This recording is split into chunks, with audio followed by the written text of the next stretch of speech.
Well, good morning, ladies, gentlemen, and everybody else, and welcome back to Nottingham, the heart of England touch, for another edition of the National Series Finals. This time, it's the juniors' turn, as we bring you live all of the action that matters from the under-17s, under-14s, and even under-12s national finals. I'm Wilfred Kemsley, live with Next Gen here on Riverside. The sun is shining down on the swan song of the touch rugby season, as fresh off the back of a tremendously successful Junior Euros, the brightest young talents from across the English game face off here, hunting for a national championship. 5 pool stages, building up to 5 grand finals that will all be live here on Pitch 1 tomorrow afternoon. But to kick us off here, it's the senior mixed open champions, the Midlands Tigers, whose boys under 17 side take on the South East Taipans. What an occasion, of course, and what a game to kick us off with as well. The Midlands Tigers at the National Series over in Highfields a few weeks before the World Cup shocked a lot of people when they took down that mixed open side title. The South East Taipans, of course, a staple of touch in that southeastern division, which encompasses, of course, London, one of the largest and most successful regions of the London Galaxy, of course, that long-standing powerhouse of domestic touch, based down that way as well.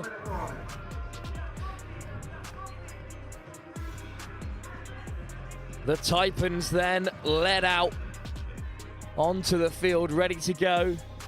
The Tigers receiving their final messages from the coaching staff, led by Will Mellor at number 5, the captain today. Captain for the South East Taipans, Archie Pennisard, a name you'll be familiar with, part of that dynasty of touch-playing individuals. Tom Pennisard, of course, the England international. Well, we are just moments away from kick-off here. This game, and a seriously experienced refereeing setup. Christopher Wimpenny out there, along with Jack Harris, manager of the referees nationally, and England international Lois Lau. So the referees in their traditional yellow and blue are going to have a real handle on this fixture. Tap off from the Taipans, playing from left to right in their red and maroon in this opening 15 minutes. And the Junior National Series is underway. Well, a round-robin pool stage in this under-17 division. As the Taipans find the touchline early and make it to the 7 for their first attack. Each side will play each other once, and the top 2 sides will head through to a final. It's the Taipans starting brightly here, but that ball's gone down, so the Tigers will have it back. There are 2 sides from the southeast entered today, the Sharks as well as the Taipans, but also 2 Midlands sides entered in this competition. In the under-17 boys pool stage, the Midlands Panthers are also here to play. Well, turnover in a dangerous position, so another good striking opportunity. Lovely little show and go. Stepping from left to right there, Ben Grantham-Hill. Grantham-Hill passes it on there, and he wants it on the return. Here is Grantham-Hill running the show for the Taipans, gets over the line. And that is the opening score of this Junior Nationals. Lovely footwork from Ben Grantham-Hill to get things started, working in the middle there with Sammy Shepherd. Good link up between the two, and the Taipans take an early lead.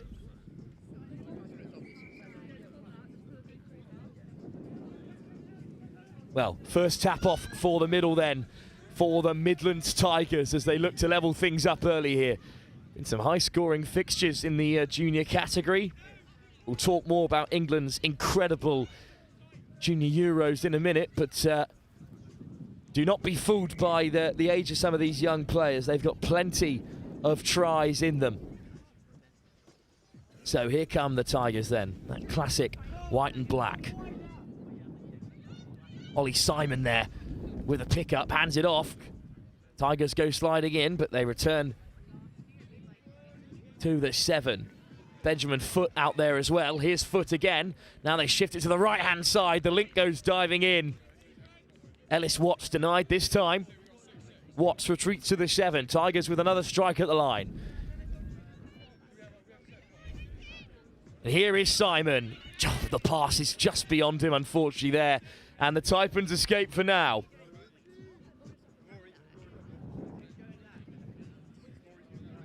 First transition then for the Taipans. The first time they've had ball in hand inside their own half.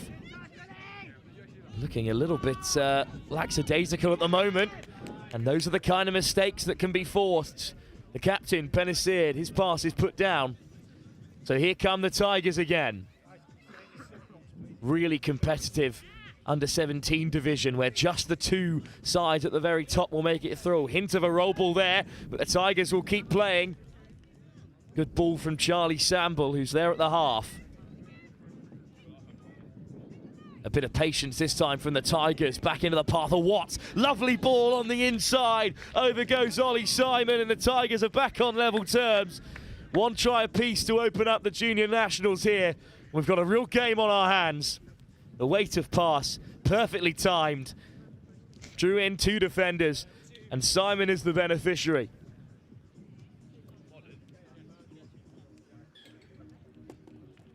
Tap off again, no rest for the wicket here.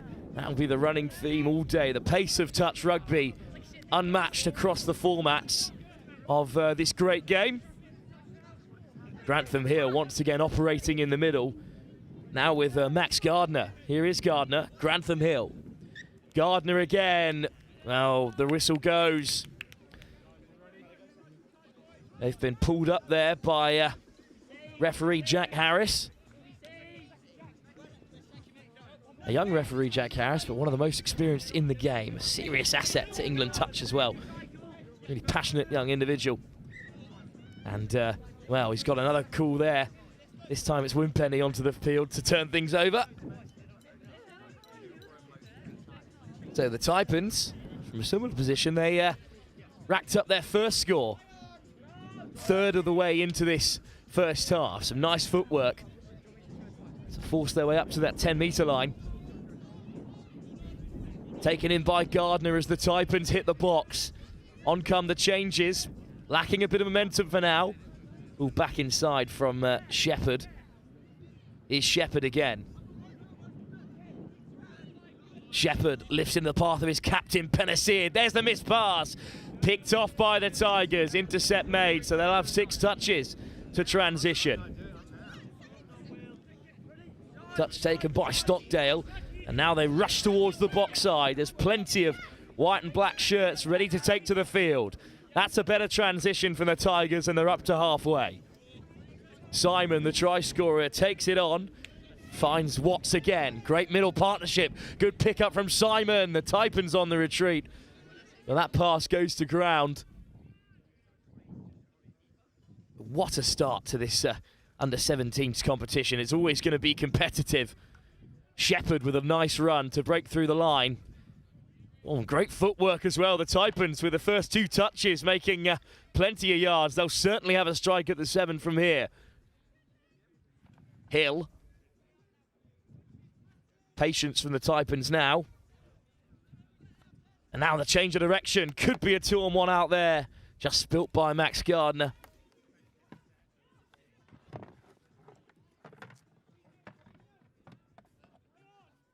And here come the Tigers then, carried on by Charlie Samble. Well, that ball is loose. Just rolled off the deck there, not placed cleanly. And as the Tigers look to make some changes, there could be gaps opening up for the Taipans. Passing through the line there to pick out Cameron Alder. Gardner. Here's Lackland Hill.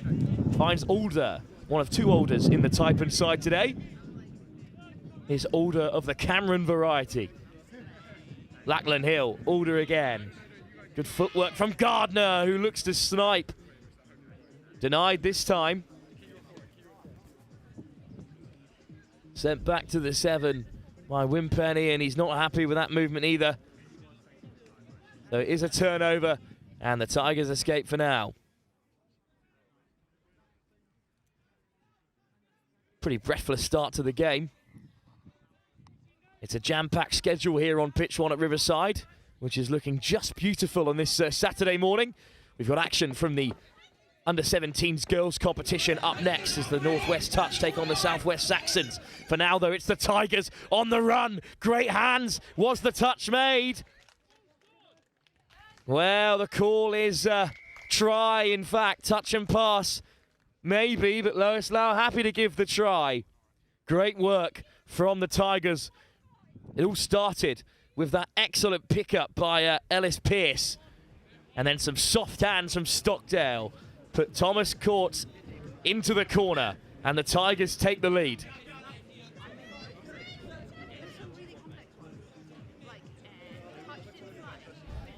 So the Taipans with a touch from halfway. They go behind for the first time in this fixture.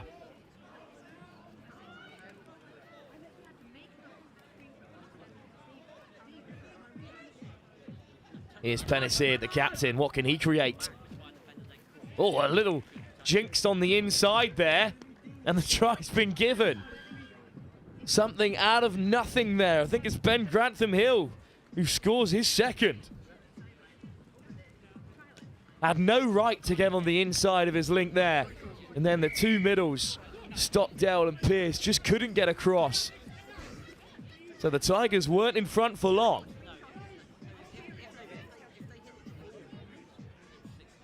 Here come the Tigers, though. Nice footwork again from Watts. Sent back to the 7 by Lau. I think it's a penalty, though, for the Tigers. I think they'll have plenty of touches at the line for now. Here is Ellis Watts. Simon gets it on the return and goes himself. And the try has been given. Another one for Ollie Simon. A bright start to the competition for him. 2 tries in this opening game. Anything Grantham-Hill can do, he can do better. Up went the hand from Kinley Canham.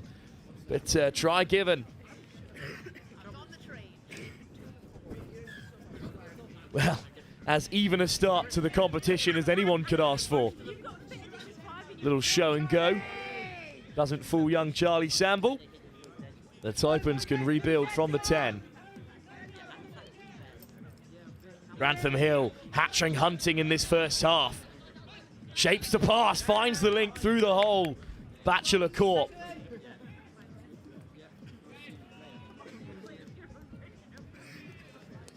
Still 5 minutes to go in this first half. And the Tigers quickly re-establish that slender lead. Bachelor rolls it back. Here's Pennicid again. Dummies the switch, floats it over the top. Great line speed this time from Banks. And he turns it over for the Tigers. 2 days of Junior Nationals touch rugby here in Nottingham. Tomorrow we'll start with a couple of crucial pool games before we head through to the semi-finals in the women's competition. The under-17s are the only division to have a semi-final. And then it's nothing but knockouts. Finals with trophies on the line for all involved. The Tigers will hope to be amongst them. Another good carry, this time from Dean. But a good transition. No opportunity to strike at the line. They've driven the Taipans back as they look to head towards the box side. 2 touches burnt before they can make it there. Lovely weight of ball from Pennicid. Lois Lau sends them back packing. They've carried it well over the line there. And Jack Harris gives a penalty as well.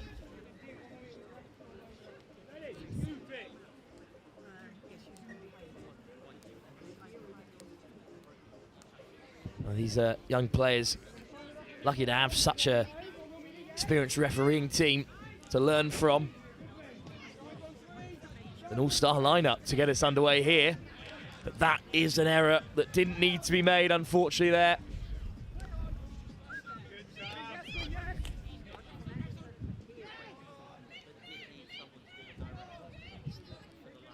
Oh, lovely carry. That's what the Taipans have got to offer. Some lovely footwork across the side. Gardner takes it on. It's another roll ball, unfortunately, there. Just a bit loose, so Donny Carpenter can play away for the Midlands Tigers. And here comes the transition. Good carry by Dean. Now here's the captain, Will Mellor, puts it back inside to Stockdale. Mellor, Stockdale again. I think he's been denied at the line there, but I think it's a penalty.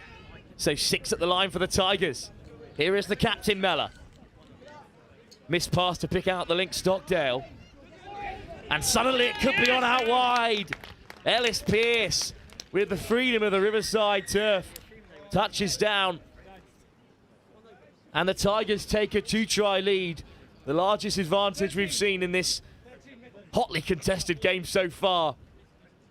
Just found himself in plenty of space, young Ellis Pearce. 3 minutes to go now.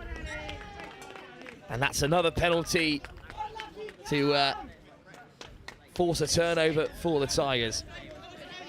Delighted to be joined by Chris Simon on this beautiful morning. Chris, thanks for coming and talking to us. What an excellent start to the competition. Such quality on show from these young players. Yeah, good. This is a great start. You've got 2 nicely matched teams here. A lot of these players have played out in Vichy, fresh from the junior event. Oh, that's unlucky by Charlie Samuel just going down. He was one of those played mixed 15s out in Vichy in France a week and a half ago. Mixed 15s for England, a gold medal. They took down France 9-4 in that final. Wales took bronze over Ireland in that under 15s mixed competition. A really successful tournament for England. Matched what they did in 2022, winning all but one of the categories. You can't really ask for much more in a competition as hotly contested as the Junior Euros.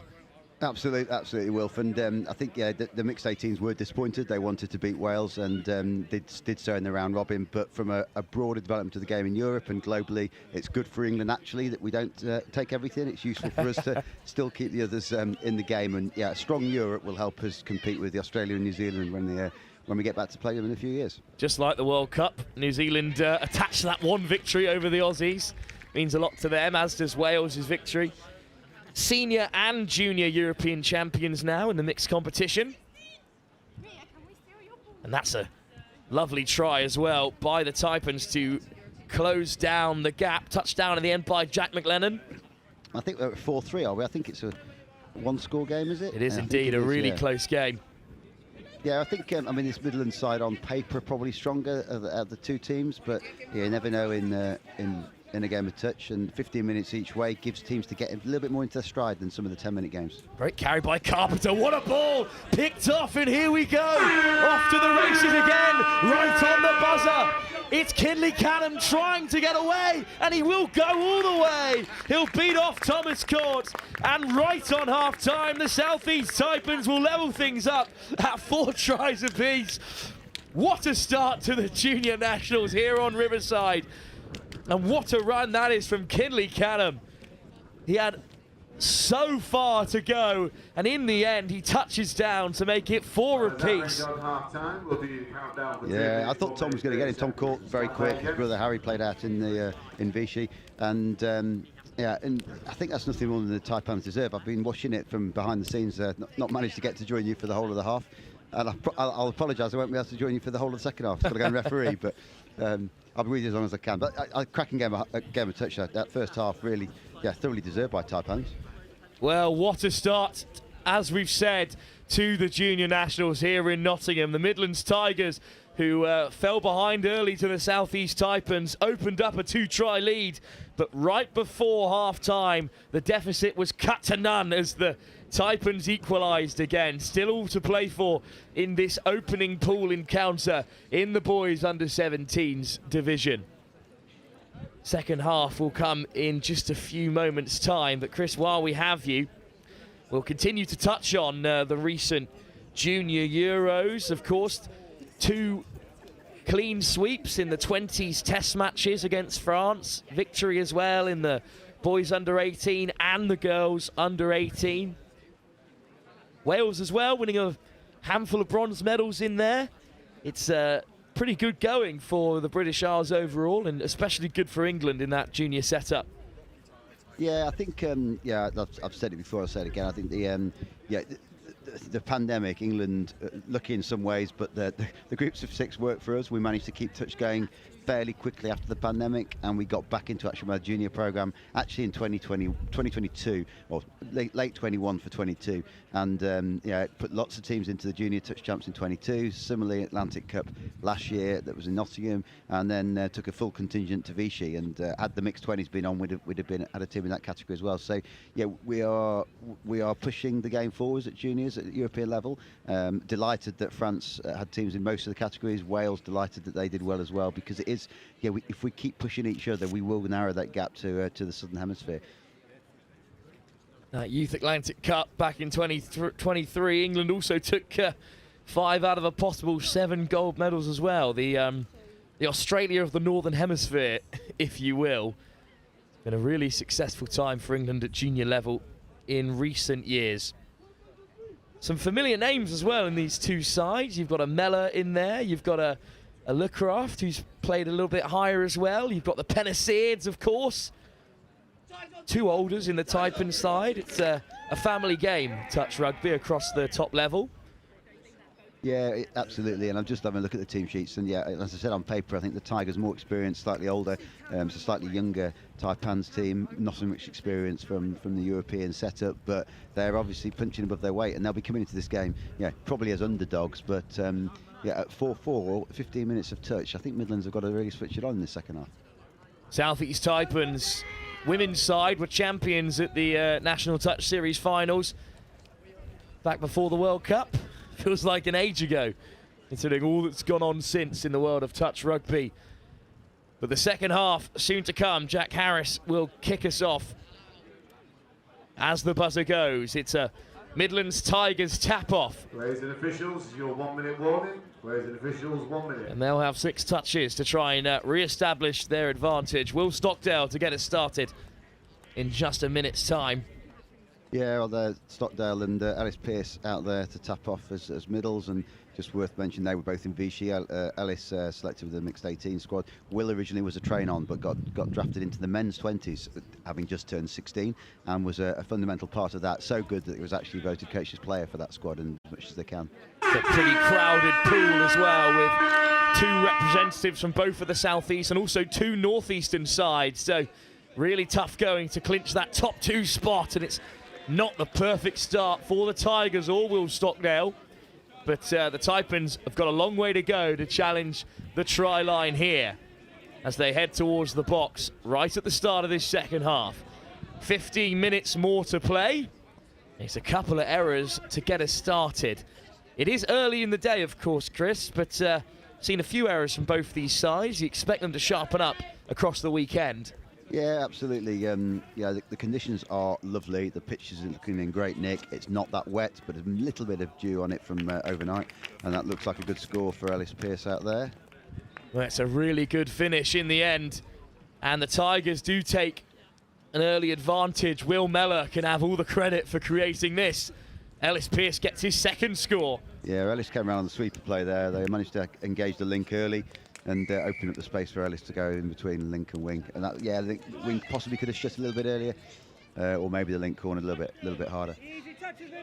Well, here come the Taipans in response. Grantham Hill still on a hat-trick.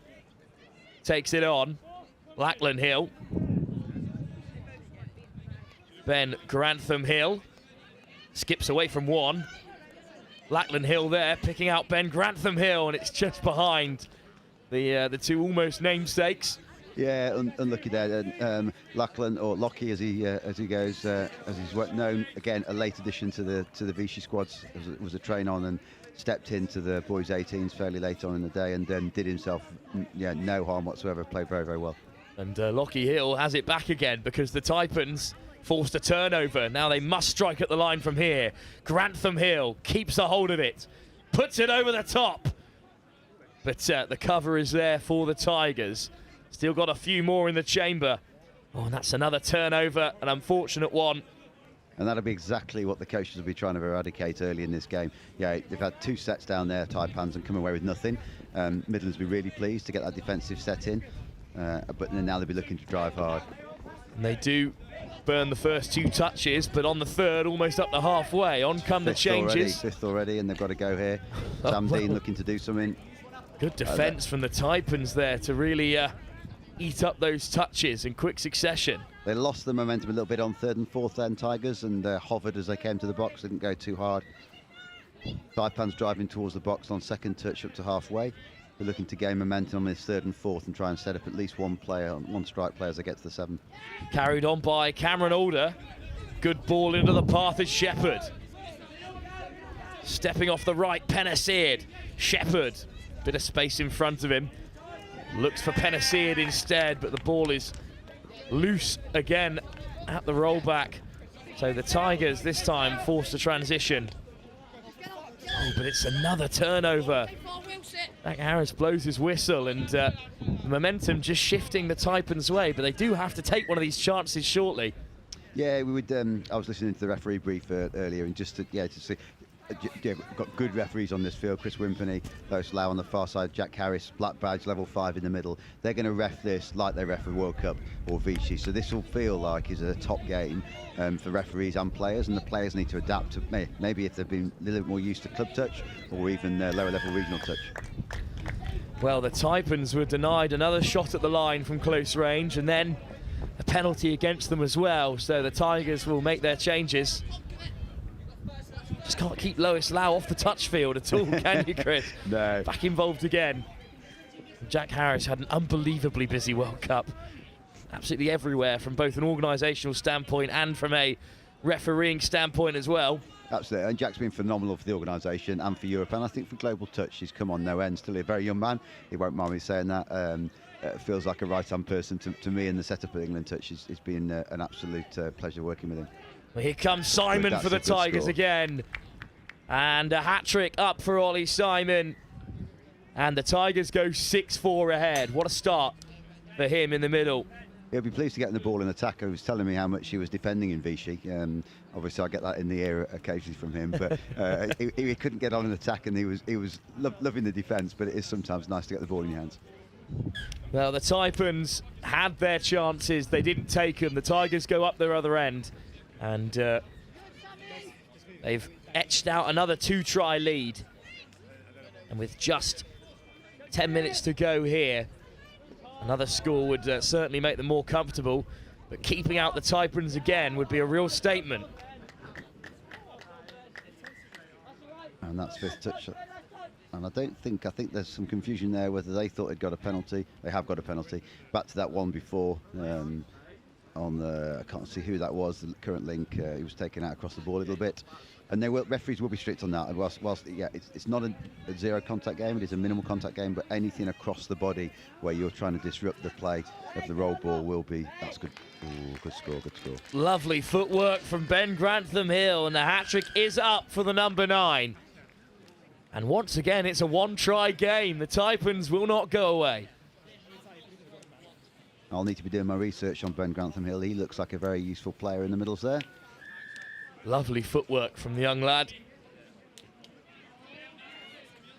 Indeed, he's been a real creative force for the Taipans so far.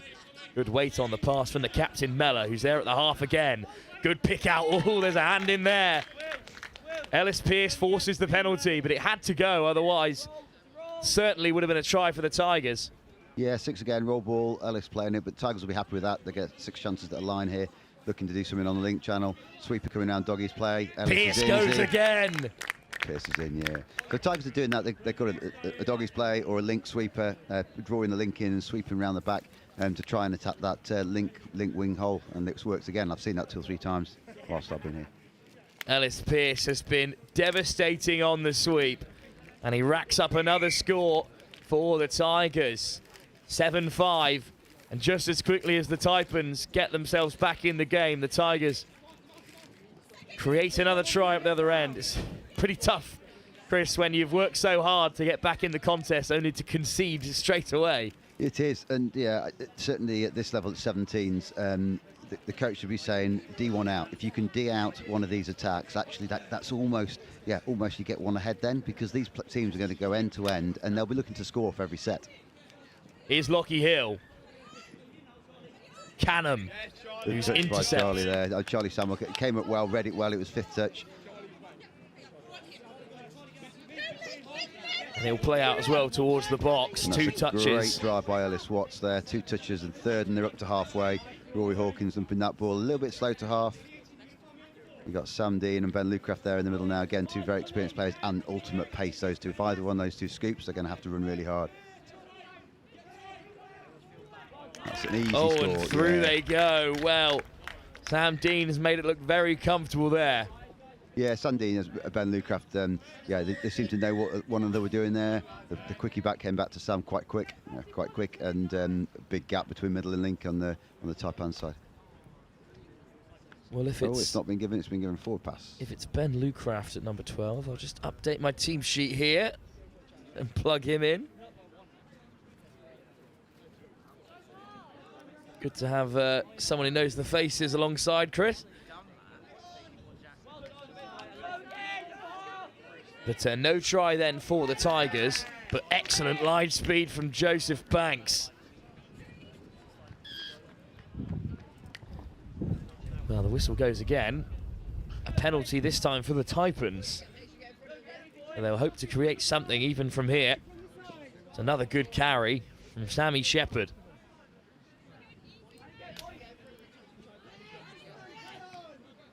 Grantham Hill at the half. Here he is again. Loves that little hitch kick. Shepherd, Grantham Hill, winding one up, goes back to the short side. Reloads well to get back into position. Touch, going short side, it's 3-on-3. They should defend this out, and they do. Touch made on Jack McLennan.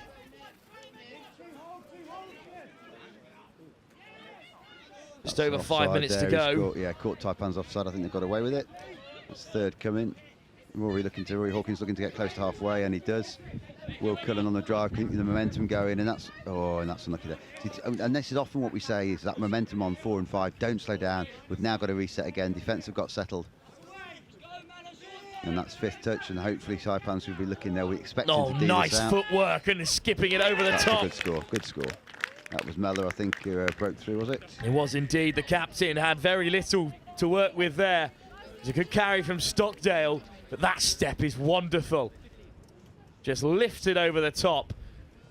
Good reactions to get it down, and the Tigers have another score. Was it Tom Courts in the corner, I think, who scored? Indeed it was. Thomas Courts with another try in this game, and the Tigers may have just taken it beyond the Taipans with 5 minutes still to play.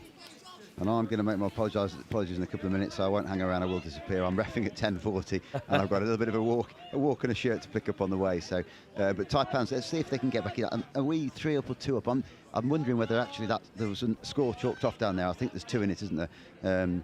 But yeah, Midlands in control here. 5 minutes to go. They've just D'd out that set from Taipans. A good drive, getting close up to halfway for 3, and they'll be looking to set a platform and try and get 3 ahead again. Well, thanks very much for joining us, and Chris, I'll let you head off to your refereeing duties, of course. Thanks, Will. I shall catch you no doubt again a little bit later on. Thank you. Absolutely love to speak to you whenever you're free as well later on. Thanks very much. It's a big turnover for the Taipans. So it was 7-5. We thought they may have gone further ahead, but it was chalked off. But then that score from Tom Courts has re-established a 3-try lead for the Tigers. A lot of work to do in this final 4 minutes for the Taipans if they want to get back into the game. Excuse me. Good carry and good step off the right again from Penisir. Enjoys that right foot step, lays it back for Cameron Alder, but here's Penisir again. Alder returns to his captain, and now he winds one up. Asking quite a lot there of Jack McLennan.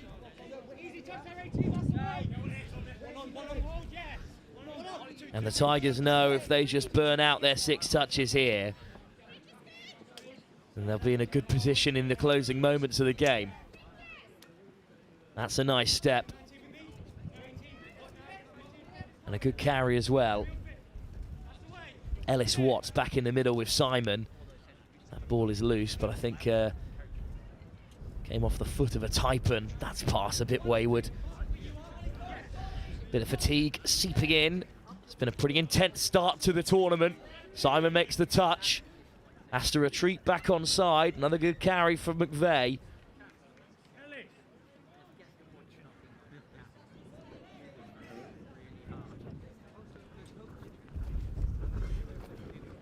Good carry from Simon again.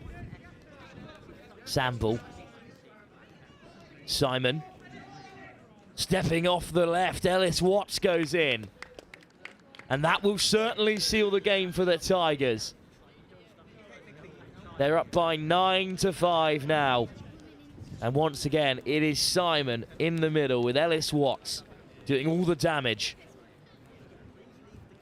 2 minutes to play in our opening game. And it's all Tigers in this second half. We went in four tries apiece at the break. But in this last 5 minutes or so, the Tigers have carved out a big lead. Anthem Hill with another carry. Need to create something very special here to get back in the game. Hill on the spin. Caught by Lecraft. Now the Tigers head towards the box. On comes Stockdale. And here he is on possession again.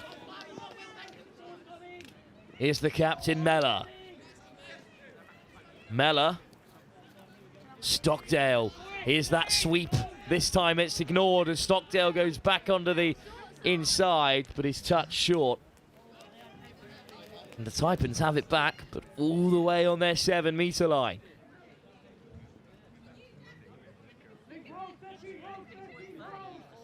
Touch made on Lockie Hill. Lacking a bit of momentum, the Taipans, as the changes are made. Lifted by McVeigh. Penalty given by Lewis Lau. Chance for the Tigers to hit double figures before game's end. Carried on by Pearce, Mellor, Stockdale. Pearce again on the sweep. Inside and out. Caught. Finally, the Taipans get a hold of him. Mellor, there's the missed pass. Pearce sweeps around the left this time. 2-on-1 out wide. Joseph Banks is the try scorer, and the Taipans have conceded 10. What a start by the Tigers in this game.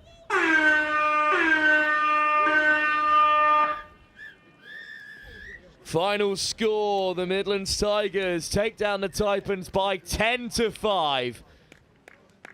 A perfect start for a strong-looking side in this under-17s category. Can't ask for much more from a 10 o'clock kickoff. A thrilling first half that ended 4-4 after that Canham intercept leveled up the Taipans. Could have gone either way in the second half. And in fact, it did go one way. The way of the Midlands Tigers, who in that closing 10 minutes or so, after a decent start to the second half by the Taipans, ran away with it. So they'll take victory out of their first game as we await the results from the other two fixtures in this under-17s pool. Action from the under-17s competition continues, this time in the girls sections, as the Northwest Touch take on the Southwest Saxons. That's the next game, live here on Pitch 1 from the Junior Nationals here on Riverside. That kickoff scheduled for 4 minutes' time.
Players and officials, this is your 2-minute warning. Players and officials, 2 minutes.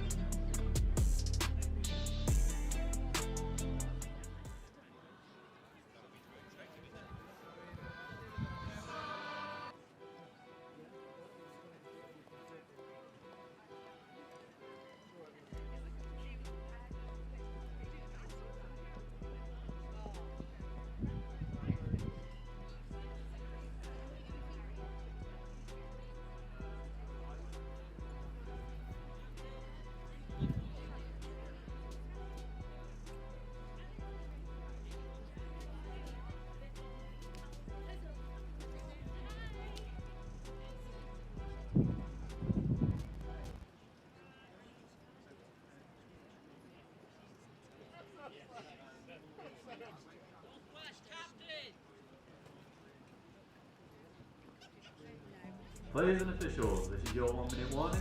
Players and officials, 1 minute.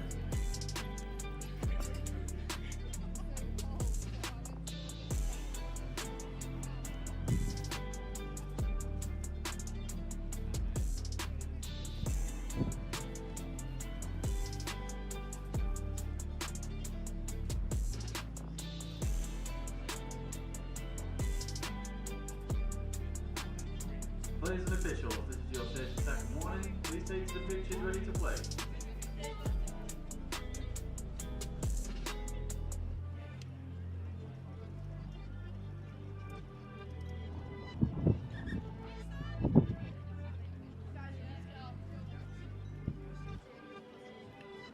Players and officials, stand by. Northwest on 3, 1, 2, 3, Northwest!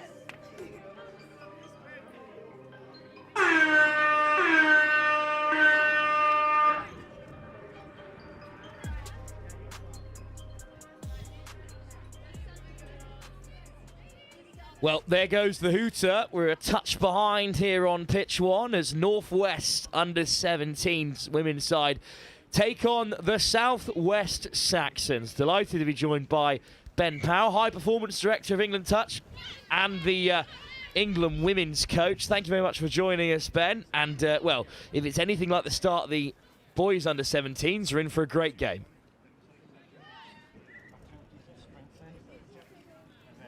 Women's division, or the women's 17s division for the day, which is great.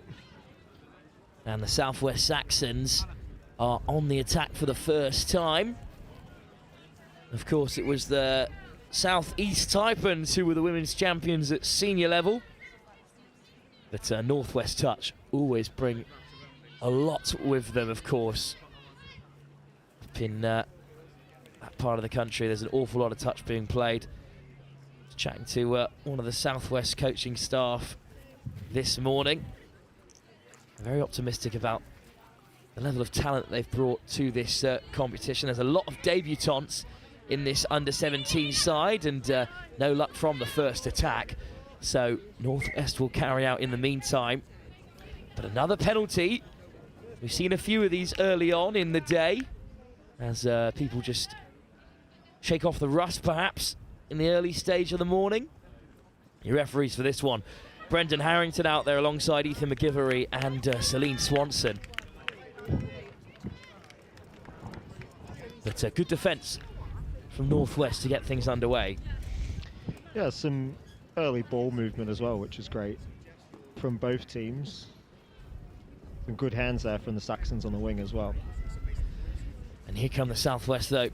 Once again, the Saxons on the attack. Pace of play just taken out a little bit there by the on debut, couldn't be held. So once again, Northwest will look to carry it out. An unsuccessful attack from the Saxons, Ben, but when you put your opposition so far back in their own half, worst case scenario is you get it back somewhere in halfway as long as you defend as you should. Yeah, job one is park the ball down the other end of the field, which the Saxons have done after a turnover there as well. What the viewers at home won't notice is quite windy out there as well, so it is making the ball handling a little bit difficult. Oh, that's a lovely delay on the pass from Filson. It might have been touch and pass there. Yeah, slightly late.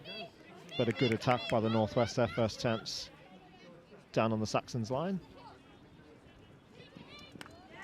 Now Filson almost put Taylor in, and that's an important turnover in the meantime though. A big chance this for Northwest touch. Jones out there in the middle. Oh, I believe that's Poppy Barkley in the middle at the moment. One thing about a ponytail, it does completely obscure what number you're wearing. Here's Lawton. Carried on by Taylor. Good injection of pace. Taylor has it again and will slide in unopposed. Northwest take the lead. Well, suddenly found herself in plenty of space there, did Taylor. Yeah, so nice quickie play to get on the outside, and a really good dive as well to finish there. Northwest sort of first chance, and they've got one on the scoreboard. Unfortunately for Saxons coming off their line, they really just struggled there with the speed of the Northwest players and turned that ball over. Well, they'll have another chance then. A tap from the half with 6 touches to play with. Taken on by Clothier, second year playing in the Nationals. That's a great carry over on the left-hand side by Ava Bond. Part of the Hornets Rugby Club. That's a great line as well, picked out by Tucker. This is a lovely looking attack by the Saxons. Here's Tucker again. Goes wider this time, nice footwork, the late offload from Clothier. But, well, on final touch, had to give the ball. The touch was made first. Pretty exciting stuff, though, from the Southwest Saxons. Yeah, as I said earlier, they're moving the ball really nicely, pinning Northwest back on their line. I think what they need to look at is making sure they just give themselves enough space to attack, and they'll have another chance now. So, well, great pace on the outside. Sophie Carrott has scored for the Saxons. What acceleration to get on the outside of your opposite winger. Didn't look like much was on here, but a little step off the left. And great pace. And Carrott has scored. Yeah, really good acceleration. The footwork there, really, really good. Oh, they're taking the ball to tap off on the wrong line, so Northwest will bring it up to halfway. We've all been there. But great score from Carrott. His younger brother is playing for the under-14s for the Southwest Saxons. Might see some of him later on. For now, though, it's Northwest on the offensive through Keris Rowlands. Here's Rowlands. Back inside. Just slowing it down for the moment. The Northwest. Good ball on the inside. Suddenly, it all opened up again, this time for Sophia Lawton. Yeah, well done, brother, the Northwest. They've isolated the link there in the middle. You can see defensively just hasn't come across to cover that inside ball. I took it on a standing start. Some more great acceleration. Good ball on the inside from Taylor, so a try and an assist for her as Northwest go back in front. The Southwest Saxons were not level for long. No, but this has got some good momentum early on. They're going to move that ball again. Here's Aurora Watkins at the half. They move the ball all the way right to left to find Ava Bond. Good line speed from Barkley. Oh, all of a sudden, the Southwest just drifted into space, but that's all the touches they'll have. Yeah, half court there, so... but again, good momentum, good speed, good ball movement from the Saxons. They've just got to work on getting that touch initiated and giving themselves a platform to attack from. Well, 7 minutes gone here. And it's Northwest touch, up to their third touch. They've made it to the box and over halfway. Some really good meters by the Northwest. Rowlands, touch made. Little show and go from Jones, now onto the field. Great acceleration from Rowlands in behind, and then finds the pass to pick out Isabel Jones. Yeah, I think the most impressive part of that here is you can see the referee calling the Saxons offside, and really well listened to by the Northwest player to kind of play on through that offside call rather than slow down. So good scoop and well listened. Well, Isabel Jones has represented the Northwest in both under 14s, under 19s, and of course under 17s. Knows the side very well and has their third score, but that's a wonderful late pass. And that will be a score, surely, almost for the Saxons, just caught on the 5. Yeah, trying to score on the wrong line there, unfortunately, but we've absolutely all been there as well, Ben. They'll get the touch, that's fine. Still got the ball. Touch made on Poulton. Almost an excellent second score for the Saxons. Trying to accelerate away is Akeris Voicey. Poulton almost away. Has to roll it back, and in the end, the momentum has gone a little bit for the Saxons, but we know they can create from nothing, as we've seen already. Good ball inside. Poulton out the back, just wasn't ready for it. So again, ball movement. I'm loving the Saxons' ball movement as they try and shift from side to side, which is really good. Bit more depth and momentum, and they'll put a few more over on the Northwest. Good carry from Taylor to get the Northwest up to the 10-metre, and now they're bursting over halfway.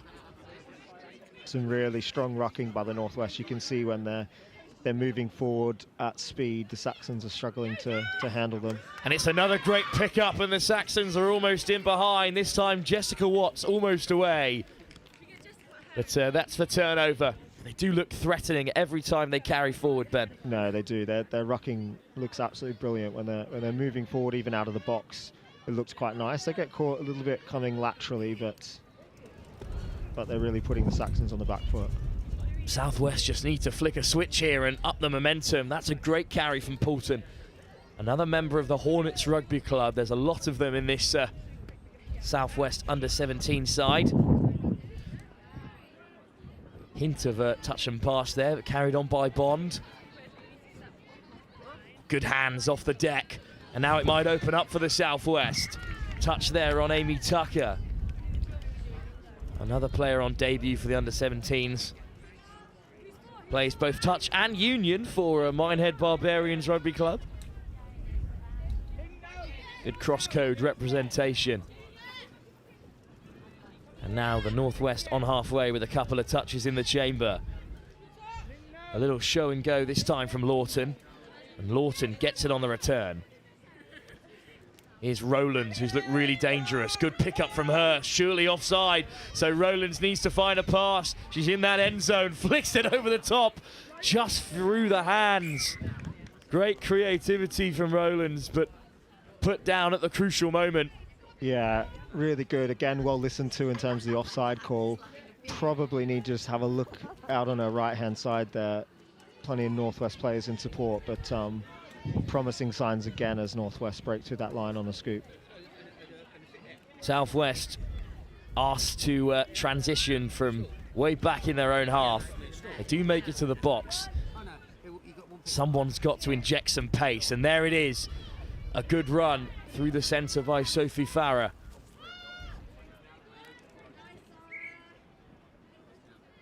Oh, but a penalty there brings an end to the Saxons' attack. Yes, over the mark. So Northwest get the turnover. Again, Saxons good momentum. They just need to get that touch initiated so they're not running over the mark. Here come Northwest again as we approach half-time. Lawton gets the ball back inside to Filson.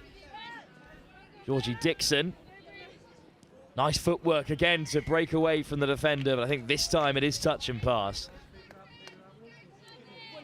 Good quick turnover by Saxons. We'll move the ball to their box. This is a much better set straight away. Need a much better transition, and Ava Bond has a bit of space to drive the Saxons up to halfway.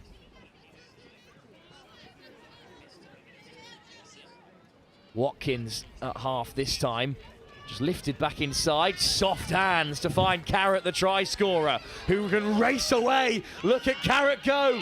Just caught by Jessica Watts. But Sophie Carrot is so dangerous for the Saxons. Oh, and jinxing away from the touch is Sophie Farrer as well. Part of England under-18's training squad. Okay, so penalty to the Saxons. I think the ref said us offside or not moving forward there from the Northwest. So Saxons will get another set of 6. Well, if I'm a Saxons coach at the moment, I think the instructions are just pick out Carrot in a bit of space if you can. Yeah, she's got wheels. And that's where they head towards the right-hand side. Diving over is Aurora Watkins, but pulled back to the 7-metre line. Skips out Watkins this time. It's asking quite a lot of Sophie Carrot there. He puts it down. Yeah, it's just about set management there. So second touch, you don't want to push that long ball. Higher risk. Try and use the set of 6 to move the Northwest around. Something these young touch players will learn in time. And that ball is just behind Zara Allen. Does really well to keep a hold of it. Jones, who's really changed the game since coming on, I think. Really well managing the middle out there with Rowlands.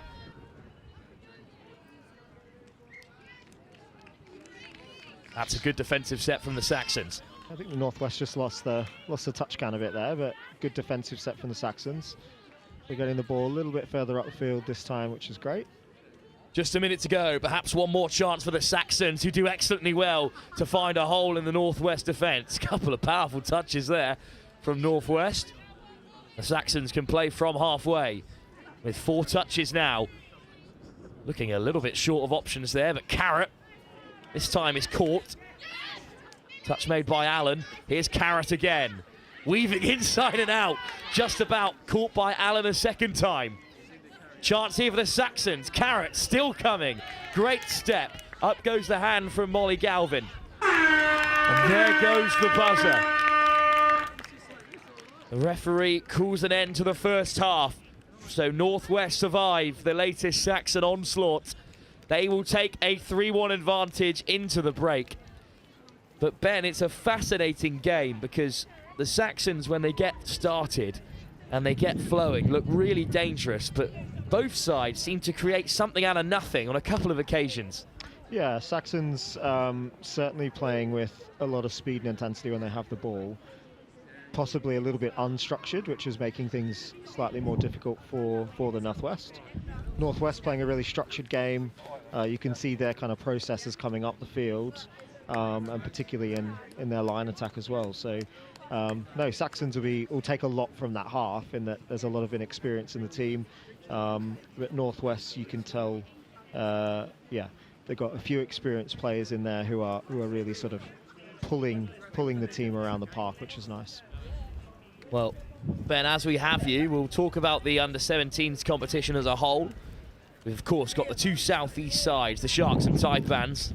Northwest Touch, of course, along with the Tigers from the Midlands, the Saxons on screen now, and the Wildcats. Who would you put your money on in this under-17s competition?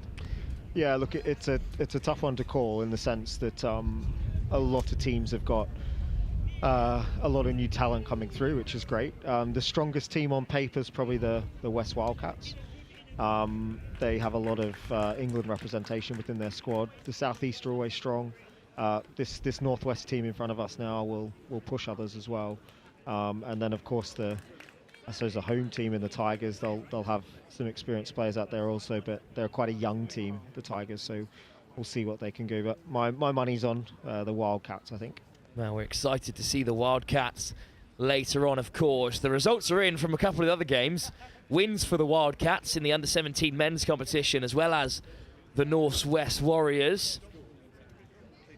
And the West Wildcats will be in action at 12 o'clock in the girls under-14 competition live here on Pitch 1, as well as in the boys under-17 at 2 o'clock.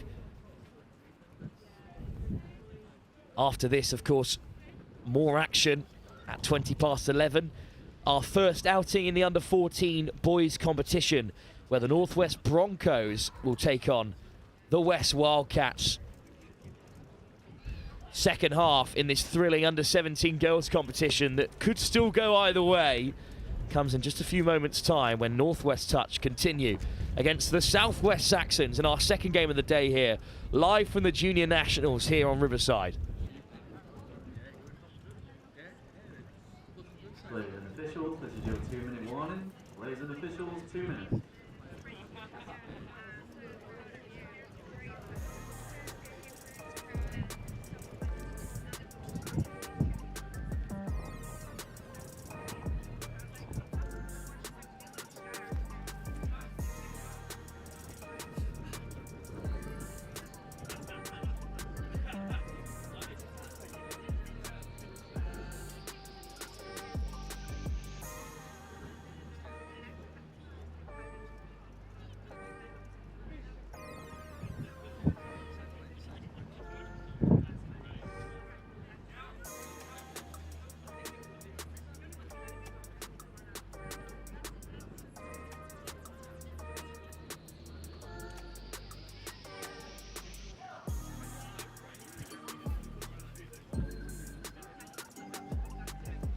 Players and officials, this is your 1 minute warning.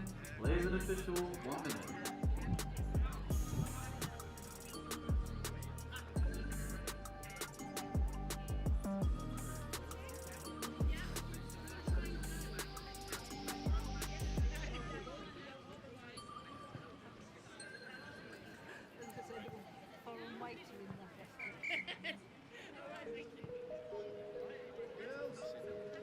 Players and officials, this is your 30-second warning.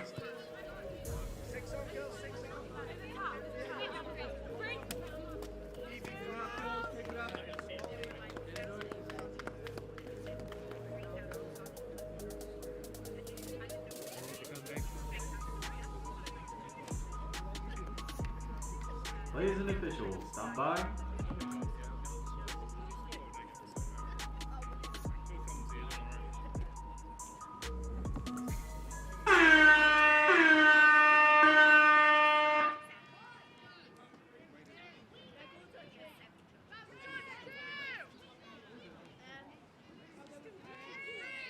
Well, the action continues here. It's a touch off from Northwest, and they've made some great yards in that early stage. Ben Powell, the high performance director of England Touch, and the England women's coach alongside me.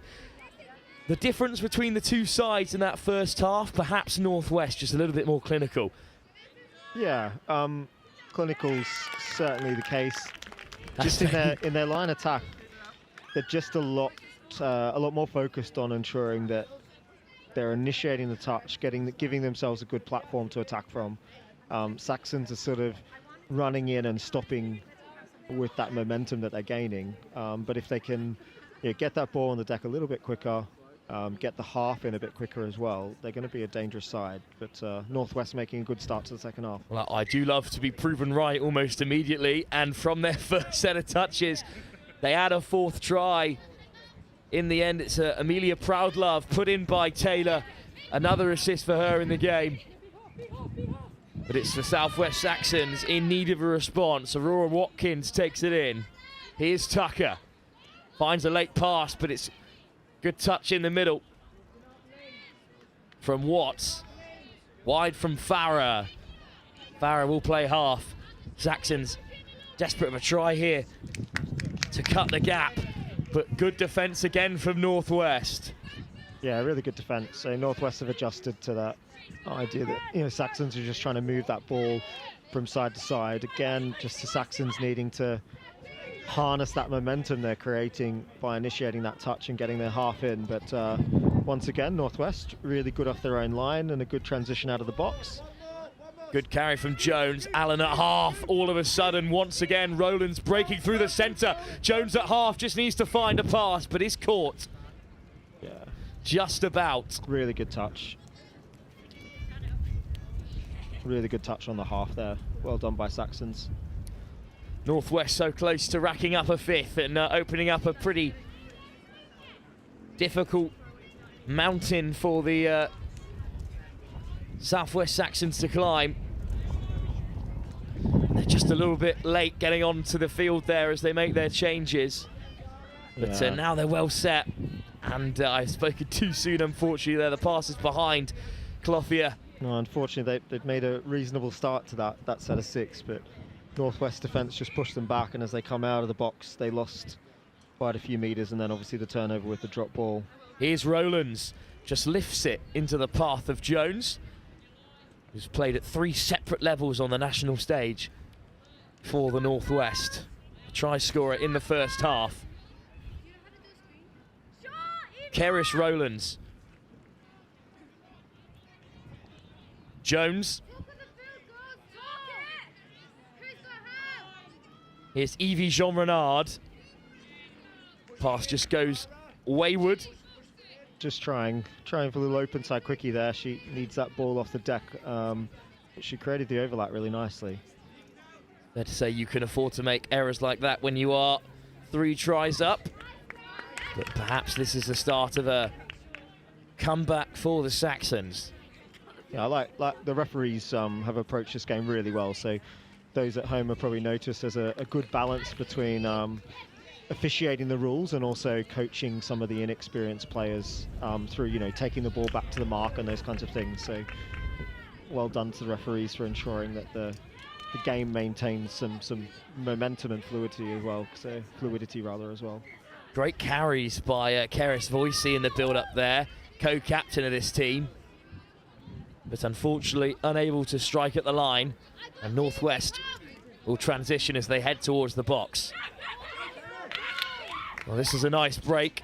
Some great meters made once again by who else but Keris Rowlands, who's had an excellent game for Northwest Touch. Jessica Watts forced to retreat but has it back. Caught by Voicey.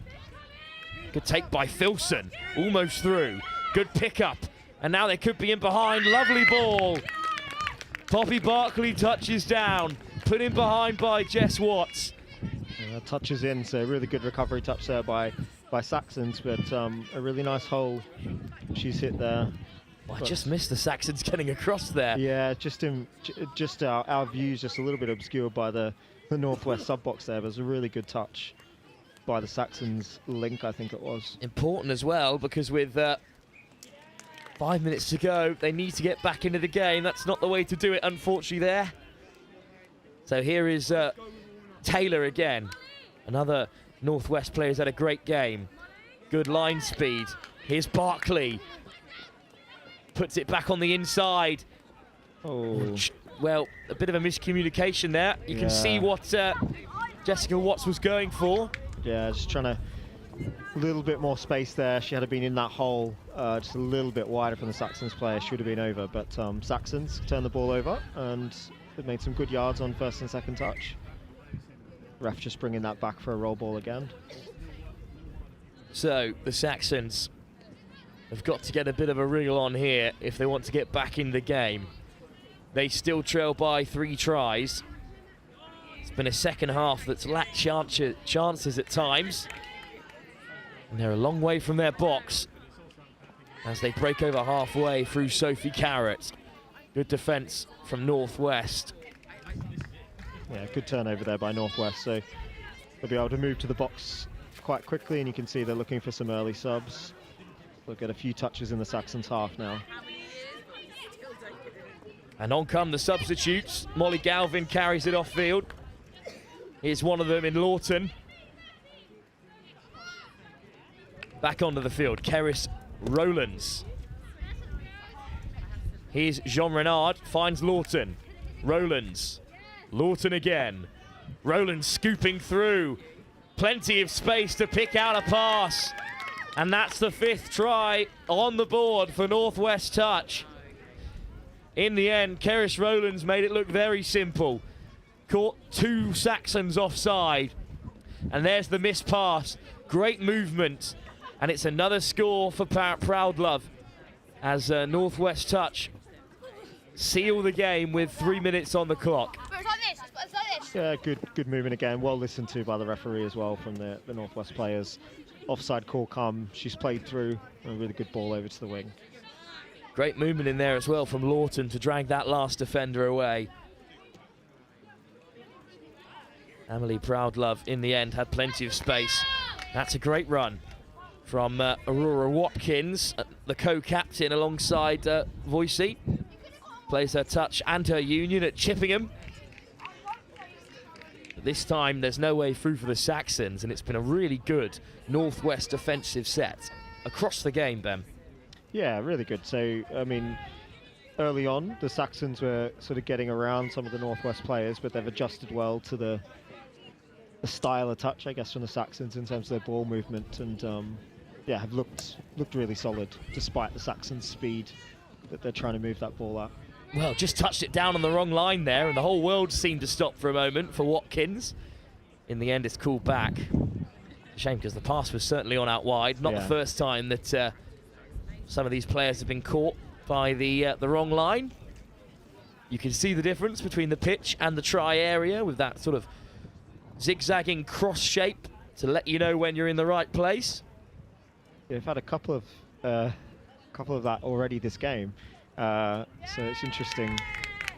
We've had so many instances of it from both teams actually this game. That's top work from Lawton to force a turnover, and now the Northwest just have to run it out. They're just a minute away from an excellent start to their campaign. They lead by 5-1. The game is certainly there as Jones takes it on. Dixon picks out Filson. Dixon again. Isabel Jones. Good pick up from Jessica Watts, winding away. One more pass from Taylor should do it. A hat-trick of assists for Taylor. And a hat-trick for Amelie Proudlove, I think it is, over on that left-hand side. That's great movement from Watts. And this is soft hands from Taylor. And it is a hat-trick for Proudlove. She's got Taylor to thank. 3 assists in the game for her. Yeah, again, really good lateral movement running and then lateral movement with the ball as well. So I was a little bit worried they're a bit too tight, Northwest, there, but they've managed to kind of straighten when they needed to and pass around the Saxons players. Well, Saxons will have the last possession of the game. That's a nice ball to find Watkins. But there goes the turnover. So the buzzer will surely sound any second now, as it's another turnover that won't mean much in the grand scheme of things in this opening game in the girls under-17s category here at the Junior Nationals, because Northwest Touch will take a victory out of their first contest. Bro, that's the mic. Maybe the Saxons can finish the game on top with another score to add to their opening try, scored by Cara down that right-hand side. We'll take it back for a roll ball now. There's another touch at the line on Voicey and a turnover. Yeah. Well, after Sophie Carrott's try for the Saxons, which was a leveller, by the way, back early on in this game, you thought they might have a little bit more to offer, but in truth, Northwest have kept them out of the contest, and in this second half added a few more to secure the victory. Yeah, well, I think what's been impressive about Northwest is they've got their ball control under control as well. I appreciate they've just dropped it to turn it over, but early on in the game there were quite a few errors from them, so they've really turned that around. But I think just the work in defence has meant they've kept the Saxons quiet in terms of their speed and their passing as well, which is good. Just 3 minutes to go in this fixture. And that's a great run through the centre by Rowlands again. I think the play in the last few moments is indicative of a team that know the result is theirs. But Northwest still carry it beyond the Saxon 10. Lawton, Allen.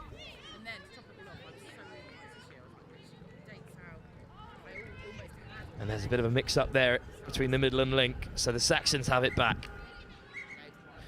Well, we'll look ahead to what we've got on up next here at the Junior Nationals. Our first action from the under-14 boys competition is up next when the Northwest Broncos take on the West Wildcats. And then some action from the girls under-14 competition, where the Wildcats are again in action, this time against the Saxons of the Southwest. Yeah, the boys 14s division looks to be an exciting one as well. So should be quite competitive, that division. It's and a difficult one to call, actually. Under 14s is equally the largest division in the competition, tied with the under 17 girls competition in terms of number of teams. Just 3 contest the girls under 14s and 4 the boys under 12s. But we'll still have finals for you on day 2 from both those competitions, as this time Northwest Touch are denied. A couple of minutes left. Let's hope Saxons can get the ball down the other end of the field. Really nice ball movement early on. But Taylor makes the touch for Northwest. Yeah, it's unfortunately over the mark. So referees are being quite lenient with their approach of that, but that one was a few metres over the mark, so pulling it back. And last sort of minute 10, Northwest will get a set of 6 here. Saxons might get one more shot with the ball, but See if Northwest can finish on a high. Filson into touch, and suddenly Filson and Allen are all alone out there. Allen at the half. Filson again.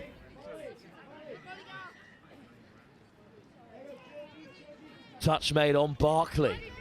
Here's Watts. Good change of pace from Proud Love. Already a hat-trick for her in this game. Jean Renard. Good line speed from Sophie Farah to turn it over for the Saxons. Saxons again looking to move that ball. Well, perhaps one more chance for them here. About 20 seconds to go on our clock at least. Although this game did start a touch beyond the buzzer. It's again across the face, left to right of the Saxons. They head towards the box. That pass is just behind Holly Derbyshire. Well, there goes the buzzer. Barkley will run it in to touch, and that will bring an end to the contest that's been over for some time. A very impressive performance from Northwest Touch, who, despite being pegged back to level terms early by the Southwest Saxons, carved out a pretty commanding lead by the 20-minute mark. In the end, an impressive win for them. Saxons with a bit of work to do going into their next fixture, but a good start for Northwest, who can see themselves as competitors in this competition up against the likes of the Wildcats, who Ben Powell's tipped as favourites.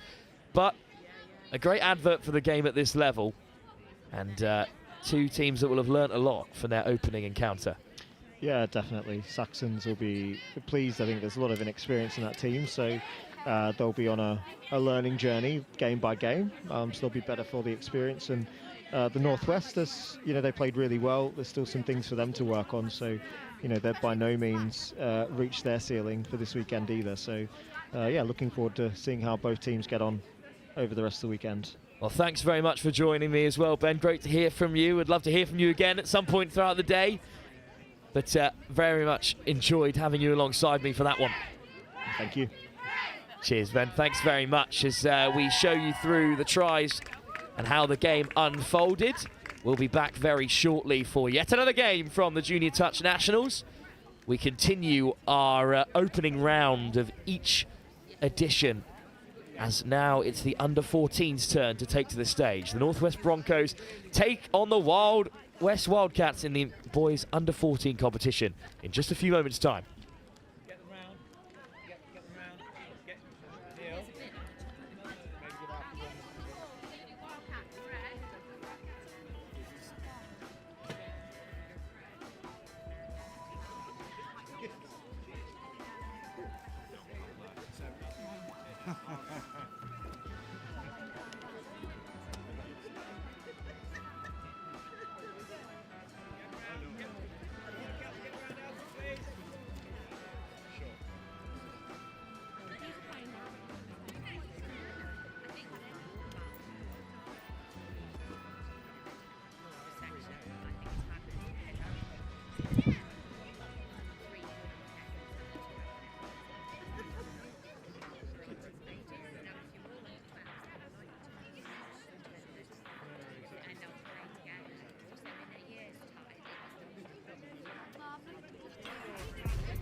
Players and officials, this is your 2-minute warning.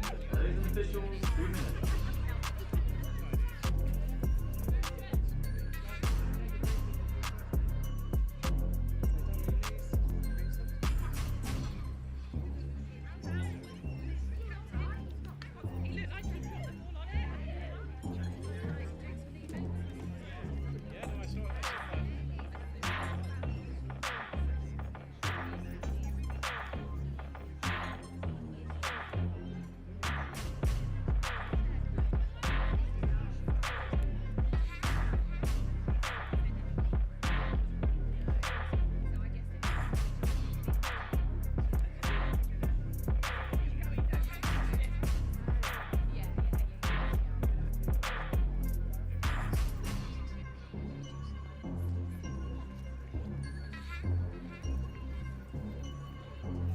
Players and officials, this is your 1 minute warning. Players and officials, 1 minute.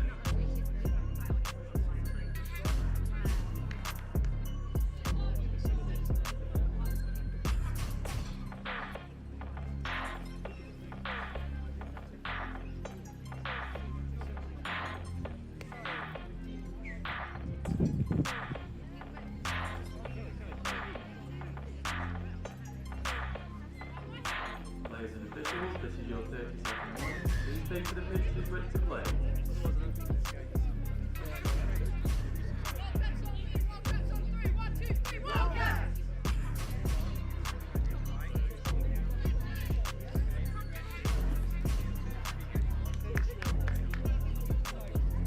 Players and officials, stand by.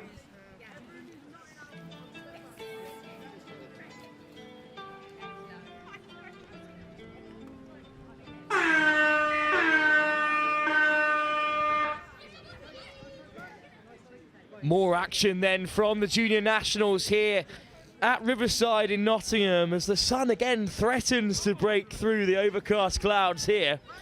It's the Western Wildcats taking on the Northwest Broncos, our first action from the under-14s division. And it's Byron Jones out there in the middle with Finley Proban who gets us underway. Proban cutting back against the grain, dives in, but is denied by the Wildcats for now. Well, the Wildcats tipped for success across the divisions today by Ben Powell, High Performance Director of England Touch. We'll see how their under-14s fare with their first period of possession. England mixed under-15s, of course, were champions at the Junior Euros just a few weeks ago. And a couple of those players involved today for the Wildcats. And the Wildcats up to the 10. Good carry from Ollie McDade. McDade looking for it at the half, but a penalty goes against him. He was part of the training squad for that mixed 15 side, who eventually were crowned champions at the Junior Euros. Plays his touch at Revs. Of course, a well-established touch side. The Revolution. Carried down the left-hand side for now, though, by Finley Proban, again involved as the Northwest Broncos hit the touchline. Checking back for now, Ethan Smith. Smith on the wrap. Caught just about by McDade.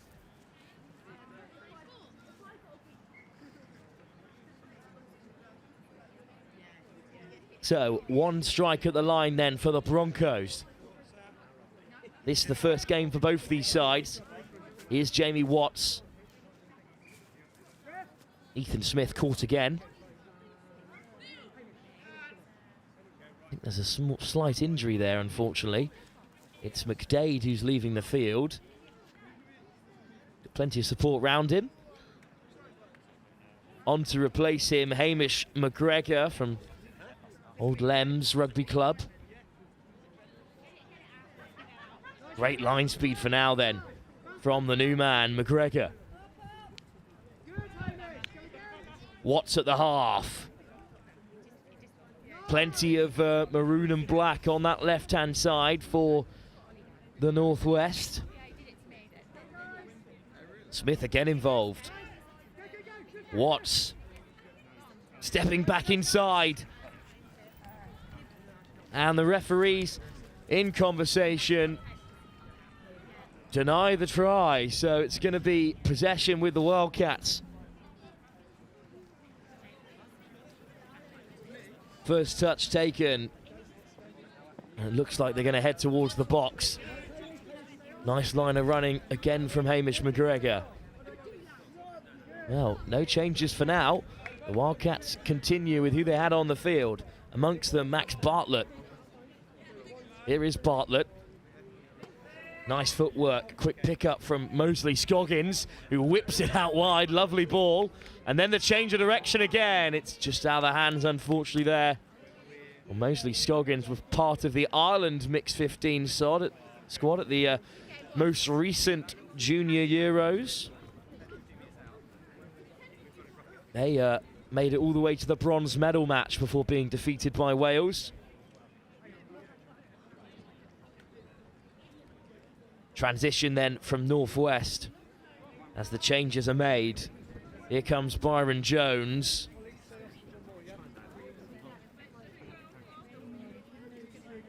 Jones. Probing. Penalty goes against Northwest. Well, both sides just misfiring a touch to begin here, but again, it's early in the day. But there's some great athleticism and some excellent hands-on show from these under-14s. Charles takes it in and leaves the field. Carried on by Noah Waller. And one of the new mans, Noah Miller of Oxford Rugby Club. Unfortunately, a turnover there.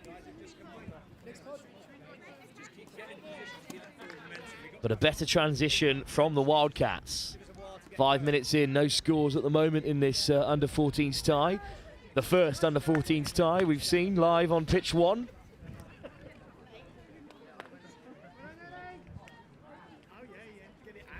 Sarah Nurse out on the wing there for Northwest. It's a good carry from Nelson, who forces the touch, but another penalty gets the Wildcats out of trouble.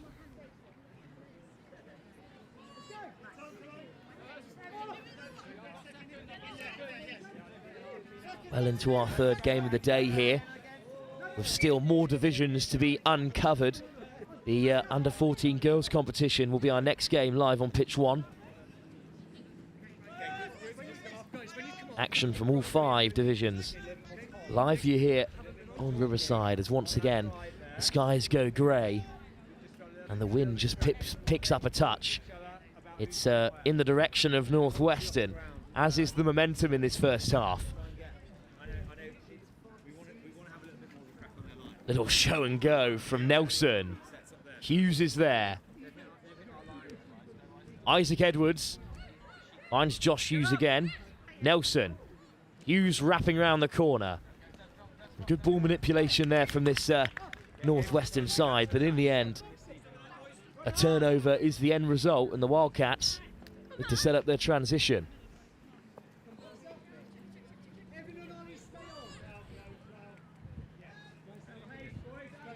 It's a really tight contest so far. Neither side has really been able to threaten.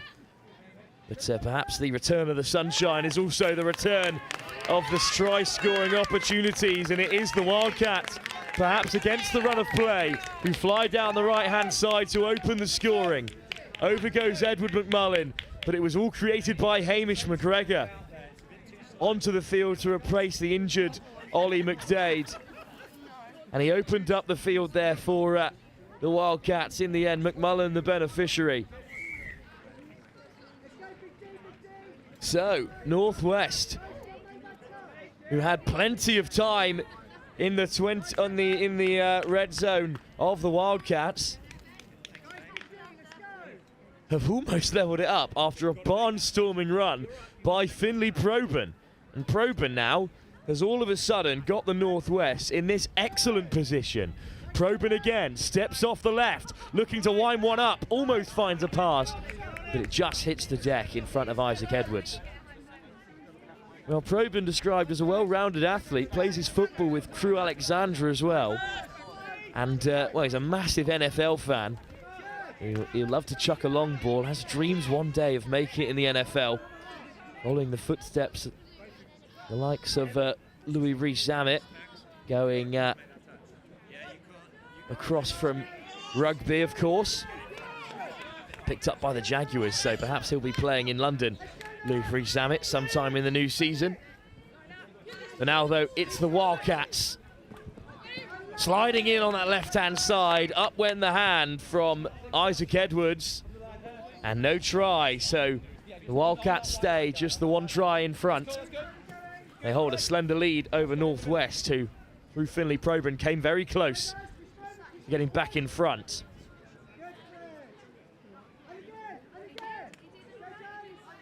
Here goes Jones, makes it all the way to the box side. Lifted by Sarah Nurse. Here's Nurse. On come the changes for the Broncos. Josh Hughes. Here's Edwards again. Lovely winding run to get away from Noah Miller. That's all 6 touches up.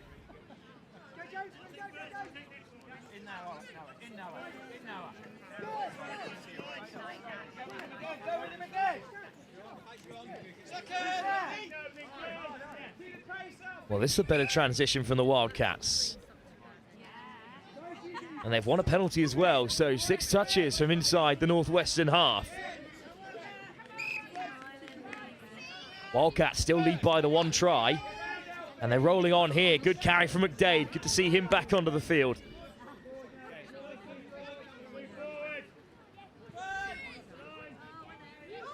All sliding in from the link. Evan Charles. And the try is given. Offside is the call. So the Wildcats double their lead inside the first half.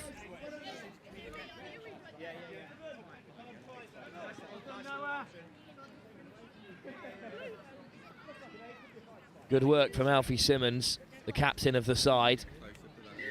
Another part of England Mixed 15's training squad.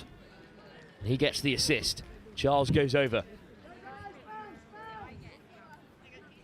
Well, Northwestern at times have been the better side in this game. Perhaps most of the game they've spent their time here in the Wildcats try zone, but once again turned away at the door.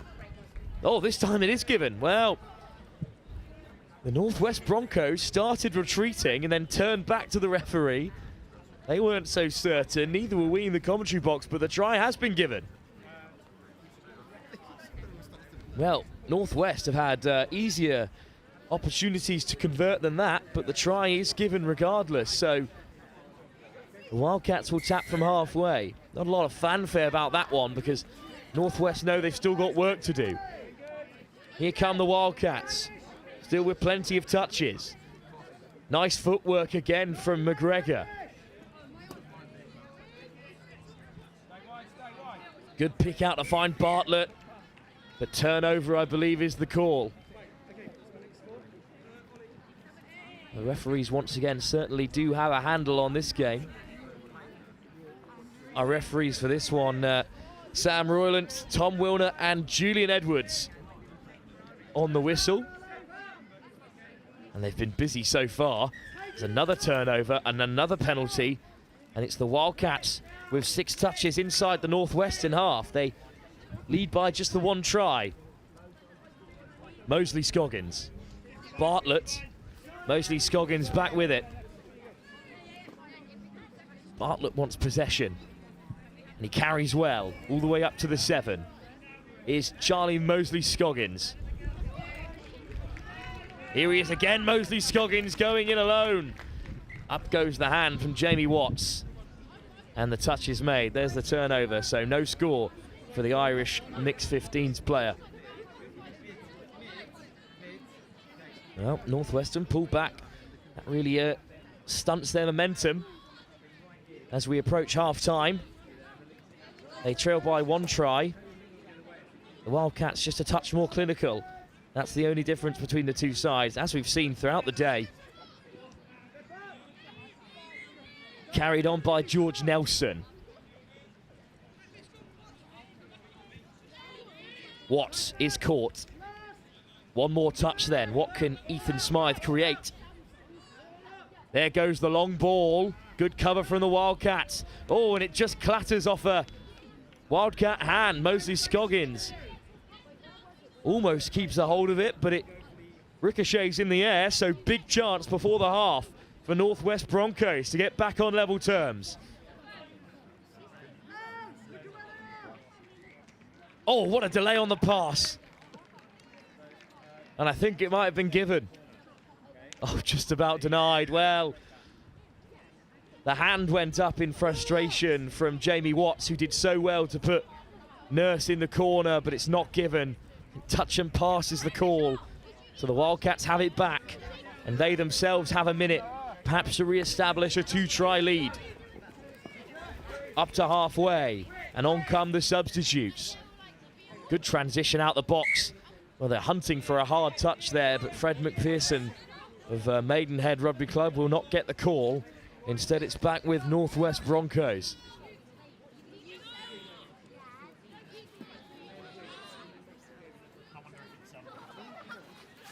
Just 40 seconds to go in this first half.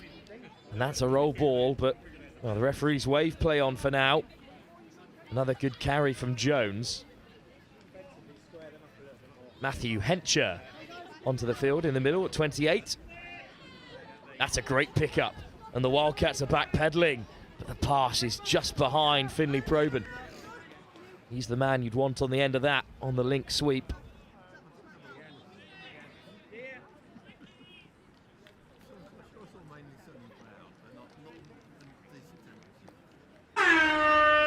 Well, there goes the buzzer. One more chance to create something special, but instead, the touch is made on Byron Jones. Well, Northwest finished the half as they started it, camped in Wildcat territory, but they can't get over the line. 2 breakaway scores from the West Wildcats have them in the lead by just the 1 try going into the break.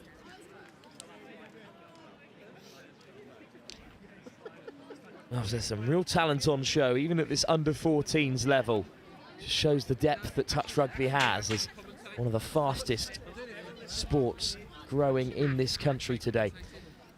Half-time between the West Wildcats and the Northwest Broncos in our first outing of the under-14s division. And the Wildcats hold a slender 1-try lead with 15 minutes still to play.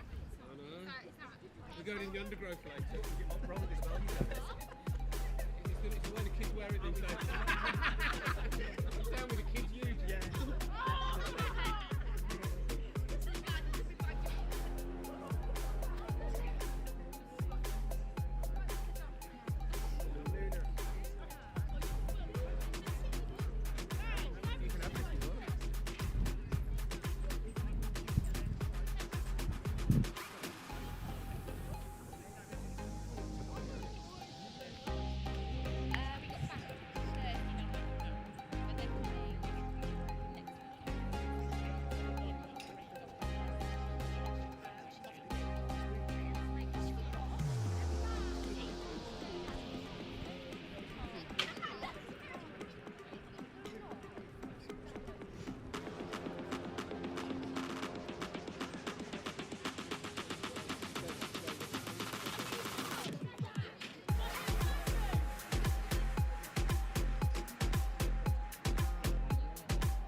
Players and officials, this is your 2-minute warning. Players and officials, 2 minutes.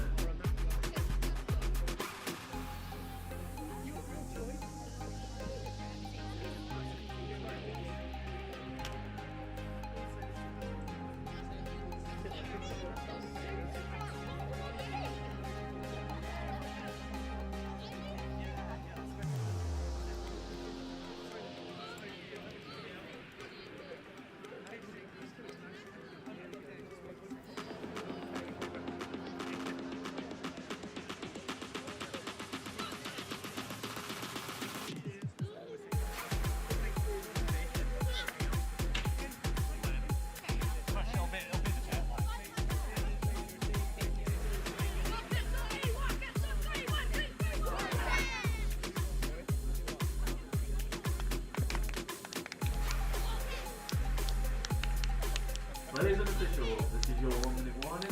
Players and officials, 1 minute.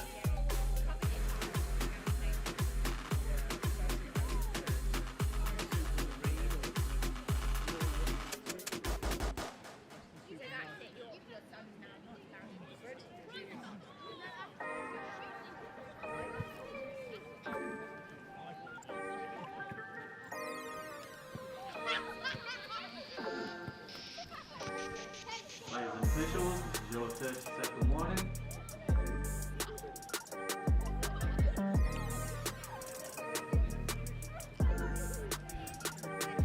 Well, it's still anyone's game here in this under-14s clash between the Midlands, between the Northwest Broncos and the Western Wildcats. The Midlands Tigers will be in action at 1:20 against the South East Sharks in this same division. Well, we've got all the results in to tell you about. The boys under-12 pool has kicked off. The Midlands Tigers beat the Wildcats 7-3 at 10 o'clock this morning.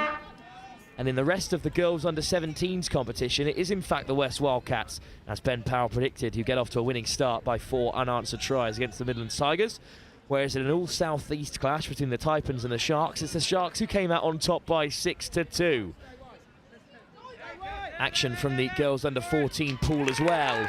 Up next, following the South East Sharks 6-0 win over the West Wildcats, the Wildcats will be again in action against the Saxons this time at 12 o'clock. Speaking of the Wildcats, well, they've started this half excellently well. Just some nice movement across the lines to put in Noah Waller into the corner to score their 3rd try. What a bright start to the second half for them.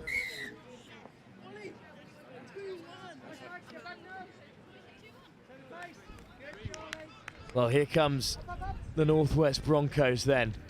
Now trailed by 2 tries, as they did for a period of that second half, but they did score quickly to cut the deficit. Can they again here? Just shaping to go himself, Byron Jones. Cuts back in, and the try is given. Well, Byron Jones was just stuttering there on the line, shaping up to pass, but in the end went himself. Good movement. And unfortunately there, I think it's Hamish McGregor. Can't get a hold of his man. So Jones is the scorer, and McDade carries it on for the Wildcats.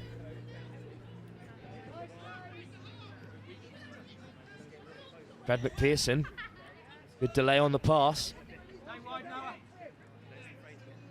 Here's Ollie McDade. McPherson, McDade again, diving in. Conversation to be had between the referees, and I think forward pass is the final verdict.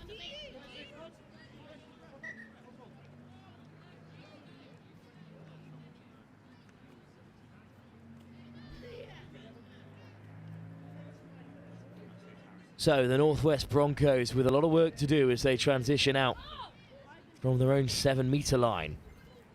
Little hitch kick there, trying to get on the outside of McDade. Broncos up to halfway. And I tell you, every time the sun breaks through, the temperature changes dramatically.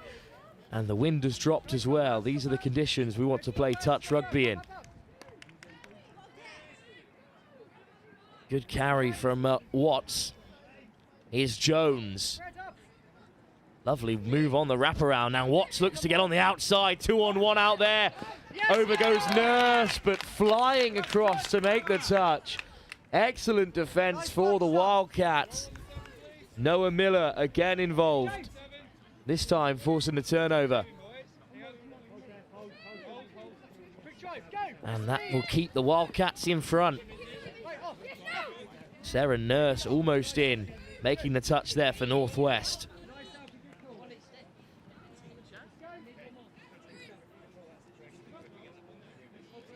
Wildcats up to halfway. Touch made by Watts. Lifted over the top by Roberts. Soft hands to keep it going. And it's a turnover, unfortunately, there. I'm just just a bit of a miscommunication there. I think one too many players on field for Northwest. Off goes young Josh Jones, or Josh Hughes, sorry, that is, who's left the field. Up to halfway are Northwest Broncos. Carried on by Proben. A real live wire out there for the Broncos. Proben again. Hint of a harsh touch there. Proben quickly back to his feet. Proben delays the pass, and it's just out of the hands of Byron Jones. So the Wildcats have it back.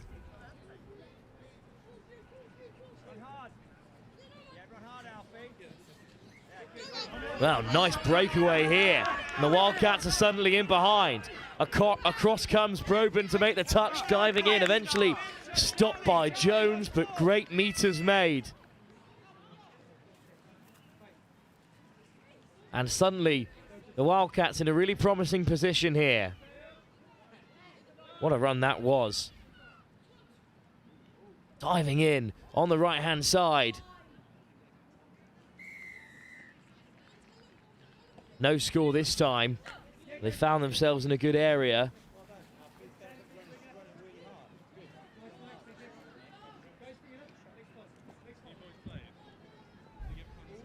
Well, it was Alfie Simmons, the captain, he made the breakaway.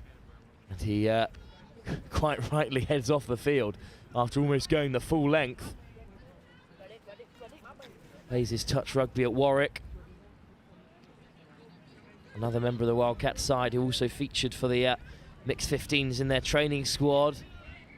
For now, though, it's the Broncos who have just about 4 minutes to get back on level terms and maybe take the lead. Wildcats still in front in this opening game of the under-14s competition.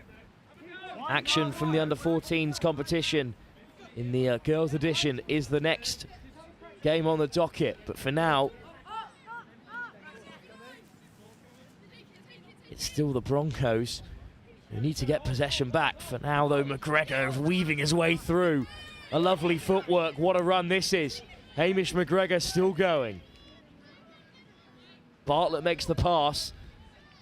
Some wonderful footwork on show. McGregor at the half. Got Bartlett to his left. Draws and gives, and across to make the touch. Blake Rowland.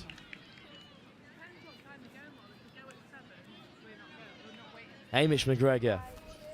Mosley Scoggins. Good shape on the pass. But that's the end of the attack for the Wildcats. In the end, Northwest did really well to keep them out. Josh Hughes back on the field.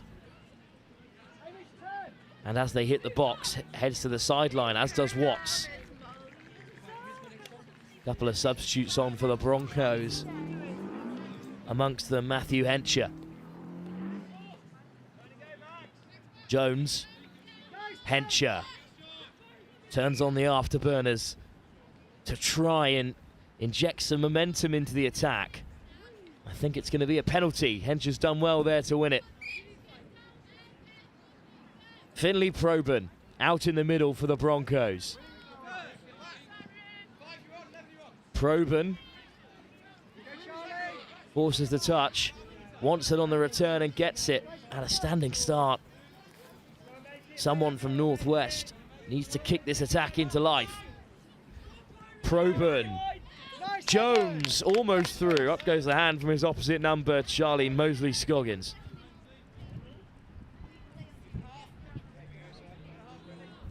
Just directing traffic at the moment, Jones. Proben.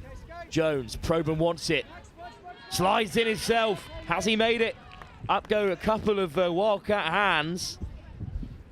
And Northwest are forced back to that 7 metre.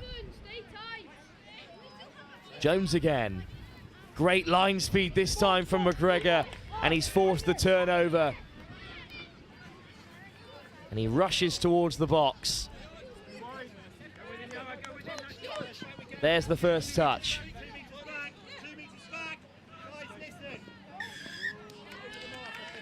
Oh, but it's going to be a penalty. And a tough place to give that away. Big chance this for Northwest. Jones again. With Finley Proben. Jones caught. Burn a few touches on their way to the 7. Still a chance. Broncos knocking at the door. Now looking for an offside call there that wasn't coming. Touch made by Noah Miller.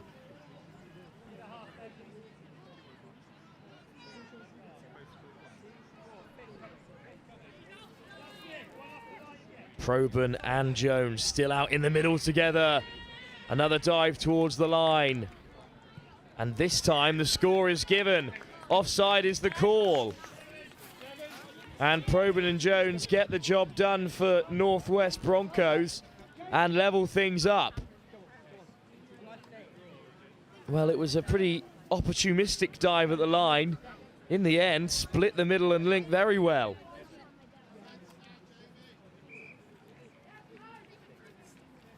In the end, an excellent finish.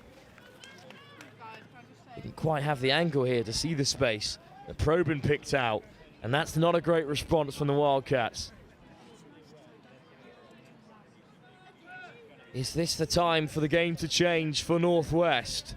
The Broncos have levelled things up at 3 apiece in this, the first round of fixtures in the under-14s category. Good carry from Josh Hughes. Here comes Watts. Delay on the pass, looking for a touch and pass, and I think the Wildcats have got it.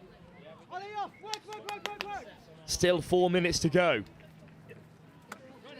Plenty of time for them to create something. Good read by Watts to make the touch. Sarah Nurse this time making the touch for Northwest. And, well, 2 players came together.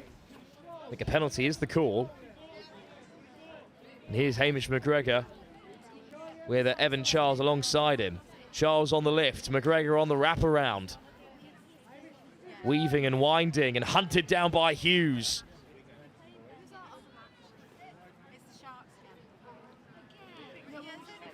On the wraparound, Bartlett. Evan Charles takes the touch. It's lifted by Waller. Mosley Scoggins gets it back from Bartlett and drops down to reach out and score. The Wildcats go back in front. The second half fight back from Northwest Broncos has been turned over by the Wildcats because they take the lead again. And the Irish under-15 international gets the score with 3 minutes on the clock. Well, the wind has really picked up here and it's blowing in the faces of Northwest. Still they drive towards the line. They'll have a few more touches to play with here. That familiar pairing of Jones and Probyn out there in the middle. Jones. Let's take a bit of pace off the attack. Oh, and the space opened up. The Wildcats shot out of the line.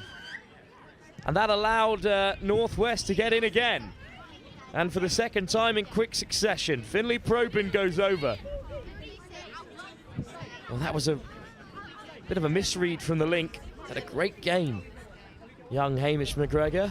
But he opened up the door there. And Finlay Probyn strolled through it. And we're back level again. This game could still go either way with 2 minutes to go. A draw would perhaps be the fairest result, but that's not how the game of touch rugby works, I'm afraid. Anything can happen in this closing stage, but it's the advantage Wildcats at least because they've got a few touches at the line. McGregor gives the pass. He'll play half. Here's Ollie McDade. McGregor, McDade. Ollie McDade out in the middle there with McGregor. That's some partnership there, and I think it's going to be a penalty as well. Big chance for the Wildcats with just over a minute to go. We're locked up at 4 tries apiece. Time and time again, the Wildcats have been pegged back by Northwest Broncos. Here's McDade. Lovely footwork back on the inside. Ollie McDade, who left the field in the early stages with an injury, forced off, back onto the field, put on the handbrake turn and got over for the Wildcats, who take the lead with just a minute to go. Part of that England mixed 15s training squad that went on to win gold at the Junior Euros. And he showed his class there with a really nice bit of footwork to unlock this talented Northwest Broncos defence. As the wind continues to howl here, they've got one more shot to equal it up. 30 seconds on the clock. Broncos at the 7. Watts takes the touch, has it back again. Watts towards the line, goes himself. Desperate for that offside call, but he won't get it. One more chance. 15 seconds on the clock. Here's Ethan Smith. Watts again. There's the hole. Great read across Crane, Noah Waller. And has he won the game for the Wildcats? There goes the buzzer. Wildcats have done it. What a great result. Northwest had the run of things in the opening stages, but the Wildcats turned it around in that first half. The start of the second half was all Northwest Broncos as they eventually managed to level things up at 4 tries apiece, but in the end, some sparkling footwork from Ollie McDade was the difference, and the Wildcats taste victory in their opening game in the under-14s competition. But can they repeat the feat? Because up next, live here on Pitch 1, it's the girls' turn in the under-14s competition as the Wildcats take on the Southwest Saxons. All the tries from the previous game and the next fixture live in 5 minutes' time.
Be 5 metres away from the pitches.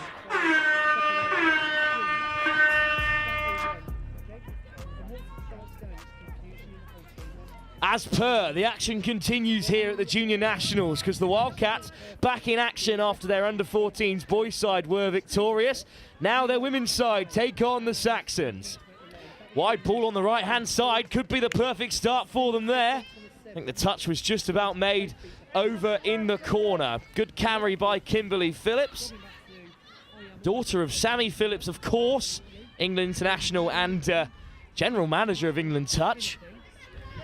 And there's the long pass. What a ball that is. Whipped out to the left and picked off the toes as well by Naomi Chapman. Oh, Wildcats under 14s. Becca Thorpe it was, the captain of Oxford Touch, who whipped that ball from right to left. Unfortunately, they've just run out of touches there, so the Saxons will take it on instead.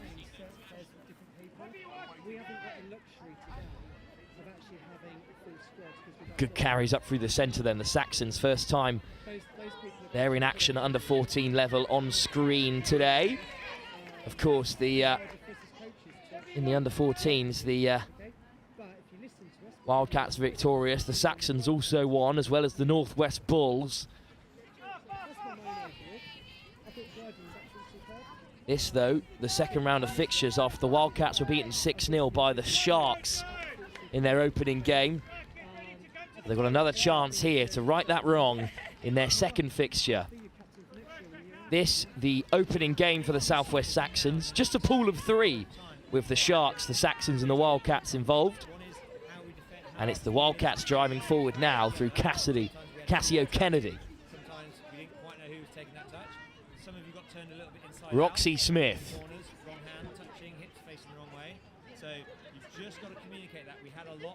Picked up by O'Kennedy again. And now taking it down the right-hand side, lifted over the top. Oh, lovely footwork. Great step from Phillips. But just kept out there at the final touch. The exact notes I have is Kimberly Phillips, of course, daughter of Sammy, and already better than her at under 14 level, as all of a sudden the game opens up for the Saxons down the other end. The Southwest go herring away. Certain a touch was made there, but no, Lily Porritt on debut for the Saxons races away to score. Great pace on that right-hand side. And it all unfurled so quickly down the right. Great score, and the Wildcats go behind. This is the Saxons' first game of the day in the under-14 competition. Great pace from Lily Porritt, who caught us all unawares. Most importantly, the Wildcats, and now they'll tap from the half. There's a forward pass there, whistle goes. Referees for this fixture, Laura Balfour, Renee Watson, of course Lois Lau out there in the middle. So here come the Southwest Saxons again, only their second real attack of the game after that opening score. Carried on by Grieg, another one on debut. It's a very young Saxon side, or of course under 14 level, but very new to the game is what I mean. Daisy Taylor takes it on, this is her second nationals. That's all the touches they have, but they've done well to drive the Wildcats deep into their own half.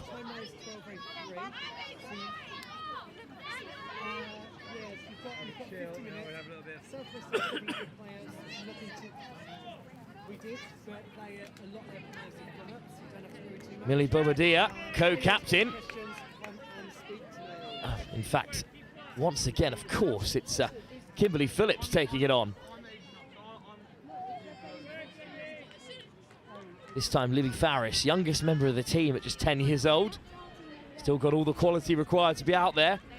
Another long pass from Becca Thorpe. This time doesn't go to hand from the captain. So once again, it's the Southwest Saxons who will take it on. But a mix-up at first receiver. So a big chance this for the Wildcats. Thorpe, touch made. Thorpe goes back on the inside to Georgia Oates. whose older sister is part of the under-17 competition today. Oates again. And suddenly a bit of space down the left. Trying to get on the outside, Naomi Chapman. Touch, so back to the 7 come the Wildcats. This their best attacking opportunity of the game. Oates, Thorpe. Good pick up from Oates. Lifted over the top for Farris. Good acceleration from Farris, but caught again at the 7, and this time the Wildcats lose possession.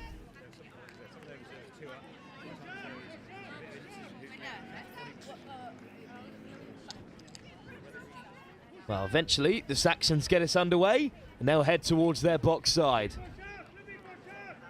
Oh, and just put down again at first receiver. Couple of mistakes creeping in.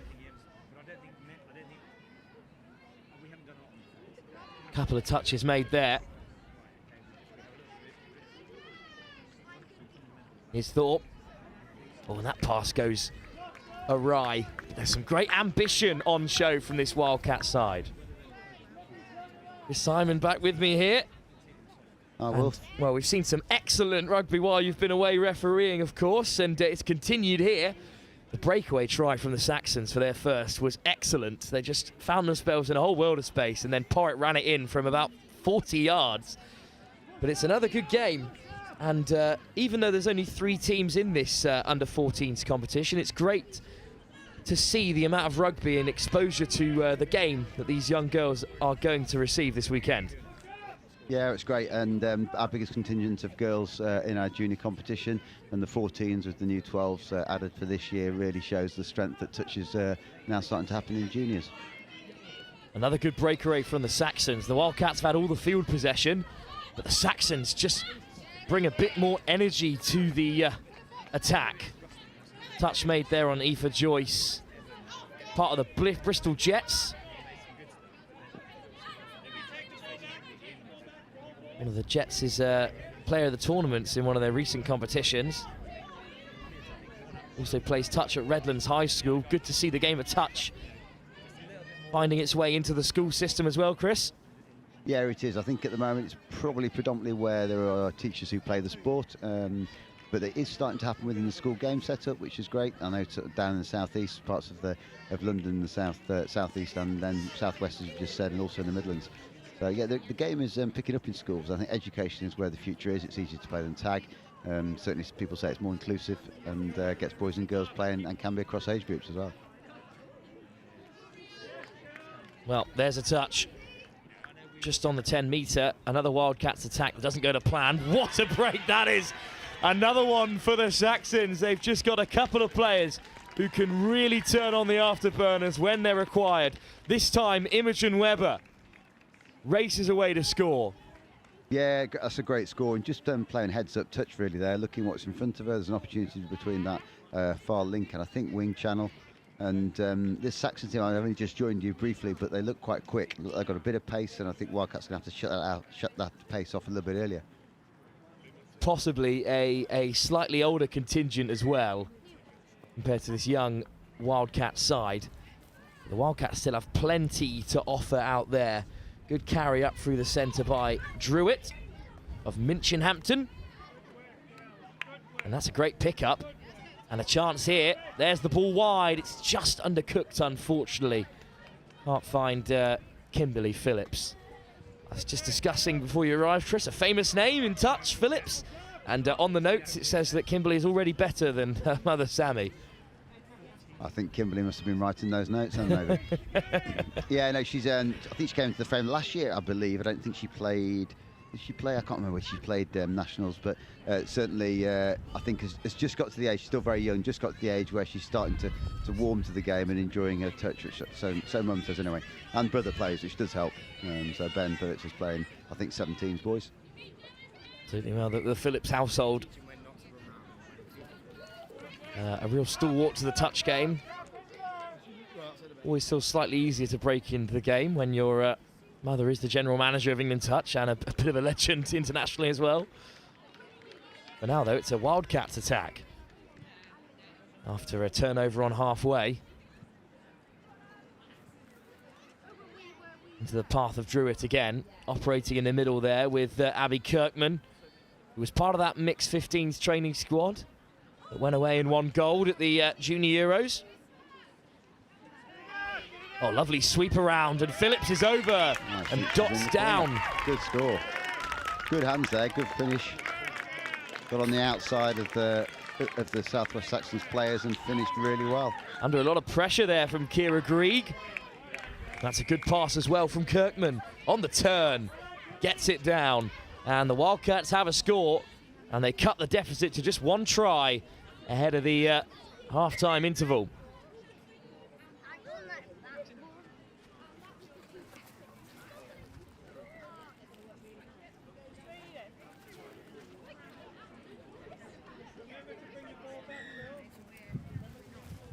Well, touch off from the Saxons then. They've been so clinical across the first half. They've taken all their opportunities when they've had them. And almost a bit of space out wide. Good touch from Phillips on Grieg. It's a good battle out there on the left wing. Scarlett Greening, a debutante as well. There's lots of family members who play the game a touch, but this is her first nationals. It's left to Lily Dean. His brother's also playing under 14s today. Just a bit of hesitation there in the line attack, and you can expect that at this young age. They're just learning the game, a lot of these players, but it's great to have them here and be part of the future. And yeah, they pick up a ball at this age, some of them as young as 10, 11, 12. It's really, really good to see. So here come the Wildcats then, on the transition, taken on by Phillips, the try scorer. Roxy Smith. Good pick up from O'Kennedy, all the way down the right-hand side, but there goes Lois Lau's whistle. So a turnover for the Saxons. As we approach half-time, just 3 minutes to go. Score remains 2 tries to 1. The Saxons with those 2 breakaway tries down the right wing. That's the only thing to separate these two sides at the moment. This is the Wildcats' second game after defeat to the Sharks earlier today. Here is the opening try scorer, Porritt, with another weaving run. Good direct running from the Saxons. Lily Dean gives the short ball inside. And they just ran out of touches there. Perhaps they needed one more to really strike at the line. Yeah, 6 touches, but it's good at this age we'll be teaching them just to make sure they complete the sets of 6, try not to make any mistakes, gain some momentum, get down the field. And that's, good example there by Wildcats of getting to over halfway, and I think this is forthcoming, is it? Well, Phillips with the stutter start, looking to take on all comers. Good hands from Kirkman. And my count's not good. I think that's 4. I think it is 5th coming. I'll just try and set up probably a scoop off this. Druitt, perhaps just not the momentum, but a good pick-up by Kirkman all the same. Plays touch in Oxford. It's going back to the touch pass there. And a good call by Lois Lau, one of the 3 female referees. Good to see 3 female referees on this field as well. Renee Watson on this side and Laura Balfour on the far side.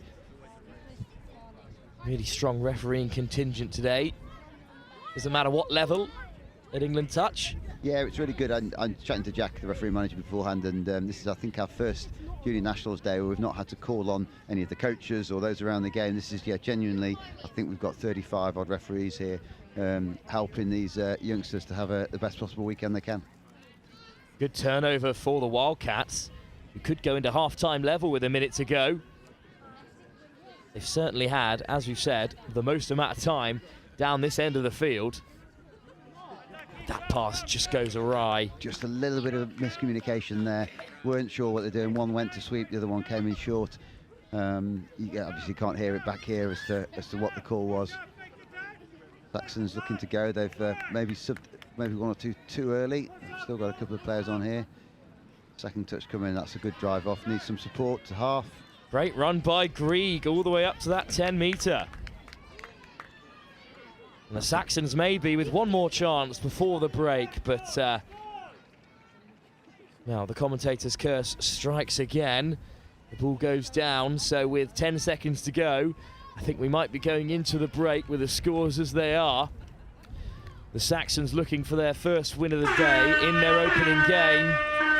And the Wildcats will eventually take the touch, so at half-time, it is the Wildcats who go in to the break. Just one try behind to the Saxons in their opening game of the day. The Wildcats looking to avoid a second defeat in this pool stage. We could be seeing a Saxons-Shark final if things remain the way they are. Second half to come in just a few moments' time.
Well, I'm delighted to be joined at half-time by Daniel from the West Wildcats under-12s. Daniel, what do you make of that first half performance from the Wildcats as a supporter of the side? Well, it went very well. There were a couple of nice plays, but I think that defence needs to tighten up a little bit more.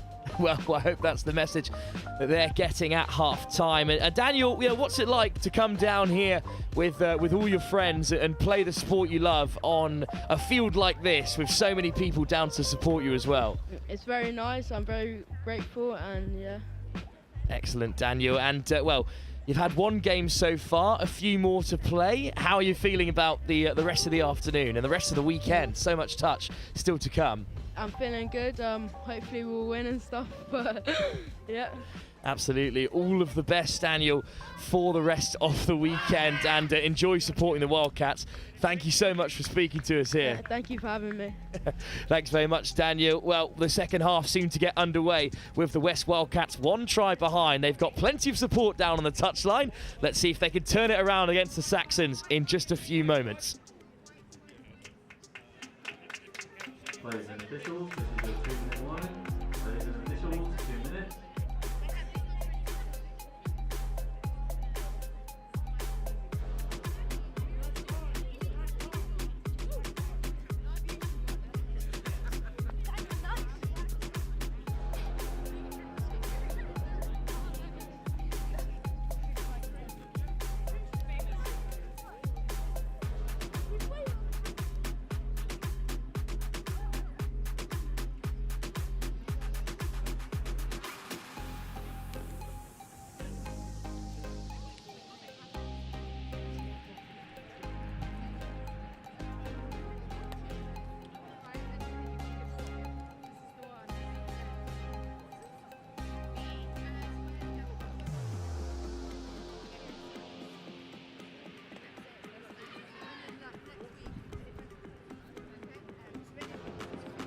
Officials, this is your 1-minute warning. Players and officials, 1 minute.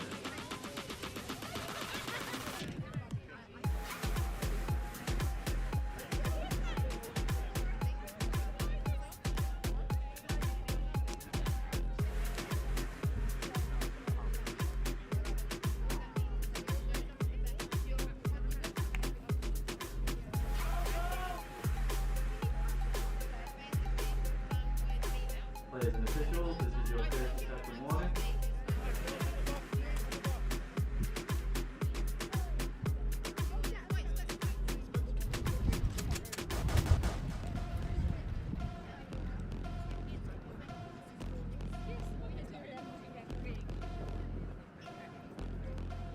Players Players and officials, stand by.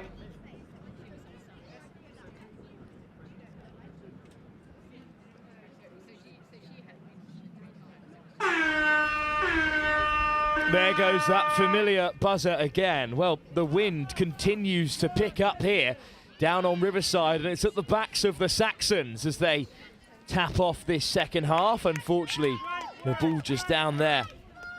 Another winding run from one of the Saxons attackers. This time Imogen Webber almost gets away, but the ball dislodged so the Wildcats can transition. Well, we were speaking to Chris Simon just before the break, and of course, as he said, this is the largest contingent of young girls playing here at this national finals. Here's the a southeasterly side that has the senior title in the Southeast Taipans. But it's the Southwest Saxons who have started this second half the brightest. And, well, a feature of the Saxons attack is they just seem to find themselves in so much space. Just a touch of miscommunication perhaps there, and it lets Elizabeth Hutchins in to score on her debut. Well, an early try for the Saxons, but back come the Wildcats then. Looking more composed in attack now. Evie Druitt on the carry. Kirkman again. This looked very important for this Wildcat side. Druitt, Kirkman's made the wraparound. Should be a bit of space out wide. Kirkman goes alone. I think the ball's down. It is. And it's Chris Simon back with me in this second half. Indeed, the ball was down, but I'm not sure if the try's been given. I think finally it has. Bit of a miscommunication there. I don't think Kirkman herself knew if it had been given, but a great finish. She does it all herself. Really close there. Lily Porritt almost got across, but the Wildcats back within one try.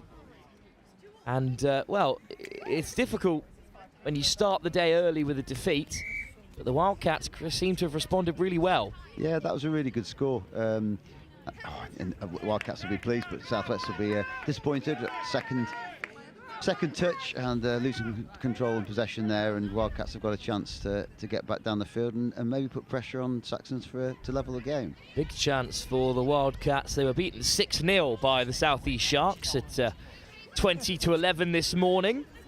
But they've really turned it around since then. Southeast Sharks perhaps favourites in this three-team under-14 competition. And now, though, the Wildcats looking to level things up. Nice footwork from Phillips. One try already for her today. Eventually forces the touch. That's an excellent take on the turn by Farris. Handling like that at 10 years old is quite excellent. What a grab that was on the spin. Unfortunately, didn't result in anything more than a turnover. So here come the Saxons on transition. They're still up by the one try. It was another gaping hole in the defence that allowed the Saxons through. All three of their tries have been pretty simple as Bobadilla, the captain, carries it on. Yeah, just being sent back to the mark. And I think that's a slight difference at this development level of the game is we will, a bit of ref coaching whilst you're on the field, whereas if this was boys or girls 17s, that would have probably been over the mark and a penalty against Saxons. So, oh, unlucky. Good little offload, just slightly ran ahead of the ball. Just need to hold their feet a little bit in attack, the Saxons, because when they do get the passes flowing, they look really dangerous.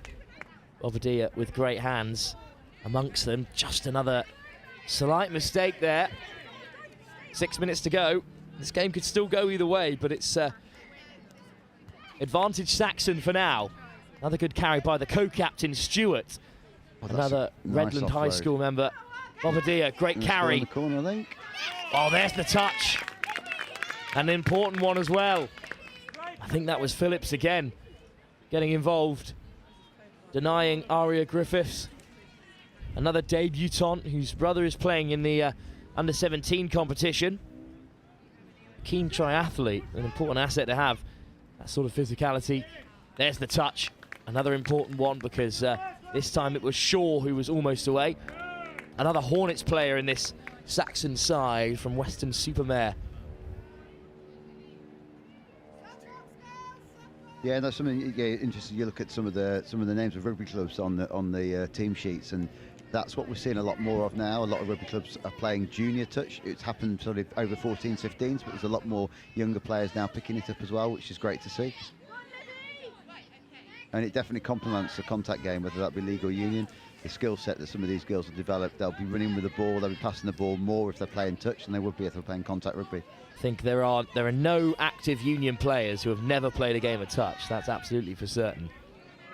What hands that is, an excellent take out wide and some nice footwork as well to keep the play alive. The referee's gone back to the penalty. It was offside from the previous play. She played advantage. Good call by Renee Watson there.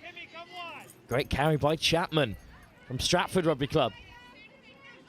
Chapman takes the tap. Ball's back to the 7. Becca Thorpe, the captain, in the middle there, gets it on the return.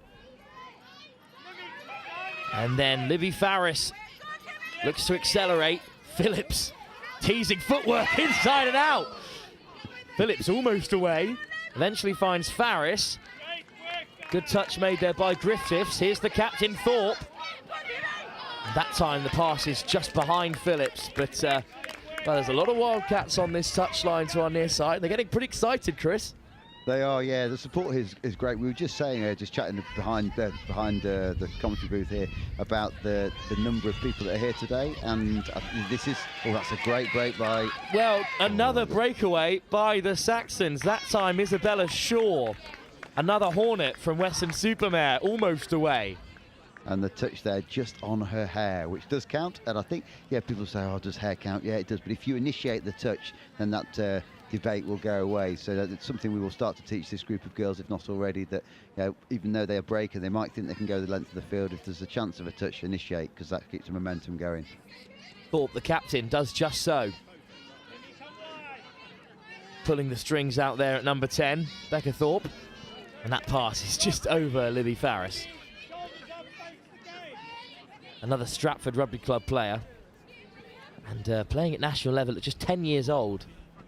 It's great, and I think now we're through this slightly busy year of World Cup, Vichy, and so on. We will start to, as the ETA, start to get around the region and start to look at some of the clubs that are developing the game.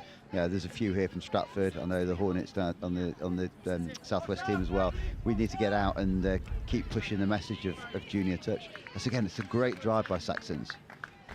Well, the Saxons just have this ability to carve through the defence over and over again. Dean carries it on this time. Here's Megan Wright. Both players have played at international level for England. The number 13 makes good yards. Taylor, inside and out. Taylor almost away. Up went the hand from Georgia Oates to deny her this time. Here's Wright again. Griffiths. Back down the other way. Changing the direction of the attack. A little bit lateral at the moment. Nice step from Grieg, but is caught by Chapman, and that's the turnover. So a transition then for the Wildcats. Yeah, it looks like a good drive. Good first touch. Made a lot of yards. Good second touch that gets approaching the 10 metres. That's only 2, and that's good yards for Wildcats. Third coming to keep this momentum going, girls. Well, this second half has really flown by as we approach the last 5 minutes. And that's fourth, and they've still got another one. Got a platform to set at the last and see what they'll do off this. They want to keep this momentum going. Don't slow down. That's good. Good ball inside to Kirkman. Quickly, and I think, is that fifth? Is on my counting. That's not always the good. That is 6 touches. Looking to race away to the edge is Druitt, but caught by Grieg in response. And I think now even at this level of under 14s girls is explaining to these girls to try and keep the pressure on, get Wildcats to keep the pressure on Saxons, and conversely Saxons want to be driving, I was about to say direct and go straight towards their box. They want to be sub in. It'll be a long day for them. They won't be used to playing 4 30-minute games. Up past the 10, another good carry from Taylor. Her second nationals for the Southwest Saxons. I must admit, I don't recognise many of the players on either of these teams, which probably I should do. But the names are not coming straight to my mind now. But yeah, Wildcats have defended that well. The Saxons got 2 or 3 good first drives and then sort of slowed down when she overstepped the mark, and the ref made her go back to, I think, on third touch or fourth touch.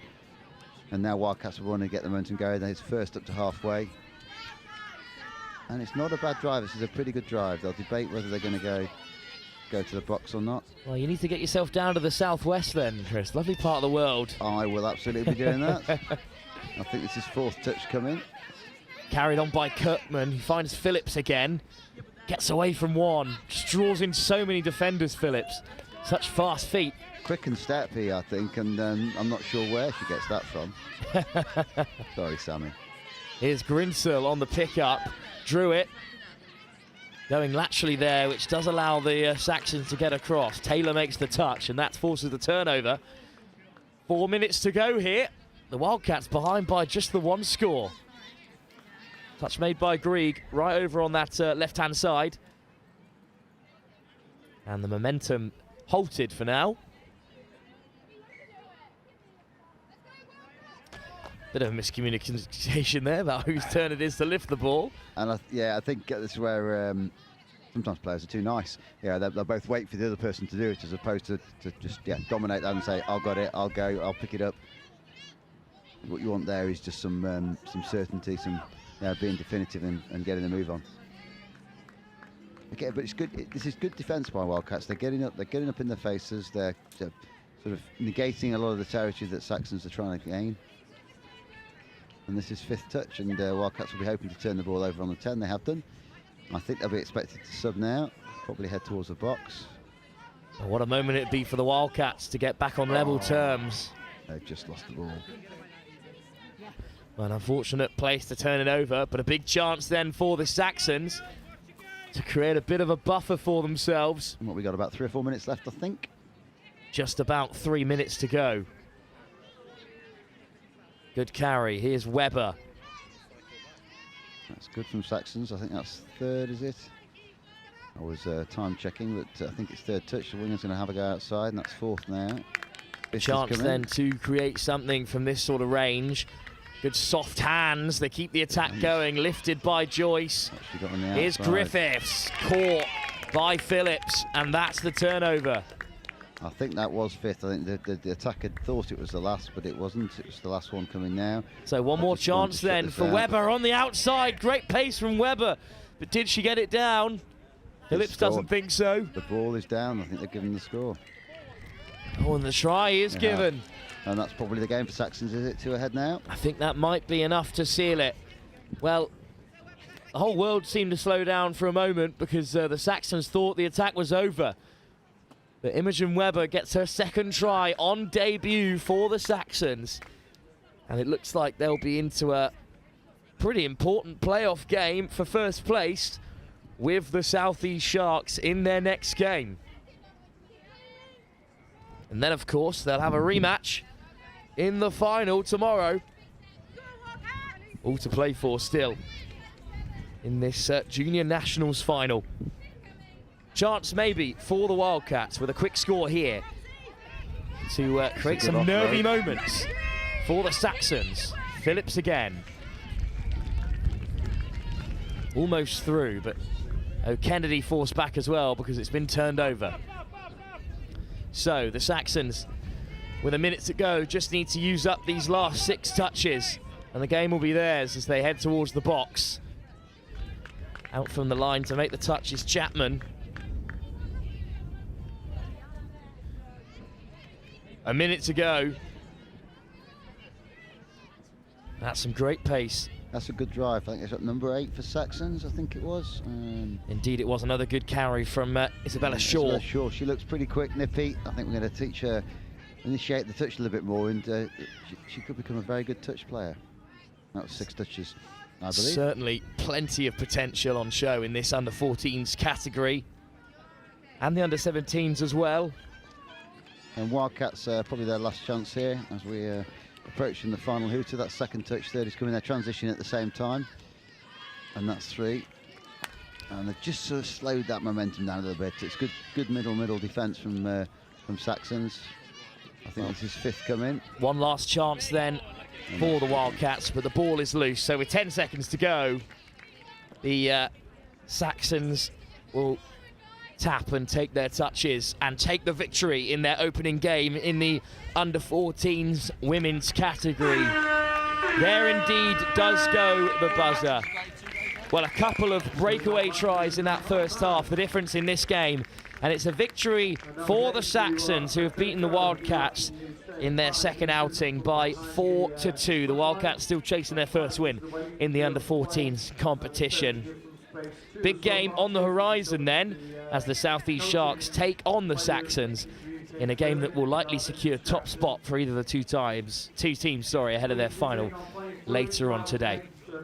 We'll get you all the results from the under-17 boys competition, which has just gone on as well, ahead of our next game, where the Midlands Tigers will take on the North East Raiders in the under-12 competition. That's due to kick off in just 5 minutes' time. Hot food and beverage, and also the coffee truck. And also any litter that you do create today, whether in your sub boxes, around your tents, or anywhere on site, you do have to use things provided and clear up after yourselves. So thank you.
Ladies and officials, this is your 30-second warning. Please make your way to your fields ready to play. So welcome back. It's Chris Simon now taking over on lead comms. We're just giving Wilf a bit of a break for this game, and this is the North East first game on this live stream field. North East Raiders boys or mixed 12s team they've got here, and that's against the Midlands Tigers boys 12s team. And we're about to get underway. Ladies and officials, stand by. And we've got referees Steve Melling, Sammy Phillips and Jay Wainwright.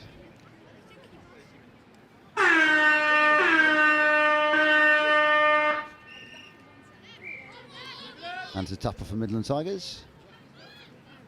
Getting the link involved, 54 straight away, Charlie Smith.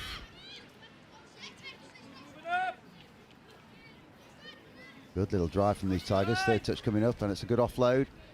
And is that a score straight away? I think it was at the Dobsons together, it's certainly Austin Dobson, I'm not sure who put that ball down. I think it was it Edward Royston, I think. Good score for Tigers. Great tap off. You're testing these Midlands, the North East Raiders side, who have come fresh from 2 weeks of training. They've only just recently got together, new to touch most of them, but going to give it a good go, and that's great to see. And certainly there was 2 or 3 big lads out there. They're going to win the size stakes against these Midlands Tigers. And as he broke through there, was it a touch?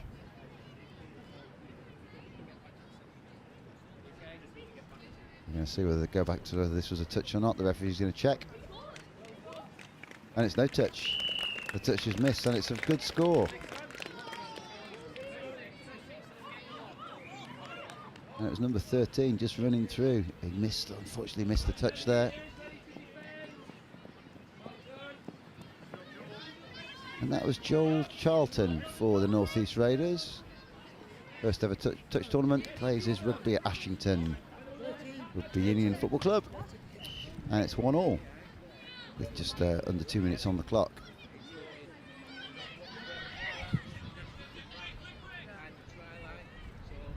I think that was Lyndon Hall stepping through there for Tigers, and it's a good touch. I think a good touch. It is a good touch. Good recovery there from North East Raiders. As Oscar Wright broke through for Tigers.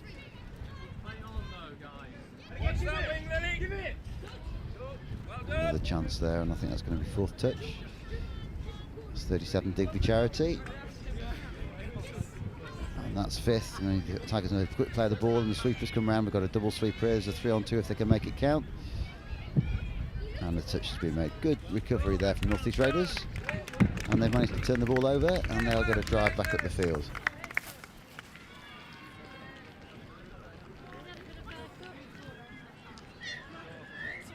That's the first touch, got to go back to the mark. Of course, the referees are going to put these rules, quite rightly play the rules as they're supposed to probably be a little bit more lenient, try and coach as they go at this age group of under 12s. Our first under 12s tournament for England touch. And that's 2nd touch. The Raiders there looking for a bit of an offload option, but it wasn't on. They're moving the ball away from their box, and this is 4th touch coming up, but he stepped around the winger, and that's good. Now can he go all the way? I think Lyndon Hall has got him. Lyndon Hall has got him. I think that's 4th touch. I think 5th is coming. The Raiders now have a chance, and that is 5th last one. Will they move the ball this way? See if they've got any pace coming out this way. Oh, it's a good interception by Midlands Tigers. 37 again, and that's Digby Charity. 2nd touch, 3rd. Oh, he's lost the control, and lucky that's lost the control by Tigers.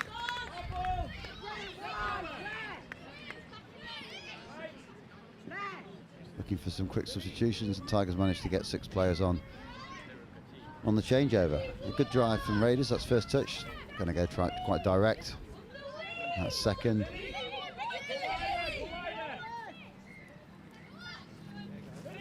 That's lost the control. That's unlucky. Ball down to ground.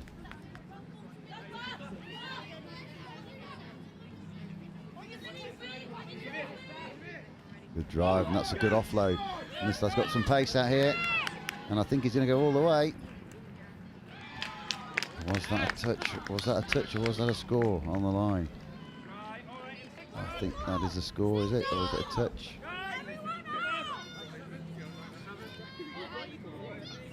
And the score has been given.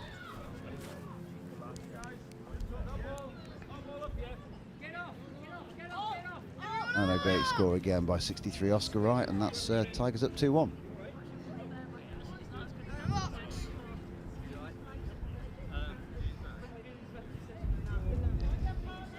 So Raiders will be topping off. And I think we've got number 8, Oliver Harrison, topping off. Plays his rugby at Ashington as well. Little pitch up there. That was from number 6, Jane Tuloma. Another Ashington. Quite a strong Ashington contingent here. There's probably 8 or so of this squad playing for Ashington.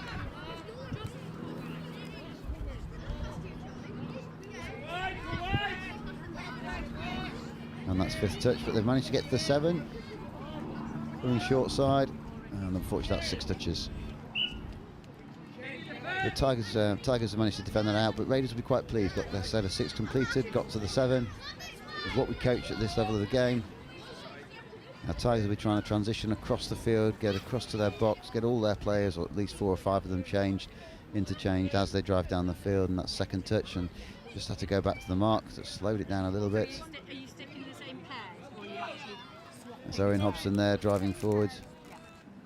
Owen Dobson, sorry, driving forward. I think 5th is coming, is it? Oscar Wright again. That's 4th, and 5th touch is coming now. Again, just a ref making him go back to the mark slightly. And this will be Lyndon Hall trying to set something up, I think, here. The ball going wide for Tigers, and it's ball down.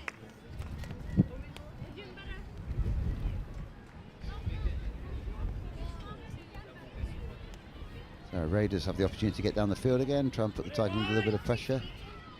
It's 1st touch. And he's given offside there, referee Sammy Phillips given offside. I think they're going back to have a fresh set of 6. That's 1st touch.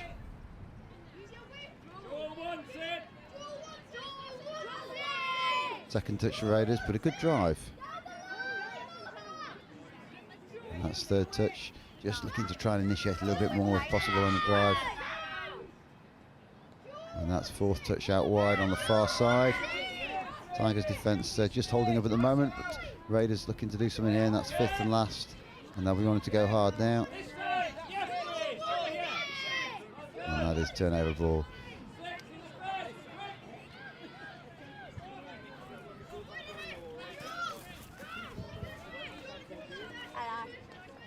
Harvey Brown in the middle there doing a good drive after he's just made that 6th touch.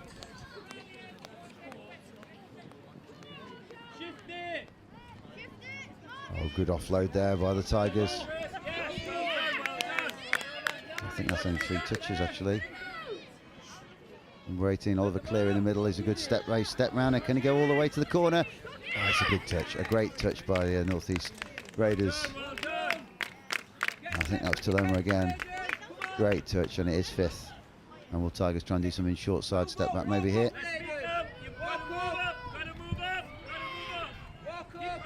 And lost control there.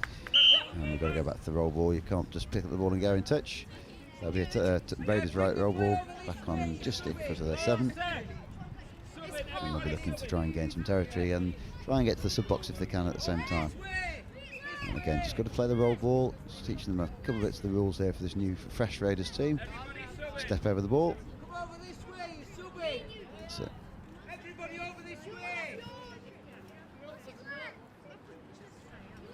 First touch, going good yards on 2nd. Almost up to their 10 metres, so we can get to halfway on 4, and that's unfortunate, lost control. Ball is dropped, and it's going to be a step over for Tigers. They're going to look to play the ball quickly, but they've got to go back to the mark to do so. And that's Lucas Carrington there on the short side, but good touch recovery as Oscar Wright looked to go round. And linking there, Thomas Barraclough.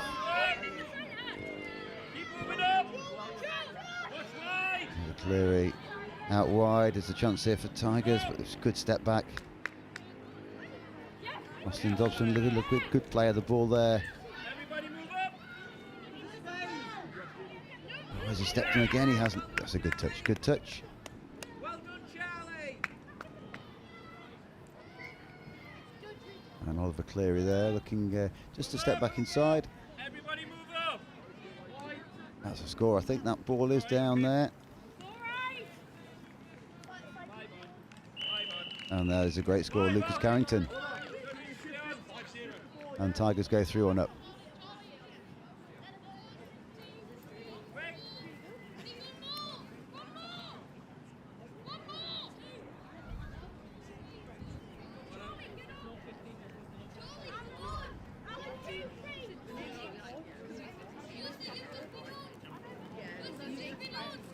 So you can just hear the Raiders here working out which players are going on, making sure they rotate those subs round. And Raiders tap off, 3-1 down, but playing some good touch and managing to gain some good territory. And there's another good drive here from Raiders. That's only second, and they managed to get down towards the 7. Third is coming. And again, some good momentum again. By number 2, I think that is number 2 for Raiders, Melissa Nelson. There's a touch at Ashington Lions. And I think we're going to go back to offside here. We've gone to an offside. I think we're looking for some clarity. It is a tap. We'll play the tap on the ball on the ground though. That's good.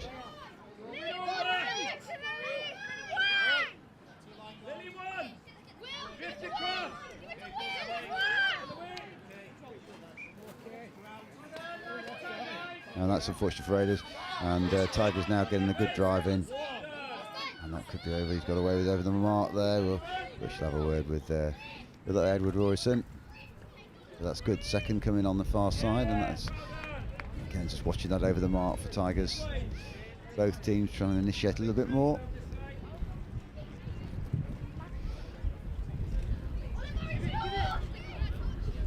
Oh, that's a ball down. Unlucky. I think it's going to be a touch and pass there.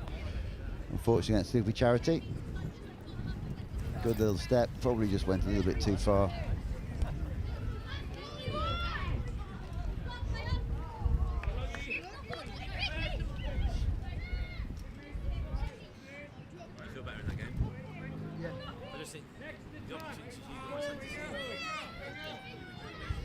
So back to Tigers again. We've got Lyndon Hall in here. Trying to boss things in the middle.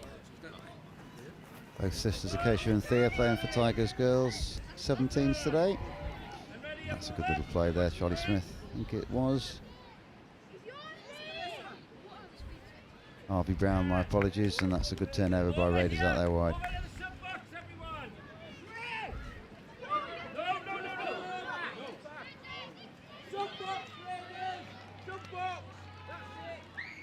Good touch, and that's going to be one. I think he's going to make him go back to the mark, just going to make him initiate that touch again. And again, I think some people will find that frustrating at this age, but it's important. One of the key skills of touch over the codes of rugby is to initiate that touch, play the ball from where you are touched as opposed to going over the mark. And that's a good drive by the Raiders. Winger here, out towards the near sub box, and managing to interchange 1 or 2 players.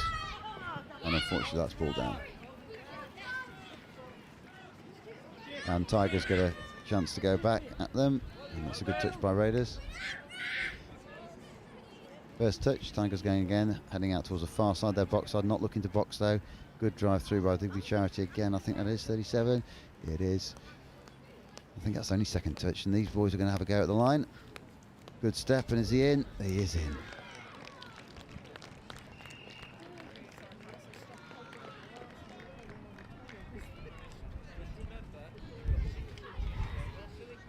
Very pleased, good little celebration and a dance as he heads over towards the box.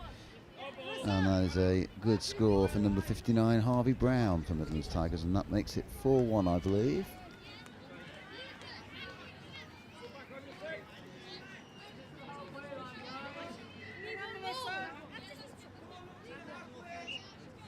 And our apologies on the score, it's got the Midlands Tigers logo, but West Wildcats, we will get that changed, that should be Midlands Tigers. This under-12s game against North East Raiders, and Raiders trying to get back on the score sheet. They've got the 1. Can they get a second as we approach half-time with 50 seconds to go? Good offload. I think the rest are going to let that go. They are. That's good. Good to see that. Good step. And a good touch there by Tigers. I think one of Dobson's, I think, out there wide.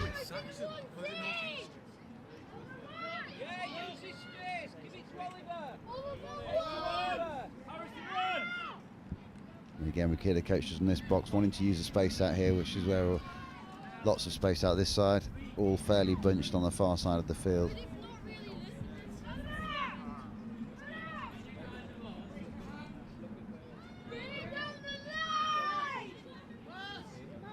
Last touch, but the ball is going. Oh, he's missed a touch. Oh, that's good. Good defense. A lovely step there, and this will be the last play of the first half. Are they going to try and have a run? They are. I think he's going to have a go here. Has he got the ball to Oscar Wright coming? And Oscar Wright's got the ball, but it's going to go. Good touch. Good recovery touch from the Raiders from number 13. Goal Charlton, another Ashington player. Good recovery there at the end. And at half time, we are 4-1 to Midlands Tigers, correctly updated now. But a good half for both teams, and really pleased to see North East Raiders getting on the score sheet in that half. And looking forward to the second. We'll be back with you shortly.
Officials 3 minutes, players officials 3 minutes.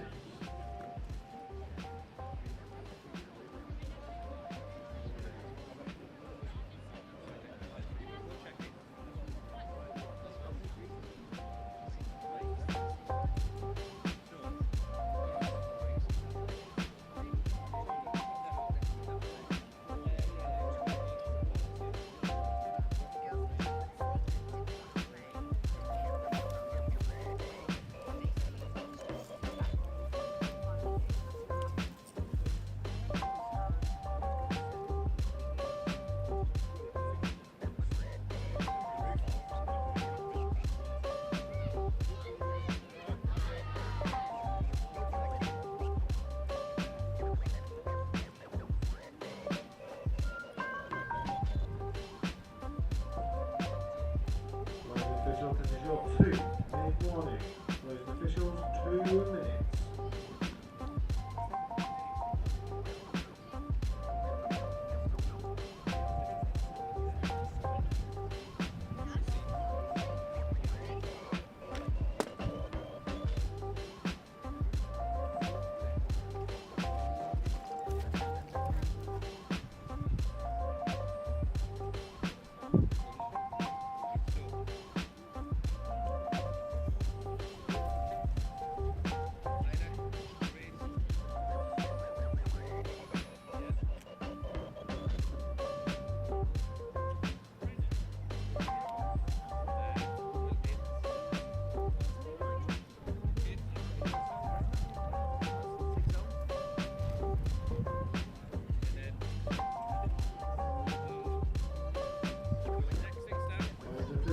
Official 1 minute warning. Closing officials 1 minute. So just under a minute to go, where I'm joining you back for the second half of the boys 12s Midlands Tigers versus North East Raiders. I'm Chris Simon, covering for Wilf, who was having a bit of a breather from our comms for this match. Midlands Tigers up against North East Raiders under 12s, their first time in the competition. That's in fact the first time for 12s in the Junior Nationals, and the first time for North East Raiders in Junior Nationals at all. So great to see them here. Great job that Joy and the team are doing up in the North East. And I should also mention Alistair Dobson, who's leading the juniors for the Midlands this year. Two of his boys are playing in this one, Austin and Owen, who are both, I believe, starting in this game. And it's Raiders to top off. You're looking to get another one on the score sheet as they try and recover from 4-1 down.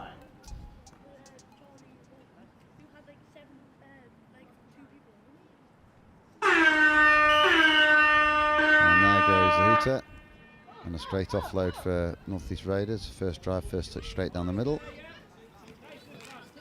Second one came. We've got Isla Charlton driving the ball in there really well. And third, and it's moved out wide for the Raiders here. Number 7, which is Ethan Tuiloma. And 2 Tuilomas in this team. And I believe there are.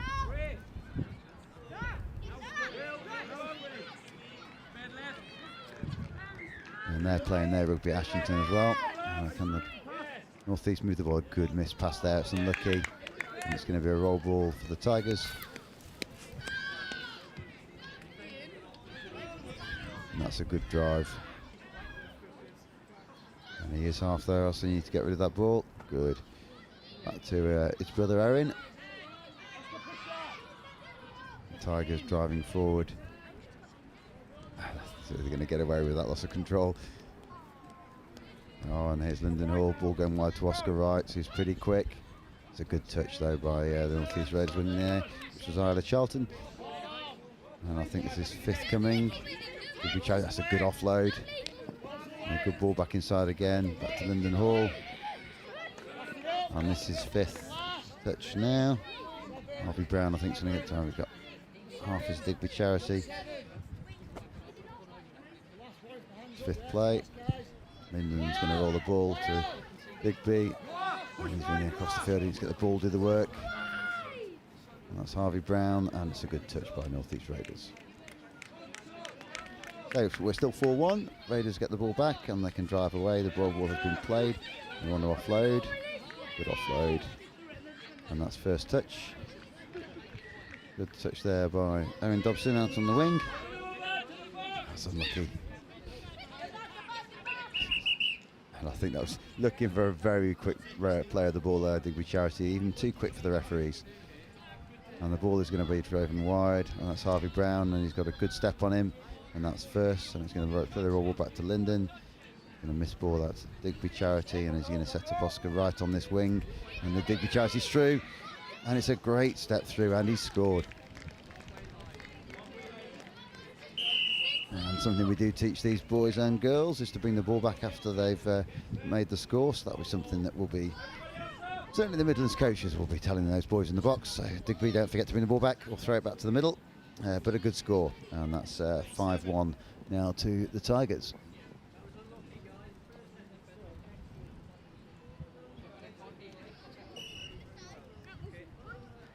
And Raiders tapping off again, looking to try and go direct. And that is a good drive by the bigger James Tuiloma. I'm assuming they are brothers. We've got Ethan and James. And that's a good little sweep of play coming down the back. Need a half quickly.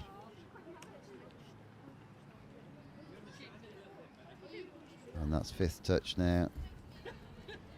And the coach will be hoping they get over. That's good by James. Get the ball this way. Pull the ball this way. You can look to pass. Good. And there's one more chance again. Unlucky. And Tigers going back to the mark. And it's going to be a roll ball on the leg with Partridge. There's his touch at Nottingham. And here's a drive.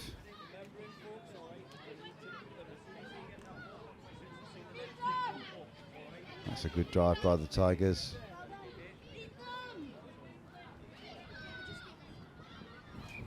He almost went through there, and that was Lucas Carrington.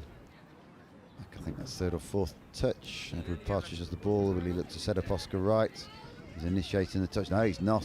He's going around. Oh, that's a good touch. Good touch by the winger there. I think it was number 11, Lily Nicholson, I think that was.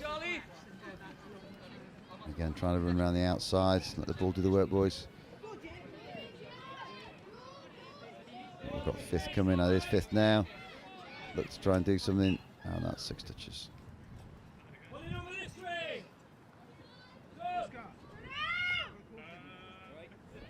So North East Raiders go back to their 7 metres and have a roll ball.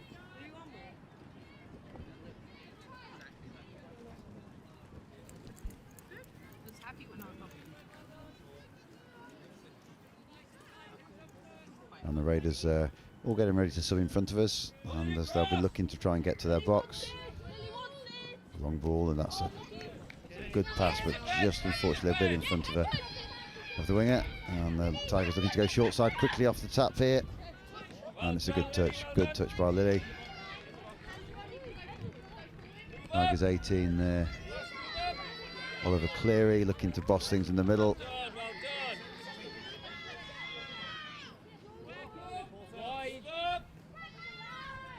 Oscar Wright is there. That's a good ball, good line. That's Thomas Barraclough, I think, out there at 35 it is. And Lucas Carrington, that's unfortunately ball down on the wing. Austin Dobson couldn't quite hold on to that. Say Austin, that was Owen Dobson out on the far side. And that's a good James Tuoloma, he's got some pace, he's going all the way. And Thomas hasn't got him, unfortunately. Did he get him back? Yes, he did, he got him back there. Thomas Barraclough, good touch there as James stretched his legs out on that far wing.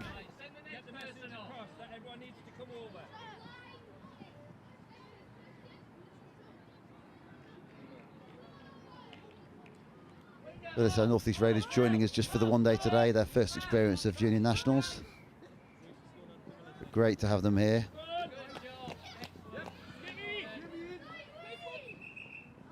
And that's a good start, got to watch over the mark.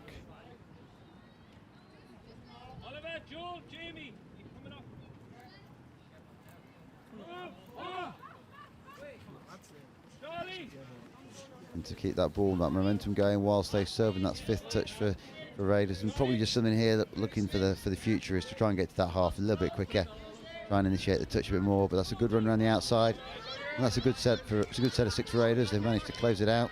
Hopefully put the Tigers under a little bit of pressure here is what they'll be hoping to do. But a good drive off by Oliver Cleary, going all the way to the far wing and initiate the touch.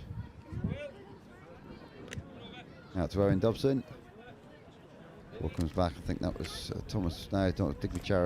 Lucas Carrington on that far side, and the ball's gone all the way through by the older Dobson there, Austin.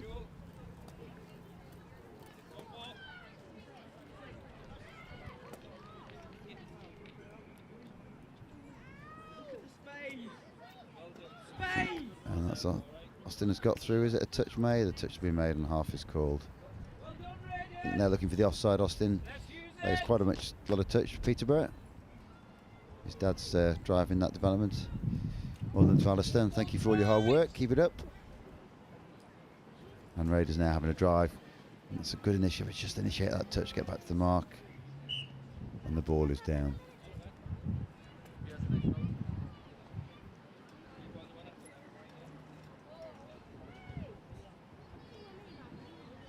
And they're playing the roll ball again, and that's good to see.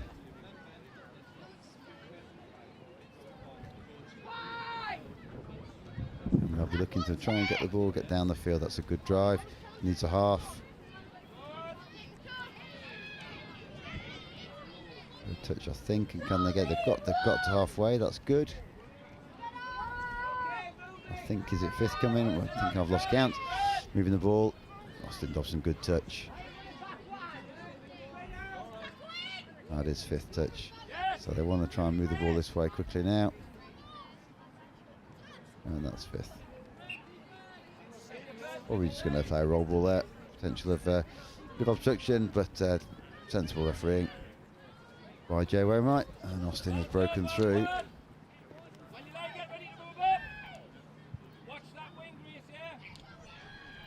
And that's unfortunately sideline, but a really good play then.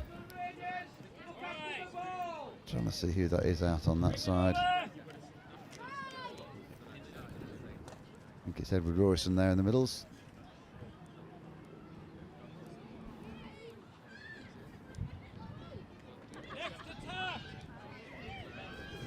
It's a turnover ball, and Tigers going quickly.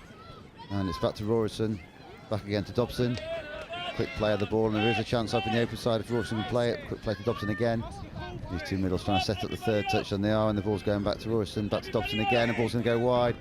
How's he going to score? Oh, it's ball down. Unlucky there for Austin Logan. Great set of play by Midlands. Good to see those two middles set that play up. And unlucky for Logan in this link channel. Good touch by Oscar Rice out wide for Tigers. That's first, but Raiders managed to get to their box. As I can hear the coaches calling them off, and that's get off the field as opposed to offside. Good drive again by Raiders, that's third. Good drive, I think they're going to let that play. Yeah, play on. Fourth, is this fourth coming or fifth coming? Oh, good drive down the line.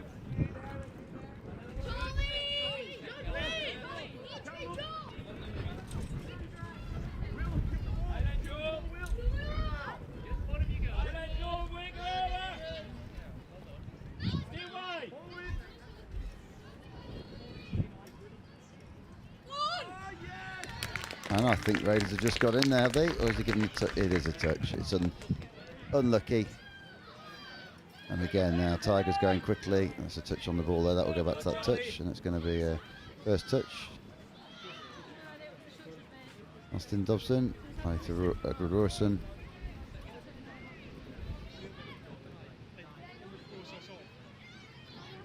And Tigers driving down the field. Minden all taking over, it isn't, and all taking over.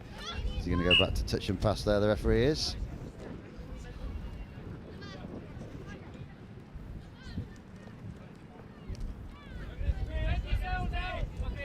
It's going to be a tap for North East Raiders. They can play the roll ball.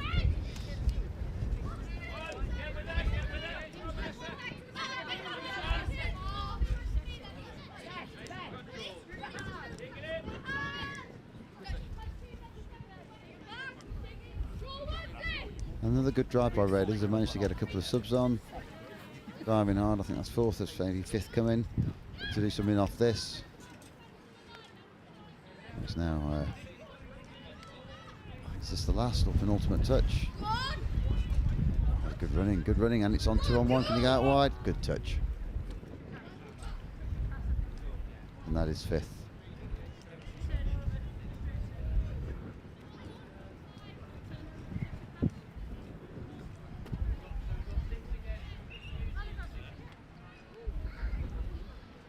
It's a roll ball. He's going to play the roll ball. He needs a half. Move this ball far. He's going to go back on the open side. As he goes going in on the corners. Number 3 got it, and he's going all the way, and that's a great score. And I think that's Charlie Holding out there. Only played touch a handful of times, few weeks. Plays his Union at Ashington. First ever touch tournament, and a great score on the outsides. And that's the second score for the North East Raiders. And a lovely finish.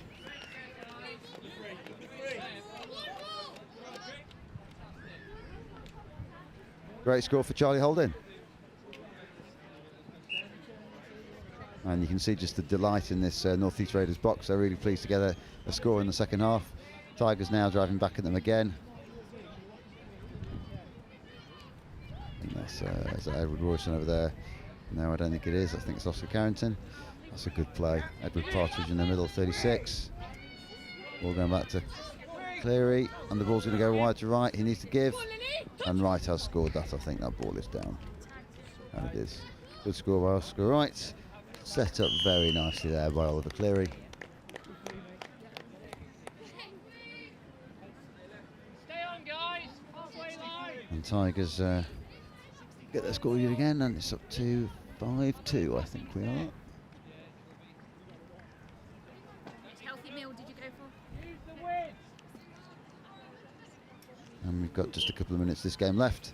Can Raiders get one more on the score sheet? They'll certainly be looking to. They're driving hard. That's second. Good yards on 2 touches. Keep the momentum going. That's Taloma, older brother, I believe. Third and fourth is coming. It's fourth touch.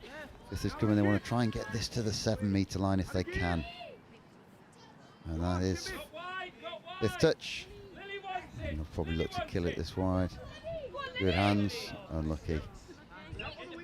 Lily Nicholson out there on the wing. Good line of running, good space. Tigers have defended it out, and they're going to look to drive back up the field, and that's good yards for Cleary on one, although going a little bit sideways on the second one. And the touch has been made, Needs to go back to the mark. And a good first drive, maybe could have initiated a little bit earlier. That's all part of development for this age group. The dummy and offload and ball is down. And there goes our final hootus. This will be the last play for Raiders. And the touch is made. And that is the game. And I think we made that a 6-2 win for Midlands Tigers. That last one was their 6th one. Congratulations to both teams. A good showcase of what can happen as we get these children involved in the sport from the very young age of some of them as young as 10 or 11 on this field. And our I think that's our first under-12 streamed game. So yeah, well done to North East. Congratulations to them for getting here and being part of this junior nationals, and congratulations to the Midlands Tigers, who probably deservedly came out with a bit more structure, a bit more touch knowledge, and have come out 6-2. I'm Chris Simon. I'll be back with you fairly shortly, and I'll probably be Wolf taking over on co-comms with me. So the players, referees and coaches can communicate clearly. Again, if you are hungry, we do have the food trailer just on the far side of the pavilion on the car park side. Any rubbish.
Thanks, Chris, for taking the last fixture. We return to action from the under-14s competition following their late win against the Northwest Broncos.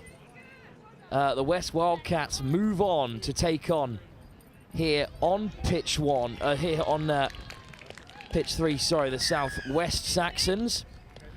The Southwest Saxons chasing their second win against the Wildcats. Well, we've had our opening try early doors here because the Midlands Tigers, off the back of an 11-3 defeat in their opening game, take on the South East Sharks, also chasing their first victory after a 5-4 loss to the aforementioned Saxons. Ash Grimsey alongside me, regional lead for the South East. Firstly, Ash, thanks very much for speaking with us. Oh, thank you for having me. And more importantly, just how great is it to see at this junior level the excellent amount of representation from the South East, both the Sharks and the Taipans?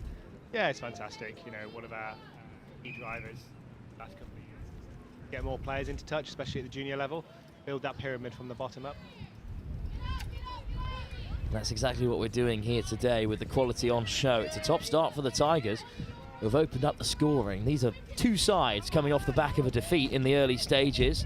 That ball's gone loose, so it'll be a turnover.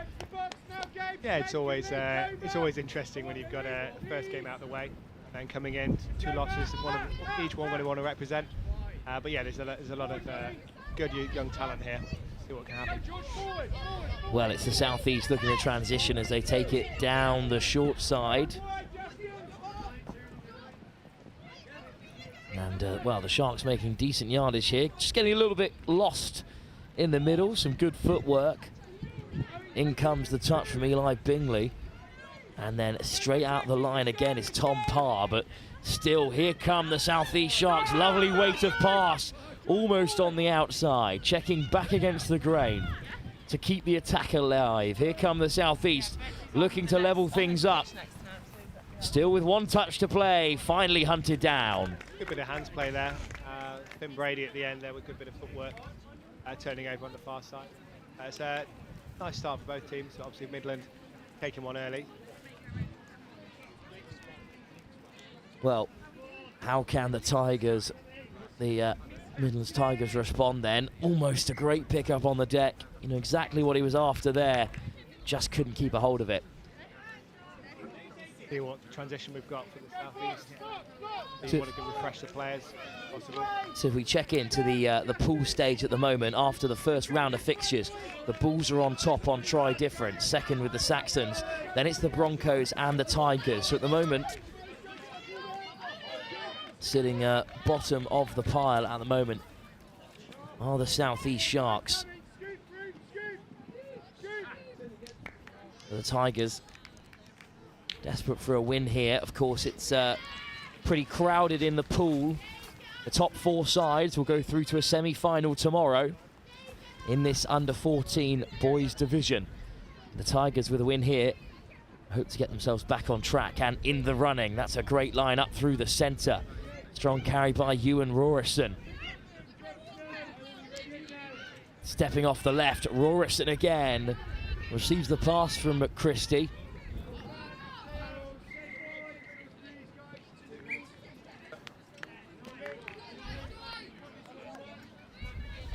Right, we've got transition here. Let's see if they can get good transition. They're struggling to get a platform and get the line in play. The transition has looked a little bit static, but the defence is very good, Ash. Yeah, holding it up there, keeping them out. Just want to maintain that. You know, the problem is get a bit of frustration coming onto the field.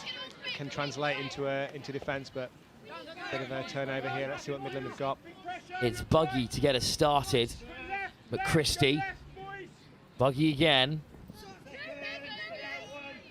Well, Ethan Dobson tries to get to the ball as a man down for the Tigers, but here comes Gresham. Gresham options inside and out. Eventually forces a touch, retreats to the 7. Rorison at the half. McChristie. Ethan Dobson. McChristie accelerates. There's the long ball. Getting back on the inside is Jack Buggy, but there's the touch. One last crack at the whip then for the Tigers. Flashed across, what a ball that is, and a great take from Jack Buggy as well. I think it may have been given as a forward pass. Well, have another look at this one then, Ash. It looked to me like a great little attack, but I think the pass has been given as forward. Tough angle there, but yeah, I'm assuming the on-field ref had a good vision of that. And let's see if we can capitalise on that. Lewis Lau, who was down the left-hand side, now in the centre, made the call. Yeah, touch and tag extraordinaire, Lois Lau, dual coding, representing her country, and just finishing the tag season last week. And yeah, she playing here, there and everywhere for both touch and tag. Fantastic. Absolutely, we know all about Lois Lau here at Next Gen 15. That's a great carry, well over the 10 metre. Nice footwork as well. Toby Burpitt almost onto that outside channel. Parr steps back on the inside. Good pick up from Pierce. Well, it's going to be a turnover here. Over the mark, maybe? Well, whatever it is, it's resulted in a turnover, unfortunately. Sol Phoenix with the call. Julian Edwards also out there, now on this near side. Good bit of footwork from Finn Brady. Touch there.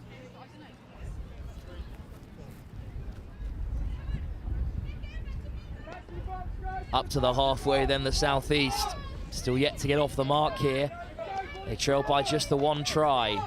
Both sides searching for their first win after the first round of fixtures. There's a big game over on pitch 3 between the Wildcats and the Saxons.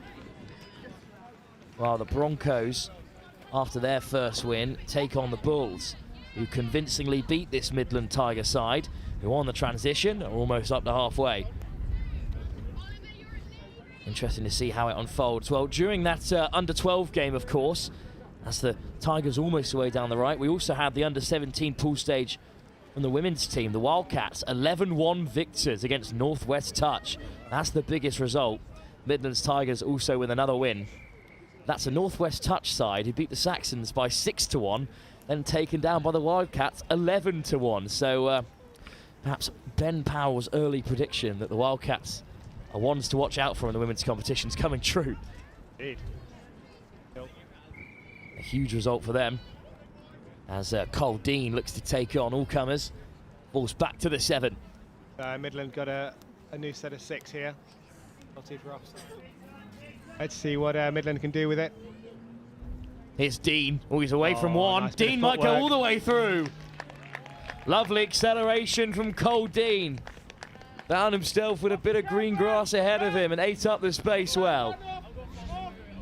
Well, they came out the line, the Southeast Taipans. Good handling from Pierce. And great acceleration from young Cole Dean. Yeah, so Southeast Sharks trailing by 2 here, but still definitely a lot in this game. See what they've got. Still very much in the contest. It's all to play for in the under-14 pool, unlike the under-17 in the boys' competition, which is only the top 2 going through to the final, which is a pretty rough run of things. There is a chance for all of the top 4 sides to make it through to the grand final on day 2. But both the sides on field currently in need of a win after defeats in their opening game. Nice little show and go. A good defence from the Tigers. Well, there's no bias in the commentary box, especially not with Ash alongside me against the Southeast. It's just that, unfortunately, the Southeast have been unable to provide shirt numbers for us here. So I'm afraid I just can't identify the young lads on field like I can the Tigers. We'll see if we can rectify that going forward. Absolutely, I'm sure we can. There's still plenty of touch to be played. That's a lovely run. One more pass should do it. This could be another in the corner. What covering that is from the Taipans. Great defence. Good chase down from Gabe Martin, I believe. He's a very, very fast player. Committed one of the eternal touch sins, which is brandishing the Southeast Sharks as the Taipans. That never goes down well, but it was great defence by the Sharks. And, well, now they're on to their transition. One region, Sharks and Taipans. we try, well, on the field, if we're playing against each other, as Sharks or Taipans, you know, there's a competition, but we are one region. It's great to see how many regions have doubled up in their entry today in the boys under 17s. Northwest and the Midlands have both split. Yeah, it's fantastic for the sport. You know, representation and participation are some of the key drivers. You know, our pillars are participation to try and get more players going. Come on, Finn Brady running down the wing. Well, Good I think footwork the there.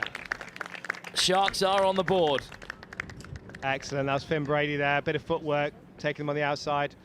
That's 2-1. Is that put it back? That is. It's just the one try in it now. A good start from the Tigers, but they haven't capitalised on all this early pressure. And in the game of touch, things can change so quickly. So much more touch to play. We return to the under 17 competition. Up next, it's the Wildcats and the Northwest Wolves in action. For now, though, the Tigers, with 4 minutes to go in the first half, would love to add another and re-establish that 2-try advantage. Dean lifts it off the face of the Riverside turf. A winding run from Pierce. Touch called in the middle. Fifth touch.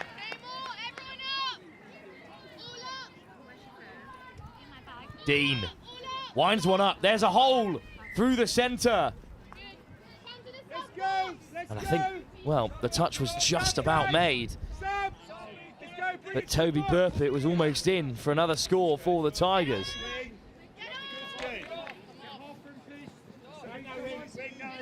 Oh, good defence from the Sharks. And Ash, an important time to keep out the Tigers as we approach the half-time break. Exactly that. You don't want to be conceding just before the half-time. Really want to put everything out there and give yourself a good opportunity for the second half. And it is the Sharks still in possession, up over the 10. But there goes the whistle from Sol Phoenix. Turnover for the Tigers. One more chance maybe for the Sharks to attack if they can turn it over. But for now, it's the Tigers who head towards the box. Little show and go from Burpitt. Ball is loose. But Lau sends the Tigers back to collect the touch. Good pace added onto the ball from McChristie. Gresham takes another touch. McChristie with the pickup. Gresham, bit of a hole there. One more pass. I think that might be touch and pass, which is a shame because Ethan Dobson was almost in. So yeah, the Southeast are really struggling to get a full contingent off the field. So when they do get their players on the pitch, they're running out of touches. That's wonderful footwork to get away. Oh, he might race away, but the hand goes up. Yeah, touch call back here. As I said before, Gabe Martin there, very fast player.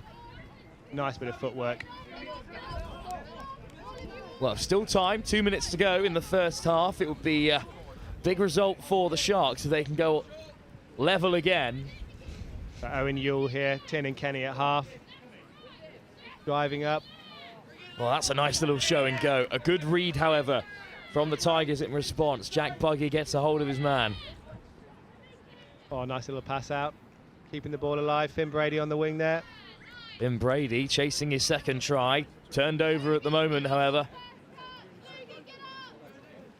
Well, the Sharks with one more defensive set then before the break, perhaps.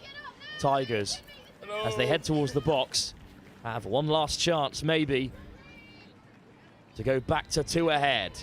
McChristie. Well, that's an important touch from Brady. What a nonchalant one as well. Burpitt on the turn. Good take from Bingley. Wood. Bingley. Bit of space. But that's a turnover. Well, unfortunate there because Bingley could have been away. 40 seconds to go in the first half. But it takes something pretty special for the Sharks to go coast to coast from here. You can see it here, Andy Penissard trying to get the ball to Gabe Martin on the wing nice and early. Use that speed. Oh, nice footwork inside and out, almost away. Was the touch made? Eventually across. At the very last moment came Bingley. 20 seconds to go here and, well, time up for the Sharks. That will bring an end to the first half, but right before the break, Ash, some very promising signs from this southeast side. Yeah, close game. You know, the southeast struggling to get out. Midlands have a really good showing there. Both teams getting towards the line, but southeast really need to get that line in play, fix that transition coming off. If they can do that, you know, either team could have it. Well, two sides chasing their first win of the day as they look to hunt down a place in the top 4 in this under-14 pool. Still 15 minutes to go here, but at the moment it's advantage Tigers. Great acceleration from Cole Dean, the difference between the sides. Finn Brady got the Sharks back within 1, but at half-time it's the Tigers who are just 1 try up with 15 minutes still to come in this crucial clash in the under-14s division here at the Junior Nationals here on Riverside in Nottingham. Second half to come very shortly.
Officials, this is your 2-minute warning. Players officials, 2 minutes.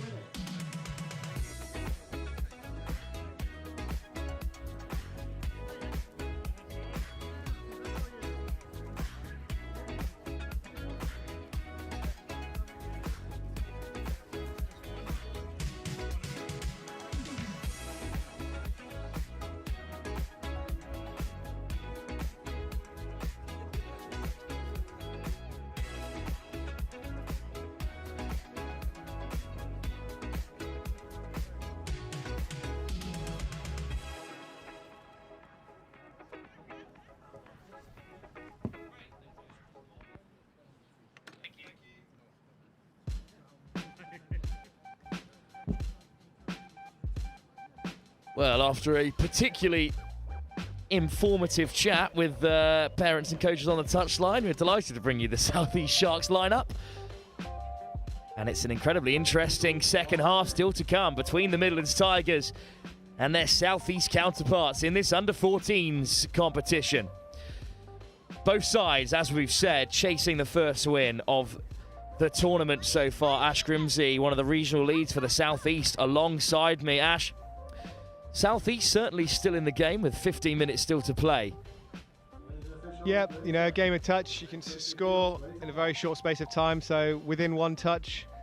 Yeah, both teams are in it. It's to be an exciting second half. Let's see what the halftime team talks have done for the players. Well, it will be the Sharks who tap us off.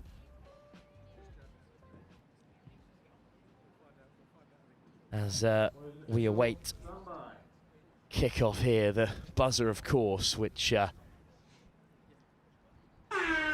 controls all here at the Nationals, and it's driven in early doors by the number 11, Quinton Tyra, sorry. And what a quick start this is down the left-hand side. All of a sudden, Southeast are breaking away. A lovely inside ball from Gabe Martin to Finn Brady. Well, this second half for the Southeast Sharks perhaps about to burst into light. Midlands Tigers on the defensive. Bit of space out wide for Tiernan Kenny. Kenny gave the pass, and in the end, the touch was made.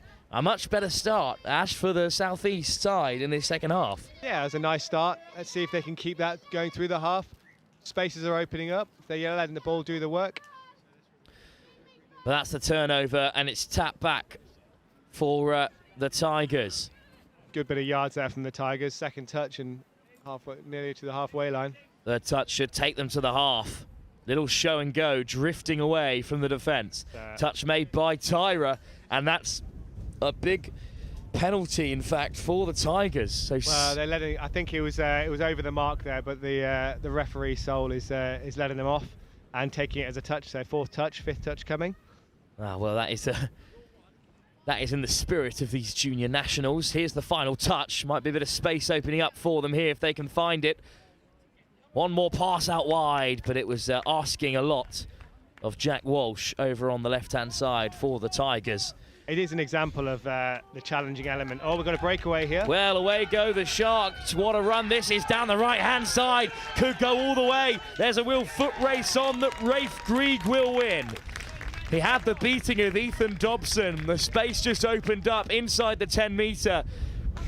And he goes the full Monty and dots down for the Southeast Sharks. What a finish by Grieg. Excellent finish. Good footwork, nice bit of speed. It's always challenging as a player and as a referee, chasing that player down. But that brings it back to brings it to 2-2, right? Indeed it is. A level game all of a sudden. The Tigers have led a 2-try advantage slip early in this second half, but it's Tom Parr driving on, looking to change things there. Up goes the hand from Justin Zarb. Here's Bingley. Zarb, once again, great line speed there, and he forces the turnover. Excellent. Top work from the Shark. Great bit of pressure there. First touch, lacking a bit of momentum, the Southeast. But they'll certainly have some good feeling in the camp after that equaliser. Zarb again is there at the half.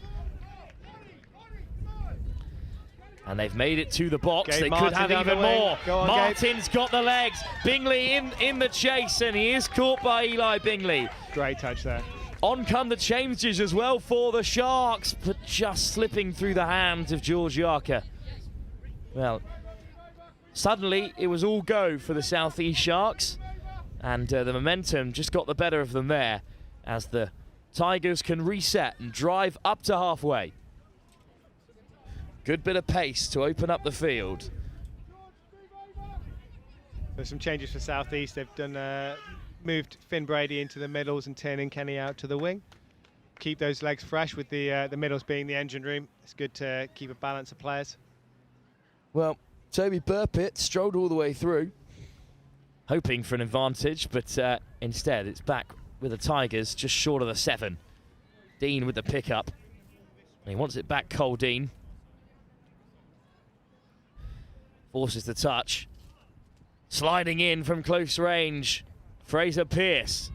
Forced back to the 7. Dean and Pearce operating through the centre.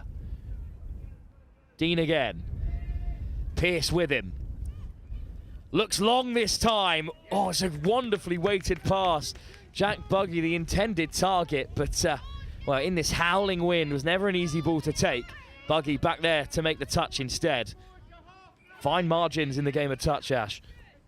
Yes, there are. I haven't got quite a clear view of what happened there, but I saw the ball fly through the air. It's always a challenging one, throwing in this kind of wind.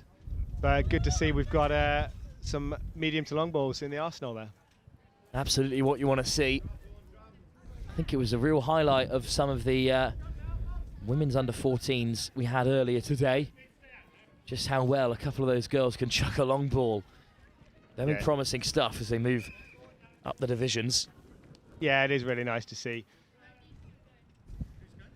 Here's Pearce and Dean again, working through the centre as they so often do.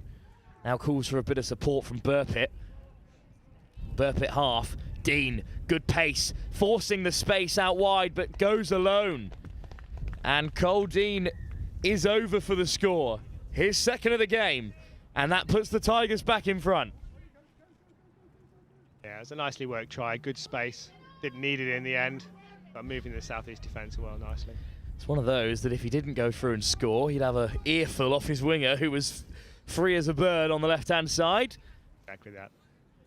But Dean scores regardless. And with 4 minutes to go, the Tigers are in front again. Well, the Midlands Tigers have had a couple of last-minute wins across the day so far in this under-14s division. They could be on for another. Oh, the Sharks just drifting through. An offside call, perhaps. Or just no touches made. A great run regardless. Almost at the line. Logan Sanderson forced back. Here is Sanderson again. Yarker. Well, they go wide now.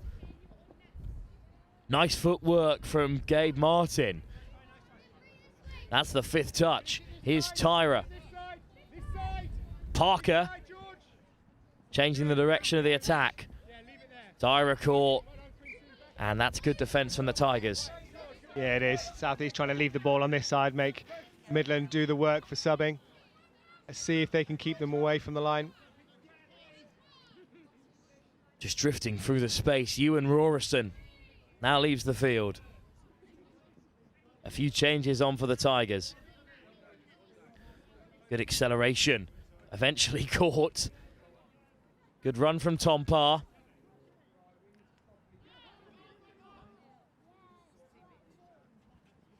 Parr changing the direction. Good pickup, and here goes Bingley. Feeds the winger. Great finish if he got there. The referee's in conversation. Expect it was a forward pass off the ruck there. And that is the signal given by the referee. It is unfortunate to see. It's obviously difficult from this angle, but it was a nicely worked bit of play.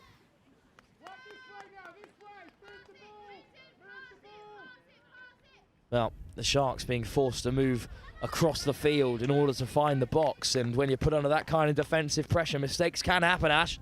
Yes, indeed. It's always a challenging one when you're in that position. You just want to get up the field in as few touches as possible, but obviously getting towards your sub-box, and sometimes that is forced. Oh, great footwork from Bingley. Perhaps the pass should have gone. 2 on the outside as a 3-on-1. But he did create that space all on his own. Yes, he did. Here's Tom Parr now. Bingley there at the half. Changes direction again. Looking to find some space. 2-on-1 with the winger.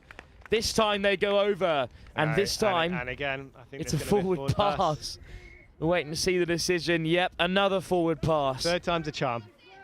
Let's see what they've got. Great sustained pressure from the Tigers regardless. They still managed to keep the Sharks away from their box. Let's see if the Sharks can get a transition off there. Midland are putting them under great pressure. There's the touch from Buggy, but on come the substitutes. Here's Rafe Grieg amongst them. Oh, wonderful run. Little Lovely. shake of the arm and all the way through. Another try for Gabe Martin. Great work from him. Excellent little show and go to Finn Brady on the outside. Just a little shimmy on the way past. Great finish from Martin. And can you believe it? The Sharks have leveled it up.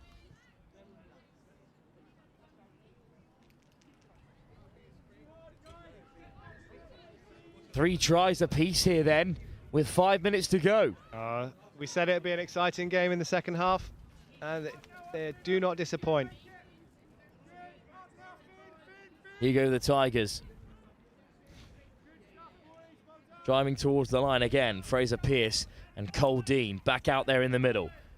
Here's Pearce. He's got so many numbers to the left. Instead he goes alone. Sky to score through the middle. Oh, Nice and it little has been dive. given.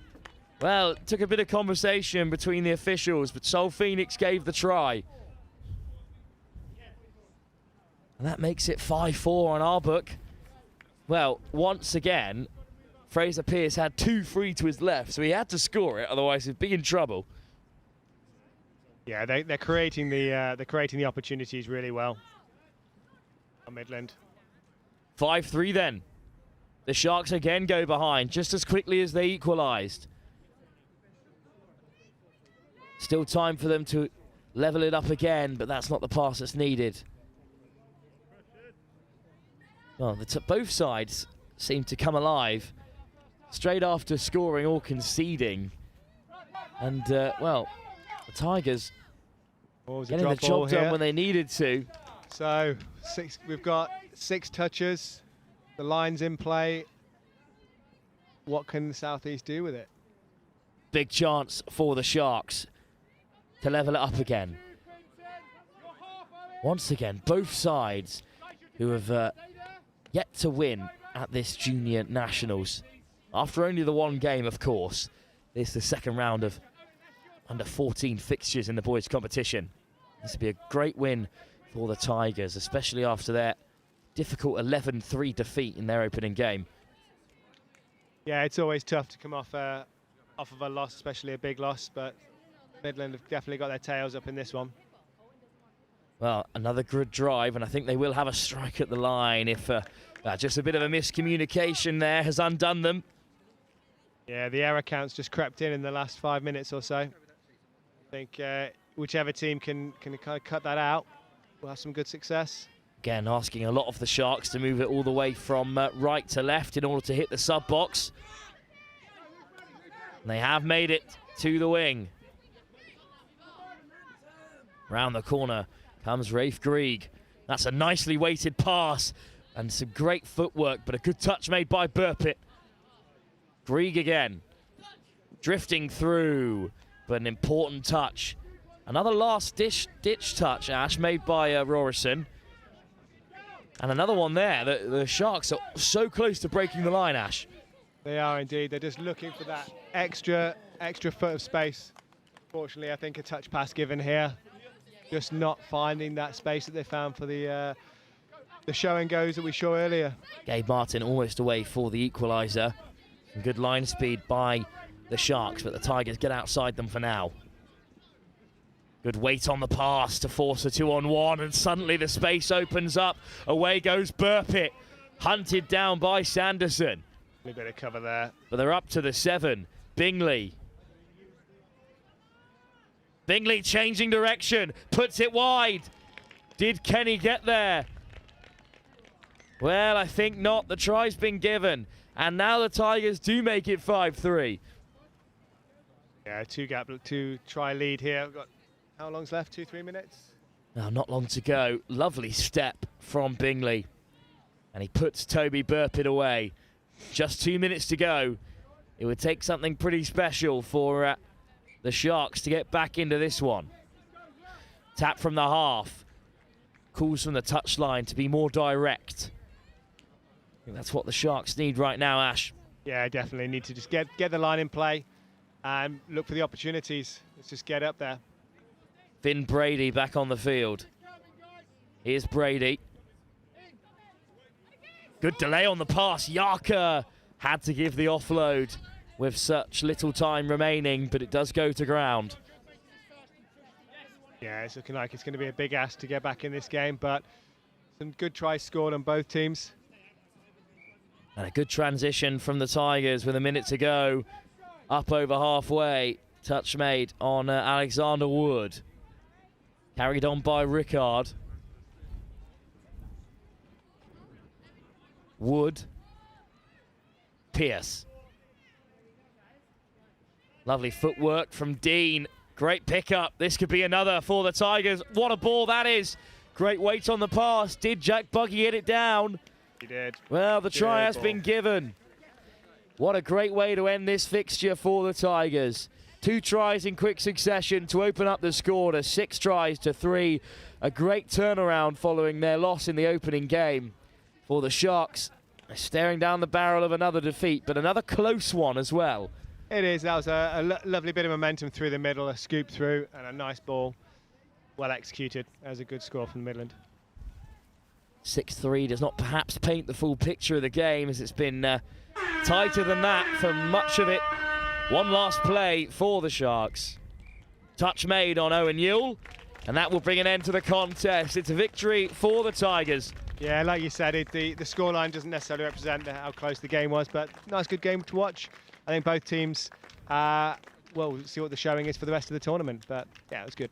Well, a well-supported South East Shark side have fallen to the Tigers.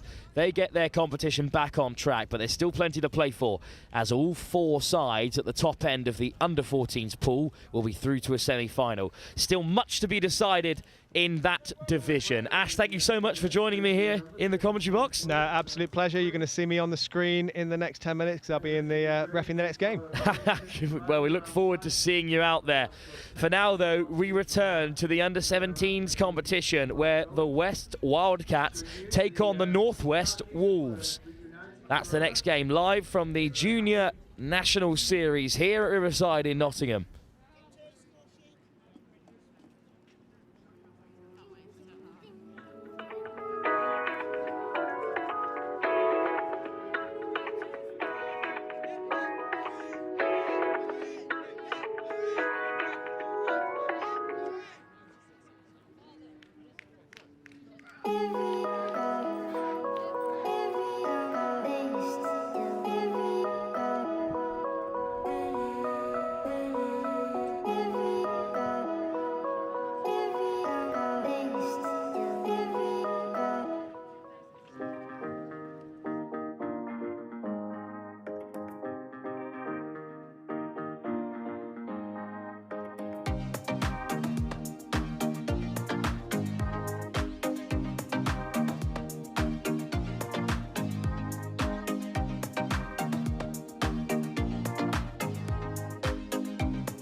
Well, it's perhaps the biggest game of the day so far. It's the West Wildcats in their black with white trim, taking on the Northwest Wolves in their classic maroon and black. So slightly similar kits for you, but the black and yellow are playing from left to right and are in possession now.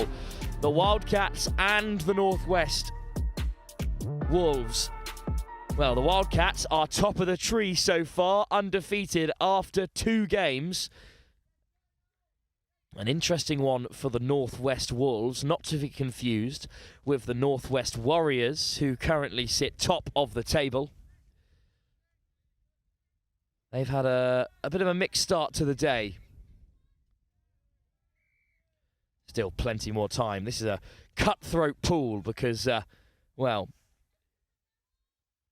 the top 2 sides are through to a grand final, and that's all from this under-17s category.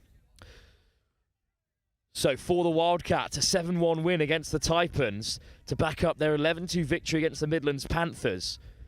On the other hand, however, the Northwest Wolves fell to their Northwest counterparts, the Warriors, before taking down the Saxons. This is their 3rd game of the day, and for both sides, a bit of a shaky start with no way through for either side, but it's the Wildcats back in action and back on the transition. Wildcats hit the box and look to open up the field through Will Wart, part of that mixed 15 side that were gold medalists at the recent Junior Euros. Lovely step off the left from Gallagher. He drifts one wide, but it's just put down.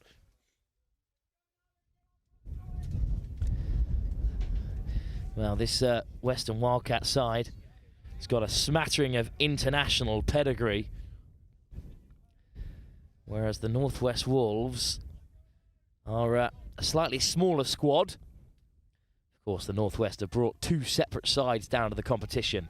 The Warriors, perhaps the stronger of the 2, given the result that opened up the day. Turnover against the Wolves. Some great line speed from the Wildcats. Here we go then. Big chance for them to get on the board early here. Well, it's just drifted into the path of Wart again. Over the top they go. And are they into the corner? Great finish from Charles Ganashord. Well, the Maidenhead lad has gone over. Ganashord's younger brother's also playing in the under-12 side for the Wildcats. But that's a great stretch out and leap to avoid Harry Hallam-Dunn.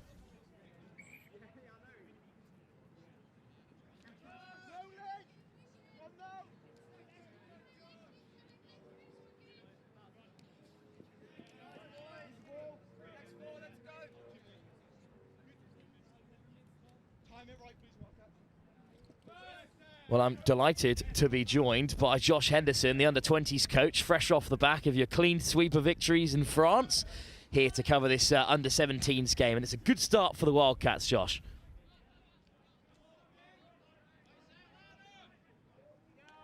Looks like they had another crack at the line, but unfortunately the touch was made by the Northwest. But they do look strong to begin the day here. It's carried on by Thomas, whipped out wide to the try scorer, Ganashord, almost on the outside of Hallam-Dunn. Yeah, nice play there by the Wildcats. Nothing on last touch, so move the ball away from the Northwest box, make them work hard to get over there. And some good line speed from Norton will keep them in danger. So as we've talked about here, the Northwest have brought 2 strong sides to this under-17s competition. Yeah, it's lovely to see. I mean, when I first started playing as a junior, we'd only have maybe 3 teams representing the whole nation. So to have teams bringing 2 for each age group is exceptional and shows how far we've come as a country. Well, transition from the Northwest doesn't perhaps make as much ground as they'd like. The Wildcats should be able to carve out 1 shot at least at the line. They've got to keep their momentum up here. It looks like it's a bit more stagnant. Hopefully Gabe Nicholson can... He's being the first man, and he's going forward. And here come the Wildcats then, taken on by Malachi Randolph. Good pickup, Randolph on the return, steps back inside, reaching out low. And I think the try is given. Randolph has it. Part of the under-18 side that recently won gold at the Junior Euros. Part of that Thames Valley Touch Club as well. That's a lovely step. Beats the two defenders, and the try is given. Yeah, lovely try by Malachi there. Someone who I've known from years from Thames Valley, and it's lovely to see him on the international stage, but also representing the West here and putting in a good performance. Try given by Ash Grimsey, who's straight out the commentary box and onto the refereeing field alongside Laura Balfour and Johnny Richards. Here come the Northwest, though. This is their best attack of the game so far. Hallam Dunn racing towards the corner. But he is caught on the cover by Dan Brown. Part of that Revs Touch Club as well. Another international under-18 level. A gold medalist at the Junior Euros, and that pass is forward. Yeah, that was lovely hands by the Northwest to try and exploit the space, but lovely cover by the Wildcats. And again, you see the Northwest trying to kill the ball in the other end to make the Wildcats exit as hard as possible. So here come the Wildcats. They look to head towards the box. That's a great carry, almost up to halfway. And on come the changes. Looped over the touch excellently well and taken in by Noah Thomas of Maidenhead. Unfortunately, incorrect raw ball there. Looks like he just went to the side of him. Well given by the ref. So penalty to the Northwest, and hopefully they can use this territory to go up the pitch and hopefully get one or two attacks at the line. Well, there's the first touch taken and the second. Run in by LSD. And now here come a few changes, amongst them Bertie Howard. Here they go. Here's the injection of pace for the scoop. Good pick up from Joseph Smith. He flicks it out the back door. Well, you've got to try things like that in a game on like this. Worth a go. Joseph Smith been playing rugby since he was 4 years old at Chester Rugby Club. Oh, good go forward by the Wildcats with unfortunately, a bit of a bobble in the roll ball. Turnover. Hopefully the Northwest can capitalise on this. So the Wolves still down by 2, but plenty of time left to turn it around. Strong carry to get things underway. Could open up here. They're all the way up to the 7. Benjamin Smith has at the half. Finds Joseph Smith. Good chase down to Hunt Howard, another Chester rugby player. Howard, Smith. Joseph Smythe. Nice touch. Smith again. Steps back on the inside. Can't get away from Randolph. And that's the turnover. It's unfortunate. The space was probably on Randolph's inside if you look to step back, but well defended. But hopefully now the Northwest can get in front, getting some more physical touches and get these turnovers. Good pick up from Gunnar Shaw, the try scorer. Suddenly a little bit lonely at half, but the Wildcats are once again in Wolf territory. That's a nice winding run from Gallagher. Lifts it over the top, little show and go on the inside, but Wilcoxon is caught.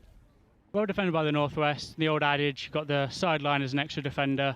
Just shepherded him out there, and hopefully they can drive up, use their touches, get on fresh legs and work hard for each other.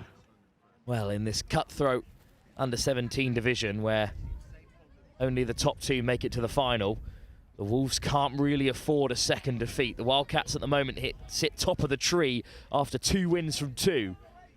Here goes Freddie. Lovely step. Pick up. Oh, looking to flick it on the inside, but Freddie Mason just had no one for company.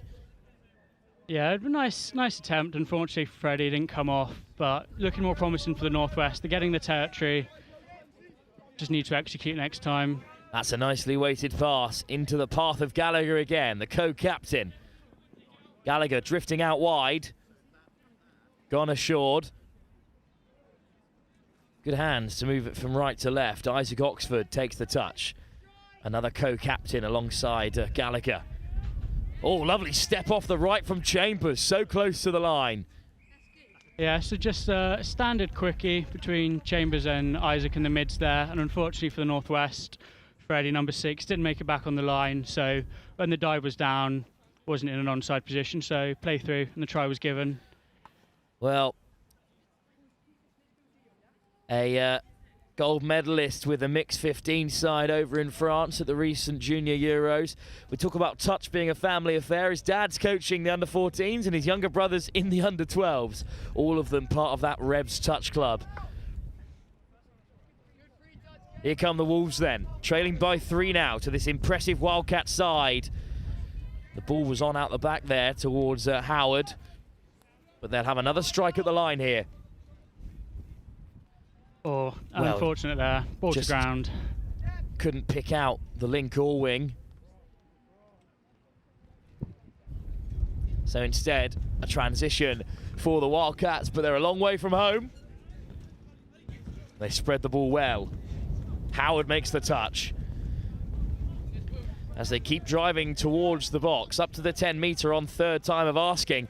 And then look at the acceleration from Will Wart. Oh, it's just been spilt, unfortunately, there.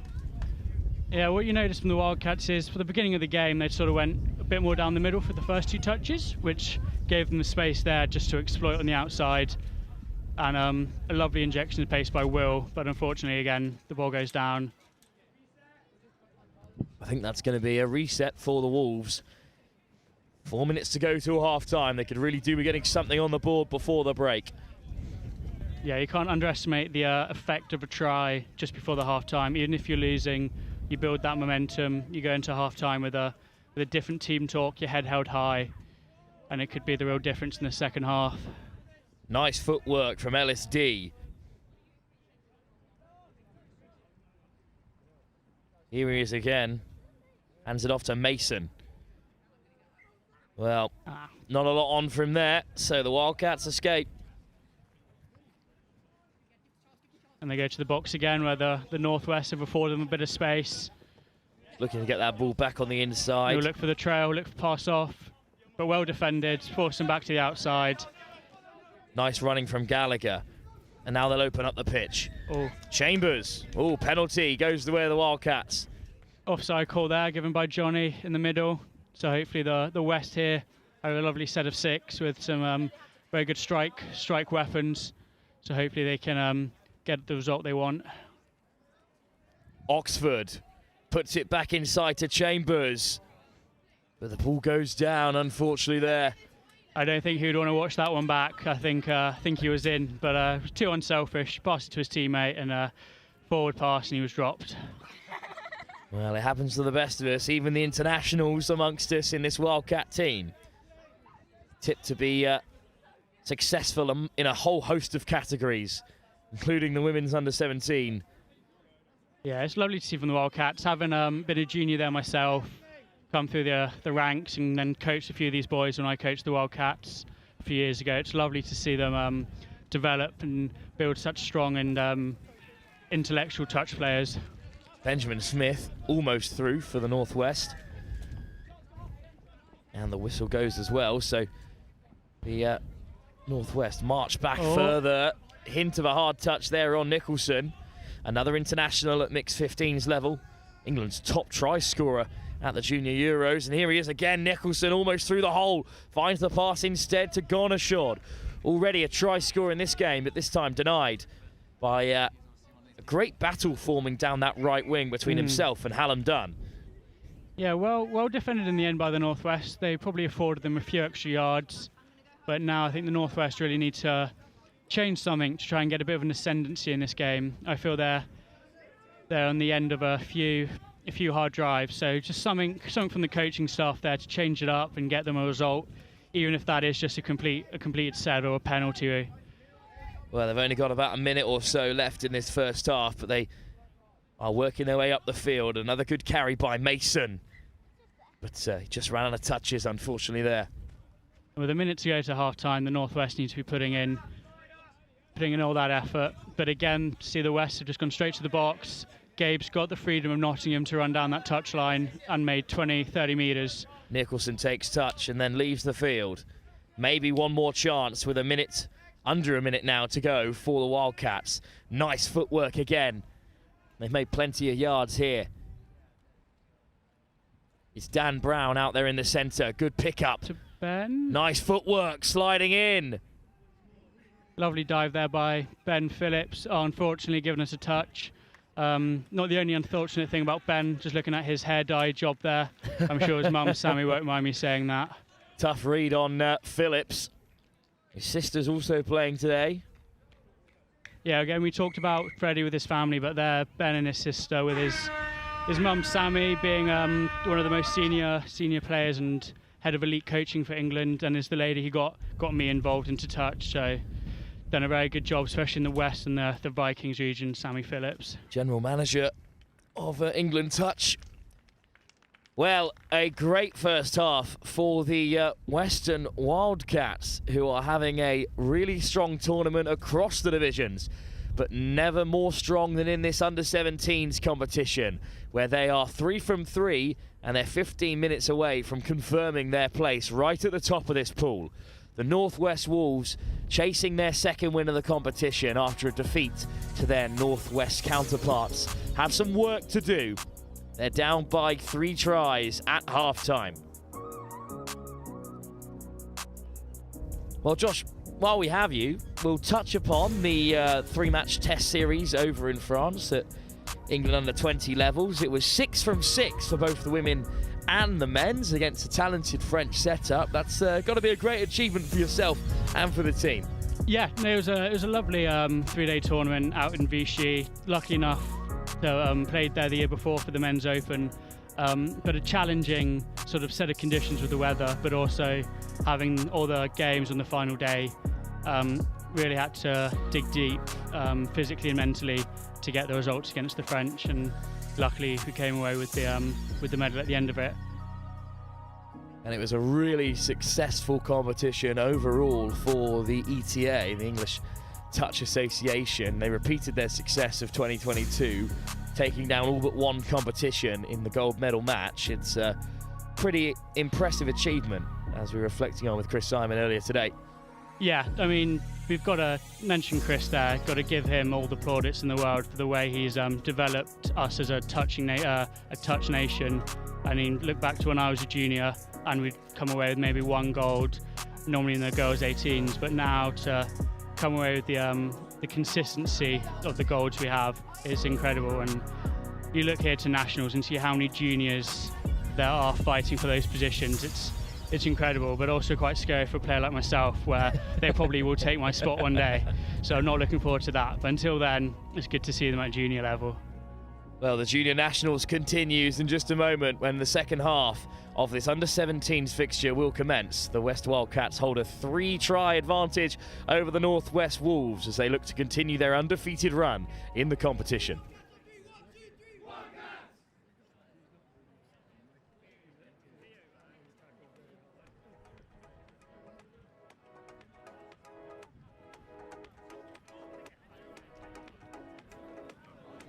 Official 3 minutes.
15 minutes to come in this crucial game in the under-17s category of the boys' competition.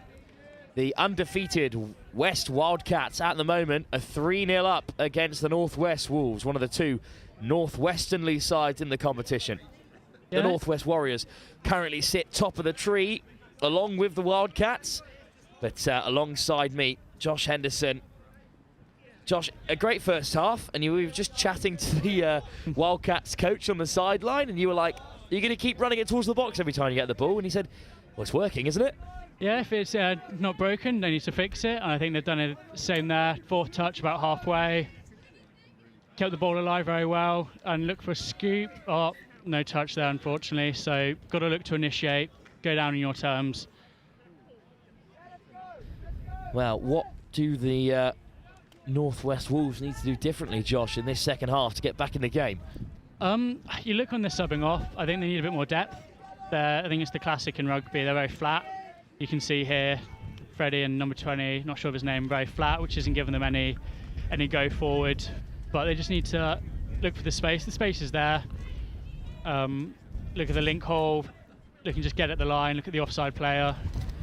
Good pick up from Mason in the meantime. He looks to glide through, but the touch is made.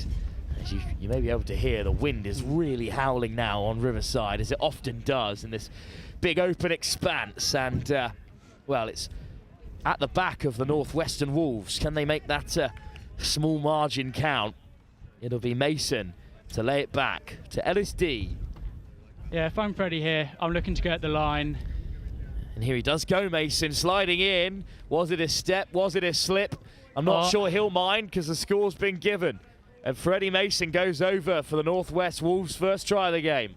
Yeah, I think the Northwest have been looking a bit too lateral. You saw Freddie just before that run a counties on the left edge. And they get success if they go at the line, catch the defender offside and does that, gets the reward. Game on. What a score by Freddie Mason, a player you know well, Josh. Yep, coached him last year, the under-15s, in another junior tournament, but unfortunately only came second that time. So it was lovely to see Freddie and a lot of the 15s I coached last year come away with the gold this year. Will Wart, one of the mixed 15s to win that gold medal over in France a few weeks ago. Almost away, and this will be it, little show and go. Great recovery from Mason, but that is excellent manipulation from the Wildcats. Yeah, lovely feet there by Ethan Gallagher. Probably could have dotted the ball down at any time there, but tried to beat his man once too many. Here he is again, Gallagher sliding in. Mason's got the hand up, but Gallagher's got the score. Ethan Gallagher, the co-captain, the England under-18 international, based here in Nottingham, scores on his home field. Yeah, I learned from his mistake of trying to beat four people in one step and just got at the line. Again, Freddie, unfortunately, just that one step too high, not off the line enough, offside, and try given. Good start for the second half of both teams then. We're back to where we were at the break. 3 tries in it, but a bit more momentum perhaps at the heels of the Northwest Wolves. Northwest will look to strike here. Looks like they've been running their short with a sort of passive line here, but unfortunately maybe a bit too close. The momentum just quelled at the wrong time. That's a nicely weighted ball, but plenty of touches there, one of which Stanley Wilcoxon will get it back for the Wildcats. And again, Wildcats looking to go to their box, but Mao notices the spaces ahead, punches forward, same with Gabe, and made lovely yards on the first 2 touches. Still plenty of touches to make it to that box side, which they do now. A few players leaving the field. What can the substitutes create? Good Working platform through the middle there. Here's Oxford. Great pickup. Lovely weight of the pass. Straight through the centre. One more should do it. What a grab by Connor Shawn. Unfortunately, looked beautiful, but unfortunately I think Noah was touched just before his lovely one-handed pass, so that was a penalty to the Northwest. Wonderful pickup by Oxford, and it's Noah Thomas from Maidenhead who gave the pass one-handed. A great grab. But, well, the Northwest Wolves went straight to the referees to ask the question, and the answer was no try. So as we cross the 20-minute mark, the Wolves are up over halfway. Well, we're 4-1 up for now. But the Wolves are in a good position here. It's Mason once again pulling the strings. Yeah, Freddie's been involved heavily in the northwest attack, but hopefully they can keep up and keep pushing forward. It is the Wildcats, though, back in possession, and they'll hit the box as they have almost every transition. Look to punch it up here, inject a bit more momentum that they lost, unfortunately, there. Lovely injection, lovely tip off there. And there's the pass that's got the Wildcats up to the 10-metre. And I think that's a turnover there. Involuntary roll bolster there. Freddie sensed his team were a bit under pressure, stepped out of the touch, and unfortunately for the West, rolled it without being touched, which is a turnover. And I think they've just returned the favour. Well, 2 turnovers in quick succession, but the Wildcats, with a fresh set of 6, will surely strike from here. So that's why we've got to initiate the touches. You've got to go control it, go down on your terms to avoid situations like that. That's a nice pass to pick out Will Wart again. He'll take the touch this time. Lifted off the deck by Phillips. Stepping back in now. They'll go to the short side again, sliding in. Kept out this time. Good effort from Dan Brown. Another England international under 18 level. Another member of the Revs Touch community as well. Surely this time something might open up for them. Great balance from Gallagher. Yeah, and again, Ethan just gets the ball back, goes to the line, and the space opens up for him. But lovely defence from Freddie just before that on the quickie, where his link looked a bit in a no man's land and worked hard for him. But unfortunately, second time at asking, couldn't perform it again. And a second try of the game for Ethan Gallagher. What a crucial part of this Wildcat side he is, as the Northwest Wolves perhaps have been defeated here with just 2.5 minutes to go. Yeah, I think it would require maybe quite a large miracle for the Northwest to come back here, but it's the first couple of games of the tournament, and it's a 2-day tournament, so they're going to be looking to build for the later stages and hopefully work on it. Speaking of latter stages, we move on after this game to the under-17 competition in the girls category. And, well, it's a pretty tantalising encounter for you as the Southeast Taipans take on the Midlands Tigers. An important game for the Taipans, who sit in 3rd, with the Tigers 1 point behind them in 4th. Top 4 sides will go through to a semi-final. So a crucial game for both those sides in their quest for a semi-final berth. For now, though, here come the Wolves with finally a bit of space to run into. Oh. Nice footwork. Can he get over? Diving in to touchdown is Hallam Dunn. I think the touch has been made. Touch was made, but looks like Ashley going back for a penalty for offside in the middle. And they've got 6 touches. They've got about 1.5 minutes, 2 minutes left, so they need to use these touches well. Oh, they'll take a try from these closing moments as Smith goes in. Joseph Smythe. Smythe again. Howard. One of the many Chester Rugby Club representatives across the Northwestern divisions.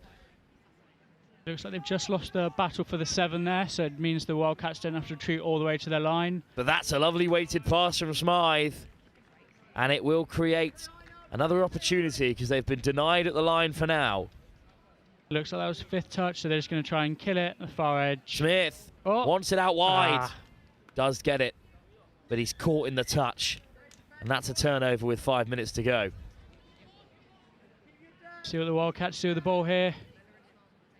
Space is there, so it looks like they go to the box with a big pass from Malachi there. And lovely pace from Charlie just to run it up the pitch.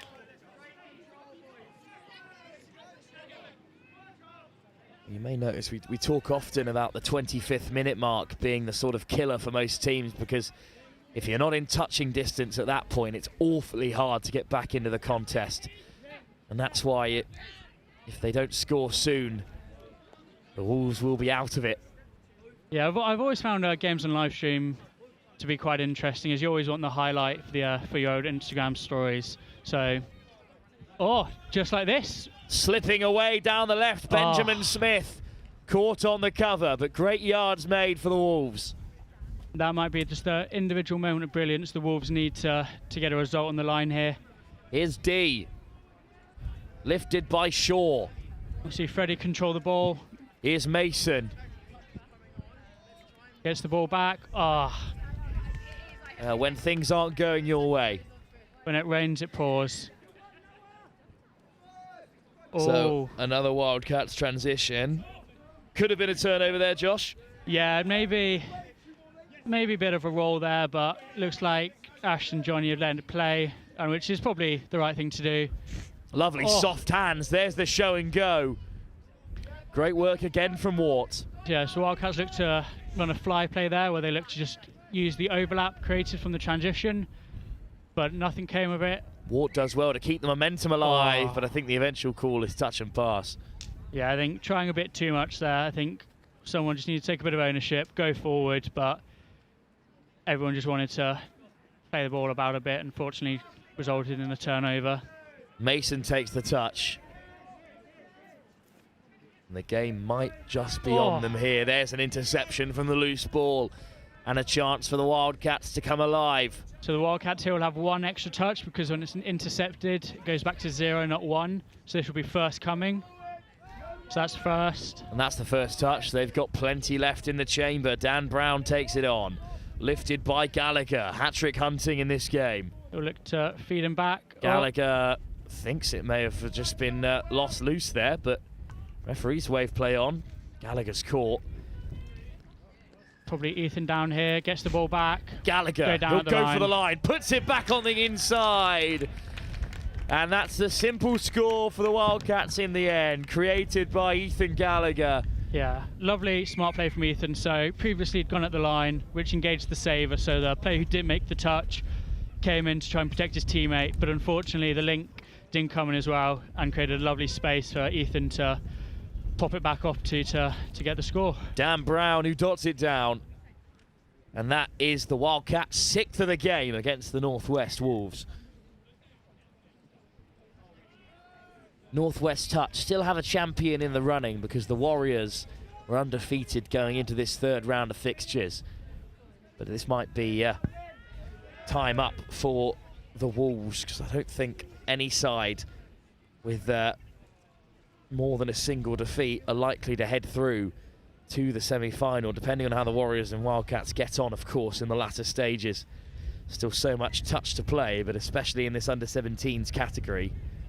Yeah, so we look again there on the Northwest line attack. Very similar thing to the previous try, where Freddie goes, engages the saver, but unfortunately the space wasn't quite on for the pass, and the West defended it out well.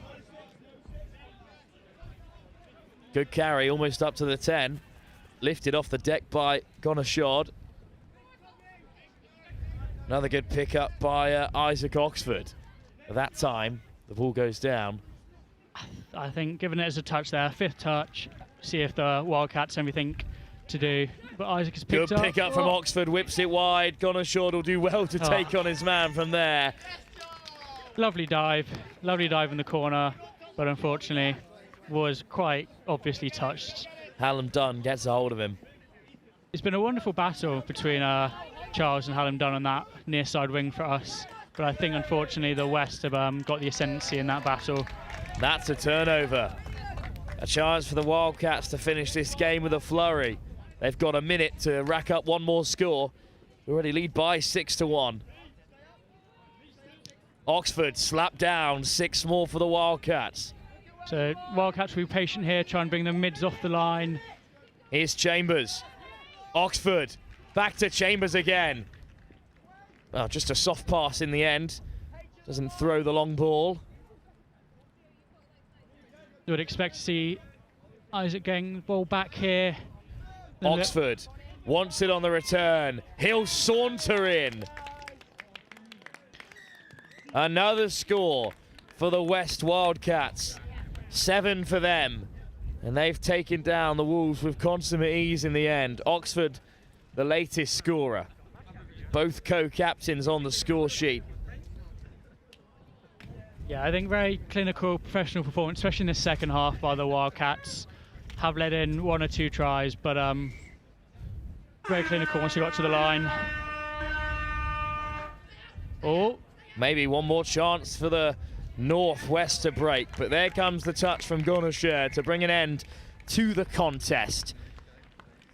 The undefeated Wildcats march on into the next round of this under-17s round-robin pool stage, knowing that a couple more wins today and they could well be on their way to a final.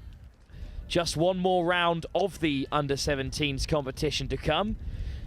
It's the Wildcats up against the Midland Tigers up next. That will be over on pitch 3. We've got the Panthers against the Saxons at 4 o'clock. But in the end, an excellent performance, Josh, by the Wildcats, and you can see why they're at the very top of their under-17s pool. Yeah, I would say it's a very mature performance from the Wildcats, where they went through what they needed to, didn't do anything too exceptional, but did the basics extremely well, got up the pitch, defended well, but most importantly, were clinical when they got to the line. Well, thank you for joining us, Josh, for this game, and enjoy the rest of your day. Hope to hear from you later on, perhaps, if you're around. No, I'm sure someone will work me in to come back, but I'll be back. Thank you very much. I hope so. Thanks a lot, Josh. Josh Henderson, the England under-20s manager, recently back from France after their clean sweep of victories against the French, and also a former junior at the West Wildcats. Well, a great result for the Wildcats, and that under-17s division has so much left to play for, because there are a couple of teams in the running. The Tigers, the Warriors, both in the running at the top of that pool, but the Wildcats at the moment have the better of any other team in their surrounding division. More action to come from the Junior Nationals in just a few moments' time. Up next, we return to the women's competition. The girls under-17 competition continues. Our next game live here from Riverside. It'll be the South East Taipans who take on the Midlands Tigers.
More action from the junior nationals then. We return to the girls under 17 competition where the Midlands Tigers take on the South East Taipans.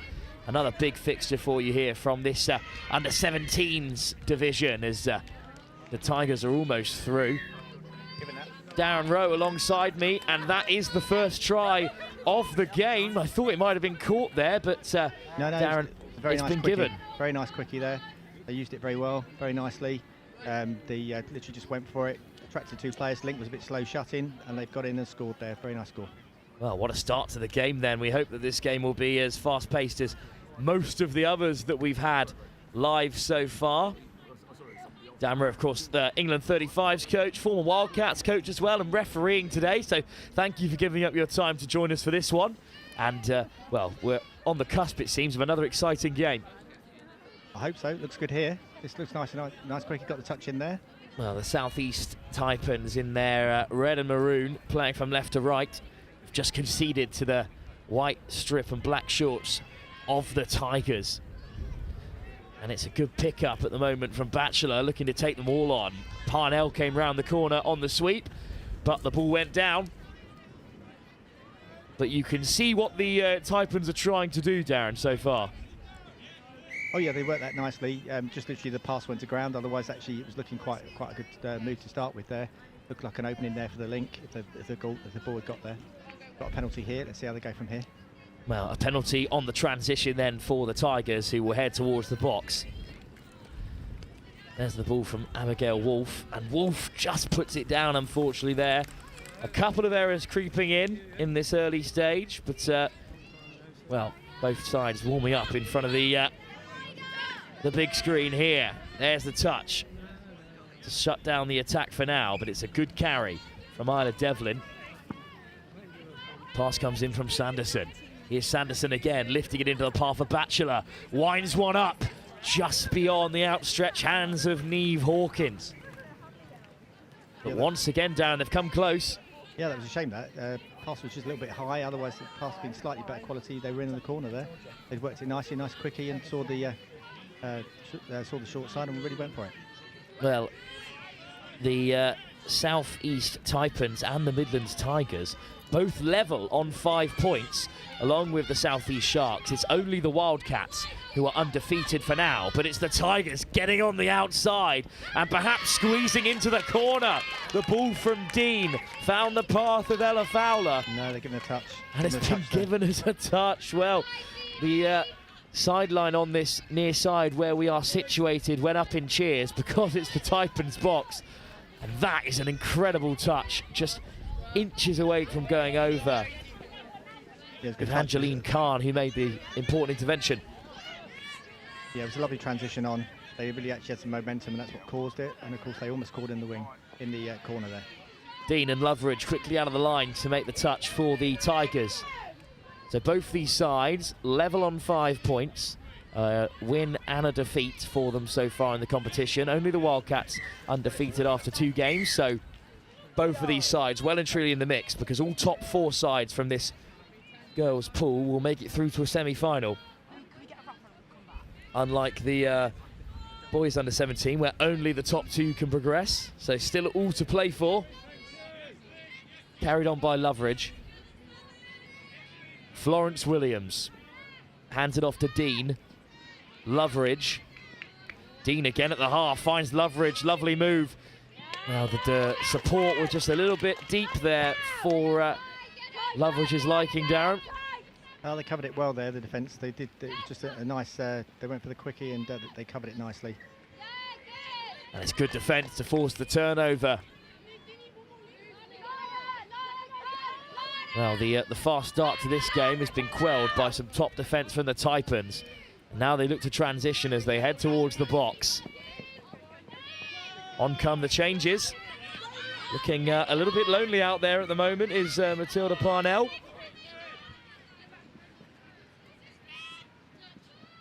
Nice running from Sanderson again. Up to halfway with the ball back inside to Jocelyn Diasatis. That's good deep in the Midlands there. They kept them literally just, Taipans have only just got over the halfway line. So that's really good defence. They've really kept them down there. They have no momentum at all. Let's see what the Midlands can do. Third of the way through this first half, Darren, and other than that early try, it's been a story of two good defences. Yeah, they've defended well, and I think that if we can get some drive off the box here for the South East, they'll do better. They've had a couple of close encounters there, one in the corner there that went out of the way.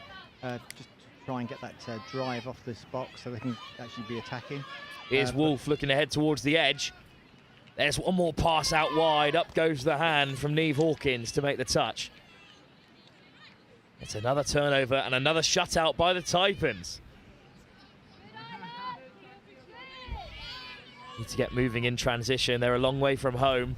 Their box on this short side, and when you're put under pressure so close to your line, those mistakes can come. Wolf forces the touch. Wolf again pulling the strings for the Tigers, along with House to the line. Touch made by Sanderson. I think it's a penalty though, Darren. It looks that way. Yep, I think he's given a penalty. Yeah, she's tapping it, so it's a penalty. So we'll see if they can do anything better. It was a close one, that one. They got the touch in, but a penalty. We're going to run a short by looks of it here. House towards the touch. Indeed, they do go short. Wolf caught at the line. Oh, yeah. Abigail Wolf finds Gresham. Wolf. Gresham on the return, maybe out wide. There it goes. Sliding over goes Fowler yet again, but I think she's been denied for a second time. Looks like a forward pass is coming. Yeah, forward pass. Oh, we'll have another look at it here. It's forward out of the hands of Gresham. I think they may have got across regardless to make the touch.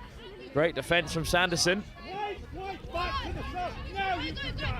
Well, and considering how well the Taipans have defended, to keep them out twice and then from the penalty, it's a really impressive start despite going behind early, Darren.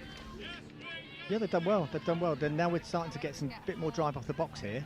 So if we can do that, Taipans will be looking quite strong. Go on, she's going what into a the corner break there. that is by Hawkins down touch. the left, and then diving in is Thea Hall.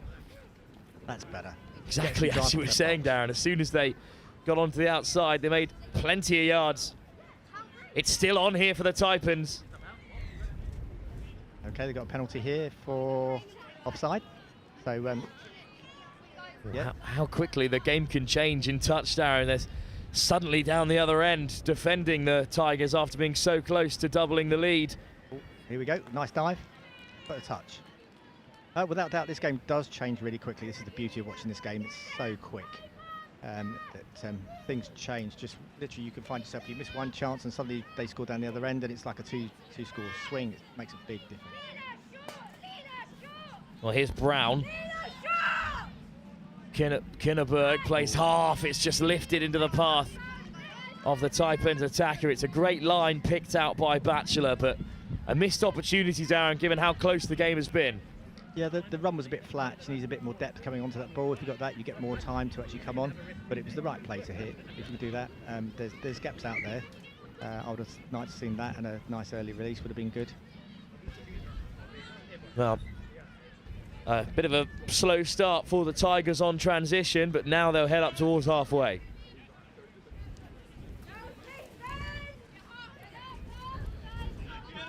Touch taken by Acacia Hall.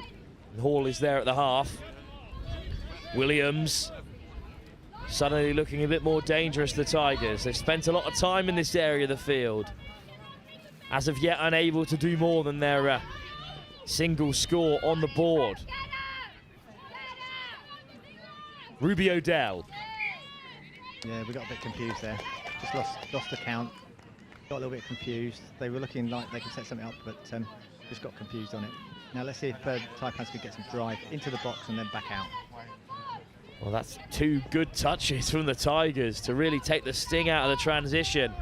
And that's a third before the 10. Great defence.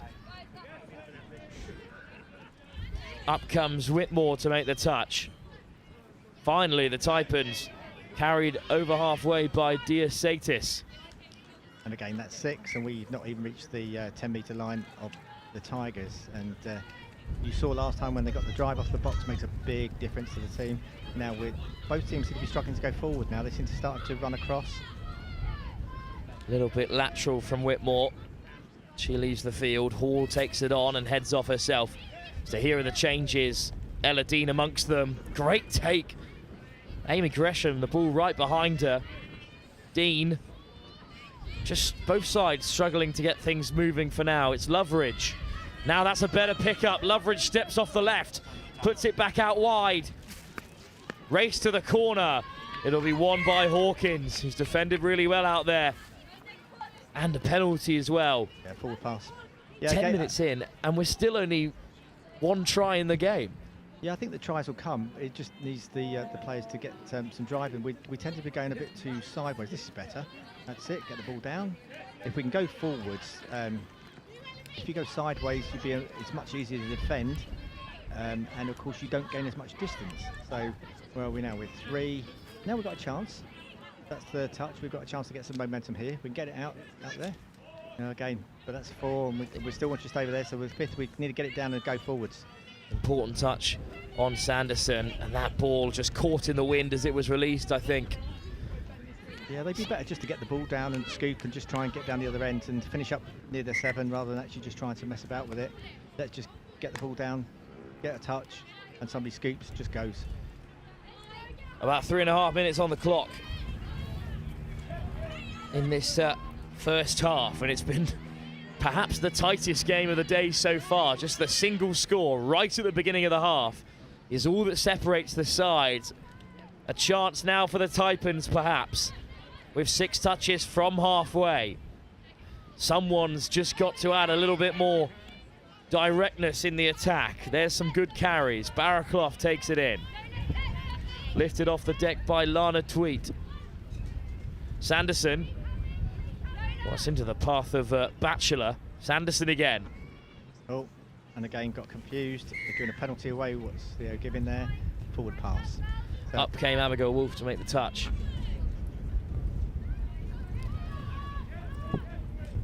It's not been the first instance, Darren, of a bit of miscommunication perhaps between the two teams. They have played a lot of touch so far today. Could it be a bit of fatigue as a factor? Possibly, but I think it's just trying to keep a clear head when you get down there. This looks a better drive now. We've stopped, gone a bit staccato. Oh, this is better. Let's go. Hall back to the outside. There's plenty of Tigers there. Show and go right through the hole. Excellent work, Ruby O'Dell. Straight through the centre with 2 players out wide. Yeah, again, and you can see that they've driven down from their own line all the way down to the other line. It causes issues. People have got to defend it. A good dummy, and she's gone through and scored. And a wry smile on the face of Arla Devlin, because I think she knows that that was a seriously good dummy. Sold down the river there, unfortunately, and that has led to the Tigers doubling their advantage. What an excellent show and go. Down one of those where with 2 players outside you, if you don't go through and score, you're going to be in trouble with your link and your winger. Oh, but that's the thing. I think that if she'd have passed it, the Lincoln wing were covered. I think that's why the dummy worked so well. Because literally once the dummy went, she had half a yard, and she took it and went for it. And good score, really good score. Well done. Here's Diasatis into that try area. Just had to give the pass just beyond Potter. But at least they're creating something there. Although that's he's given 6 touch, but they created something. They got through the line. They were looking to try and get something up. If they can keep driving down, they will score, Taipans. They just need to get their driving play better. Here comes the transition from the Tigers in response in what has been the lowest scoring game of the day so far at this stage. They hold a crucial 2-try advantage. Just a moment of magic most recently from Ruby O'Dell to break open the Taipans defence. But with 30 seconds, perhaps one more chance for the Taipans to get on the board before the break. Potter, great carry from Potter on the outside. It's a race to the line that will be won by Abigail Wolf, but this is the chance then. Maybe 10 seconds to go. Parnell hands it off to Brown. Brown on the return. Where are the options for Taipans? This has to be it. Taking it to the line. One more pass should do it, but, well, it was just beyond. And the closest Taipan attacker, and that brings an end to the first half. Well, one of the tightest contests of the day. Midlands Tigers fighting for a place in the top 4 alongside the Taipans, currently lead by 2 unanswered tries with 15 minutes still to come. Darren, what do the Taipans need to do differently in that second half? I think you've seen it. Yeah, when they actually managed to drive to their box and actually get a good subset, so that actually they're driving towards their 7. If they can just fix that, they'll actually score tries. They're actually creating things when they're down there. As long as they stay composed, don't rush it, and run straight. Quite often you find that, especially the juniors tend to come sideways. If you're going straight, both teams, if they go straight and actually use the ball to do the work, get to the box and then come out, you'll find that they'll gain much more ground, and also they'll be able to go straighter and actually commit defenders and create the space. I think from both sides, if we can do that, then I'm looking forward to the second half. It could be a really good little game here. It's developing nicely. Second half still to come then. Do the Southeast Taipans have the intensity to turn it around? 15 minutes to play in this under-17s encounter in the girls' competition. The Midlands Tigers at the moment lead and will jump up into second place in the pool if they can hold on against the Taipans here. Second half to come in just a moment's time.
Players and officials, stand by.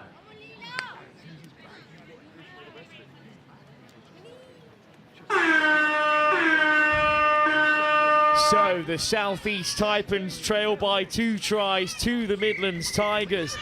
And they've lost possession right at the start of this second half.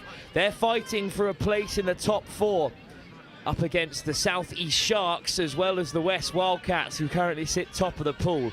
It'll be interesting to see how Northwest get on against the Southeast over on pitch 3. For now, though, a win for the Tigers will bump them up to 2nd place in the pool.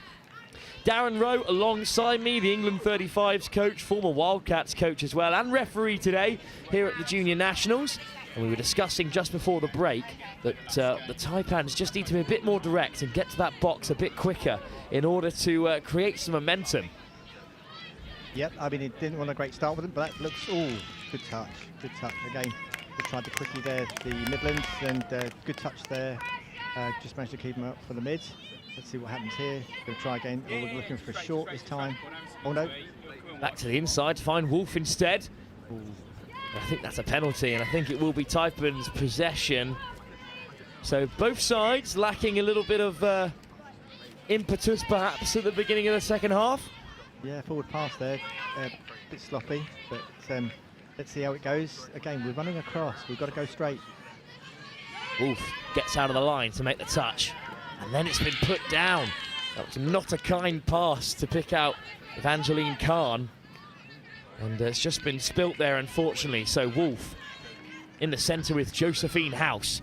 Wolf, House again. They got plenty of touches and time with that 2-try lead. House, Wolf does well to take it on the return. A bit off balance there. Abigail Wolf stepping up to go again. Draws a penalty. Big moment in the game this. 6 more touches for the Tigers. House. Gresham at the half. Finds House again. Goes back on the inside. But the touch is made, and in fact it's a penalty the other way. That's a bit of a missed opportunity, Darren. Yeah, it's another forward pass off the ruck. That's twice. It's fairly basic stuff. They've got to make sure they take their step first before passing it. I'm sure the coaches will be really unhappy about that. I know I would be. Now let's see if the Taipans can run straight. That's better. Get this again. Let's go. Now just get it down again. Better. That was what you were called for. There's a bit more directness, and it's allowed the Taipans to make some changes. Okay, that's 4. Let's get a good. Now again, it's still a bit slow. Again, we've got to go. Well, actually, that's 6 now. I think we've got the count on there, but who am I to say anything about referees? I've had it several times. At least there's 3 of them out there who all agree, as Wolf carries it on forward towards the box this time and leaves the field. Taken on by Thea Hall. Oh, and it's a penalty this time that's in the favour of the Tigers. Another big chance for them to get a 3rd try on the board. And again, the Midlands came off the box quite well, so of course that's what created the penalty. They ran straight, got a couple of good touches, and of course that creates a penalty, doesn't it? So, because they didn't get on side. Here's Loveridge. A bit of a nonchalant dive towards the line. Was after a penalty call that wasn't going to come.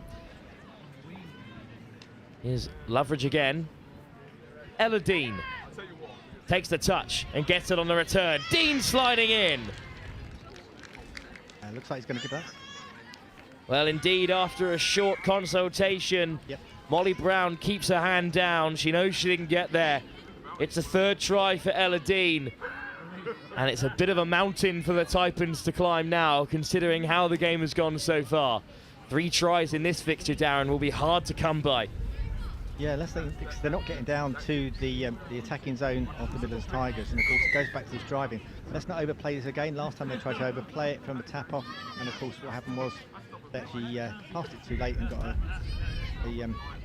forward pass against them, so they actually lost possession. And again, we're just taking. They need to get down and get some. We're getting there, but we're still on 4. Now we only get 1 strike. Here's Sanderson. They've just got to work their way up the field a little bit quicker there. Diasatis adds some good energy. 1 more pass should do it. And if it's not forward, it'll be a try for Neve Hawkins. Oh, well, it was, in fact, a forward pass, but thankfully a penalty has kept the Taipans in the contest. A couple of tries, which certainly get the bench in front of us here in higher spirits. That's 2. Well, that's a second penalty, one more, and the Tigers will be down to 5. Sanderson hands it off to Diasatis. Sanderson gets it back, winds one up, and it's, well, the ball goes to ground, Darren, and they still had touches left to use in that attack. Yeah, the pickup wasn't a bad move, but of course the pass, just trying to hit it too early. Could have got it to the link to see what it did. The mid had turned the wrong way, so the pickup was not a bad idea. But pointless trying to throw a long pass like that if you're not going to hit target and give it away on the first touch. And that is a shame. The Taipans are in need of something to really unlock the defence there. Fowler with a good run, but it's been turned over. Another chance for the Taipans, Darren. They really have to start taking advantage of these opportunities. Yeah, they got an overmarked penalty there. Now, if they get some drive and get some, they proved when they get down there, they created a chance. They just had a forward pass against them, which missed out the score. If they can get down there, which is the key. Let's see some momentum going forward. Again, we're going sideways. We've got about 2 metres. Now we can go a bit forward. Okay, that's better. That is a more direct run. They've got touches in the chamber. They just need to work their way up the field. Yeah, make a touch on the 7. A frustrating game for the Taipans bench. Here's Diasatis. Good pick up from Sanderson. Diasatis. Sanderson again. Gets around the defender. Now Diasatis changes direction and attacks the line. Sliding in from close range, searching for the try. Isla Kinneberg forced back to the line, but Diasatis has it.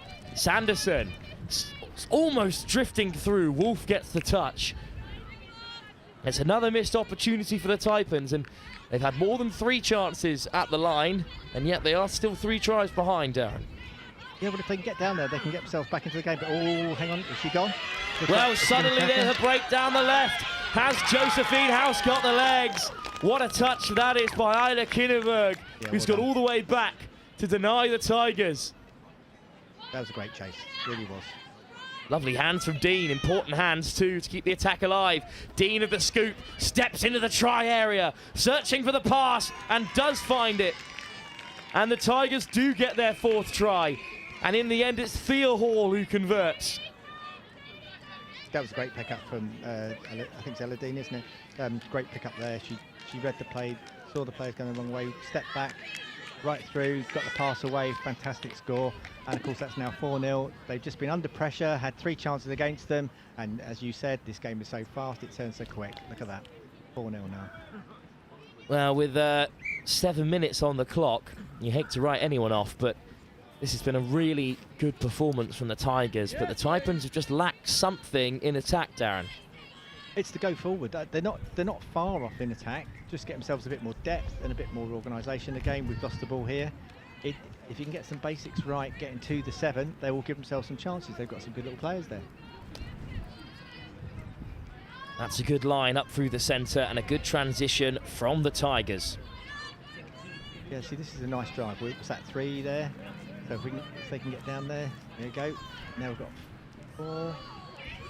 That's another good pickup. The Tigers are really rolling here. Just checking back that time is Ruby Odell, try scorer in the back end of that first half. Odell. Good ball out wide to pick out Florence Williams. Another winding run, but they just ran out of time.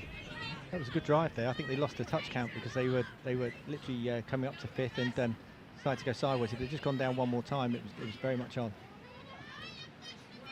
Here come the Taipans then. 6 minutes to go. This is a real blow in their fight for a top 4 spot in the under-17 competition.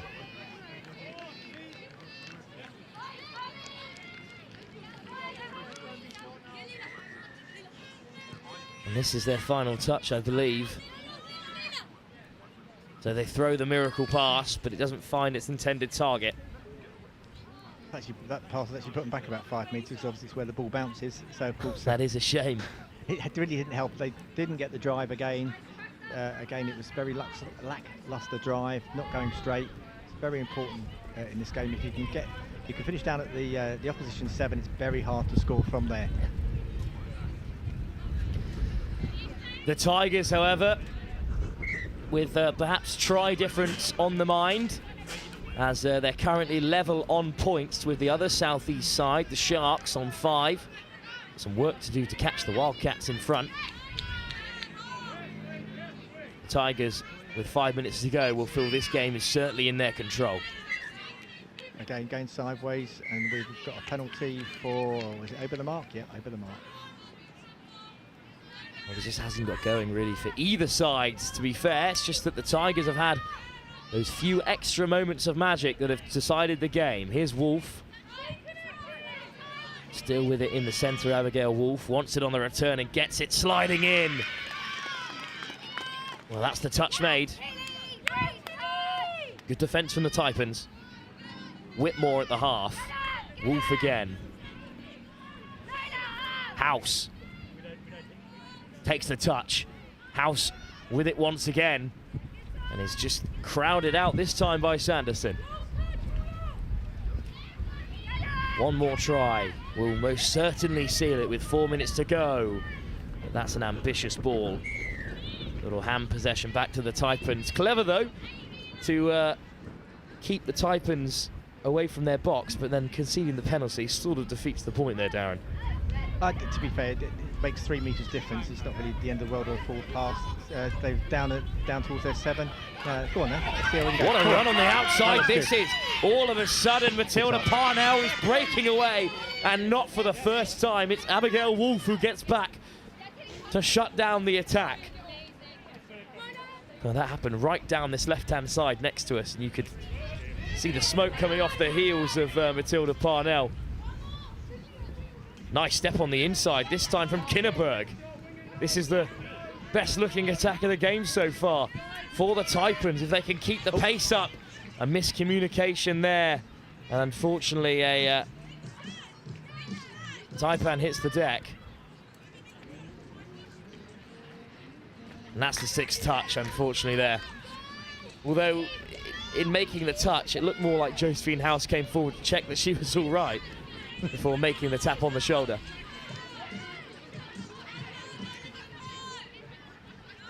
Tigers then still playing, lifted by Ella Fowler.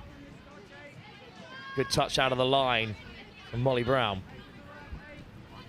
Good carry from Loveridge. Dean in behind.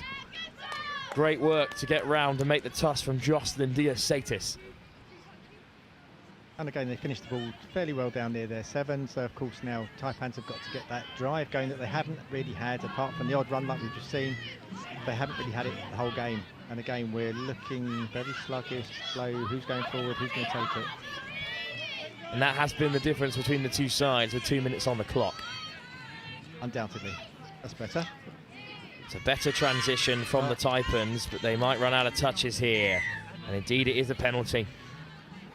Going over the mark. Well, we look forward to our next game here. It's another round of pool action from the boys under 14 when the Wildcats are back on the live stream again after their big win against the Broncos in the closing stages. They take on the Northwest Bulls. That's the next game, live from Riverside here with Next Gen 15 at the Junior Nationals here, hosted by the English Touch Association. Loveridge goes in. Looks good, yeah. Lovely dive. And it is given. Yep, that's the score. And the Tigers do have a 5th. And it's indicative of their play that they've managed to carve out this pretty substantial margin of victory. A good finish from close range. Yeah, that was a lovely dive. Lovely dive. Nice quickie. Got in there between the mids. Very nicely done.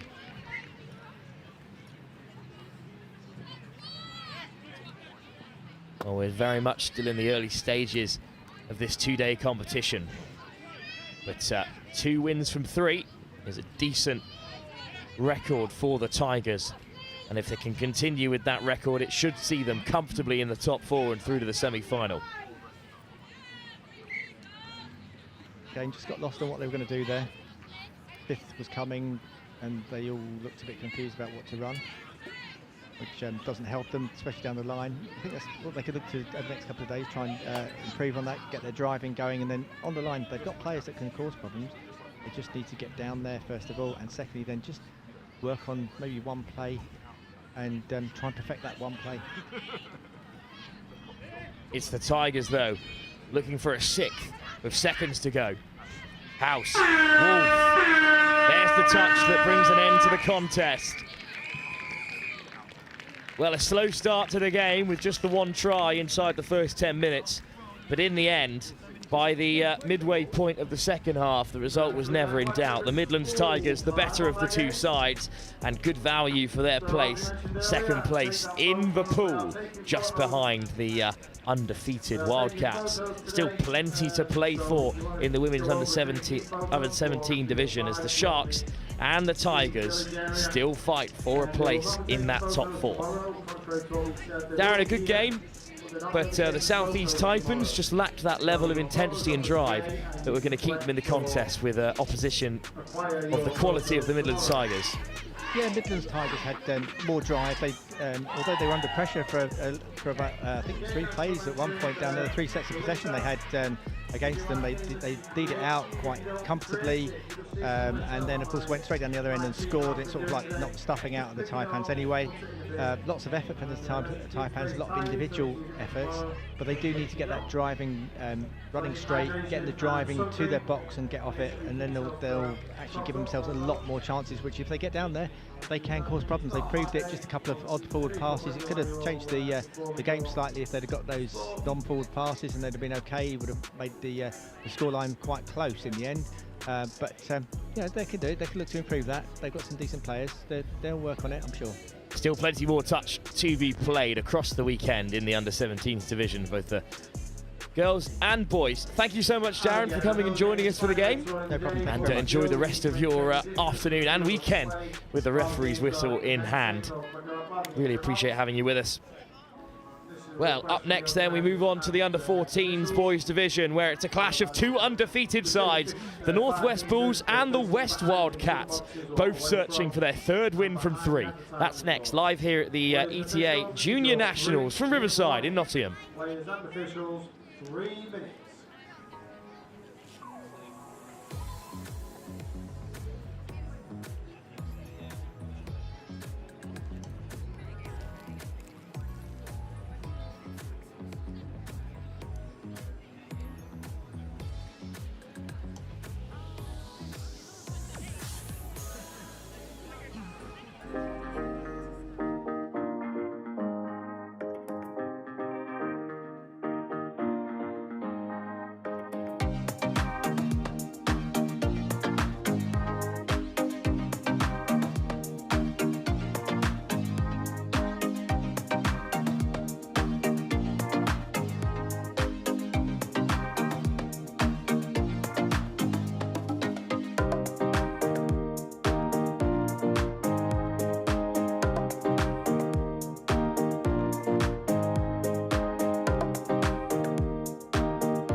Officials, 30 seconds.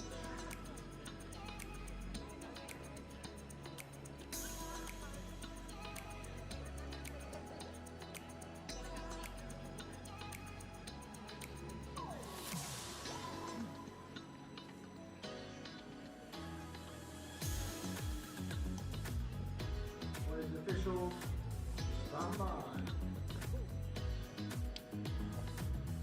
A mammoth clash in the boys under-14s division here as the two undefeated sides in the competition go toe-to-toe. The West Wildcats, who we saw earlier today in their dramatic late victory right here on pitch 1, take on the other undefeated side in the pool, the Northwest Bulls. It was the Broncos that the Wildcats defeated in their opening game before comfortably taking down the Saxons by 10-4. The Bulls, on the other hand, have had a pretty easy time of it, taking down the Tigers by 11-3 and then putting 11 more on the Broncos. So how will the top scorers in the competition fare against the Wildcats? 22 tries in 2 games is a pretty enormous feat at this level, especially at under 14, but you can't write off the Wildcats, who've got a number of internationals who have recently been involved in the Junior Euros over in France, in which England had such, I'd say unprecedented, but precedented success as they matched their exploits from 2022, where they won all but one of the available medals in gold. Had to settle for a silver in the mixed 18s, where Wales became both junior and senior European champs. For now, though, it's the first meaningful attack for the Bulls, and they've lifted one over the top. Cutting back on the inside, this time Charlie Juniper.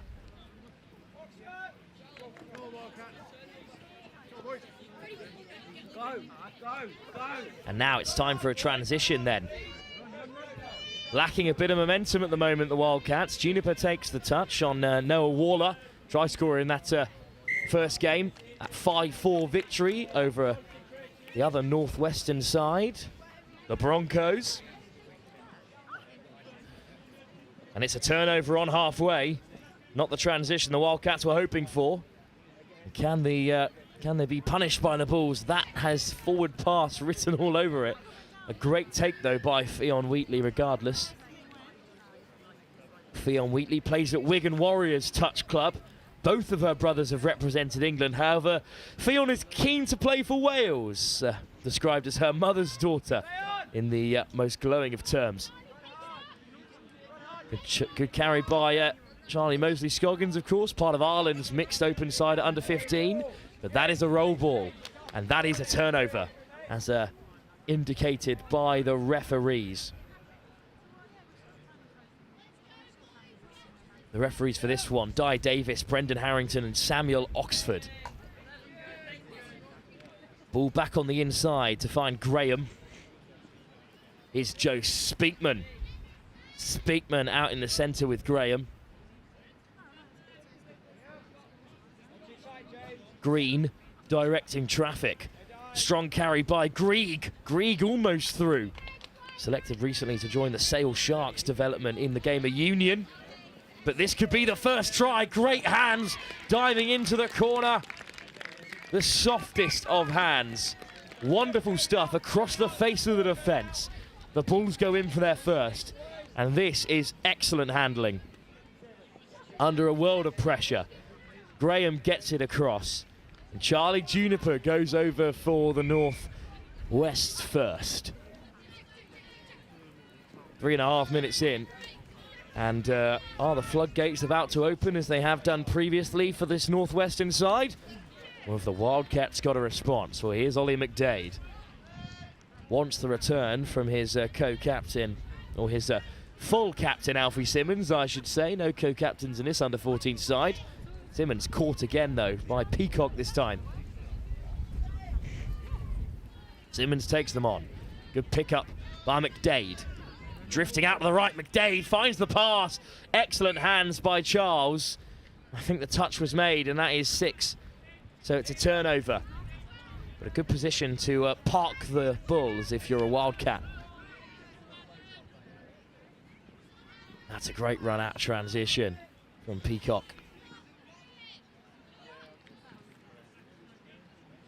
Oh, and it's just been spilt. Unfortunately put down in a dangerous area. McDade finds Charles. McDade again. Plenty of time for the Wildcats here to get back on level terms. Plenty of touches as well. Ollie McDade. Here he goes, McDade, all the way through. Suddenly, the Red Sea parted. And McDade had the freedom of the Riverside turf on either side of him to touch down and get the Wildcats back on level terms.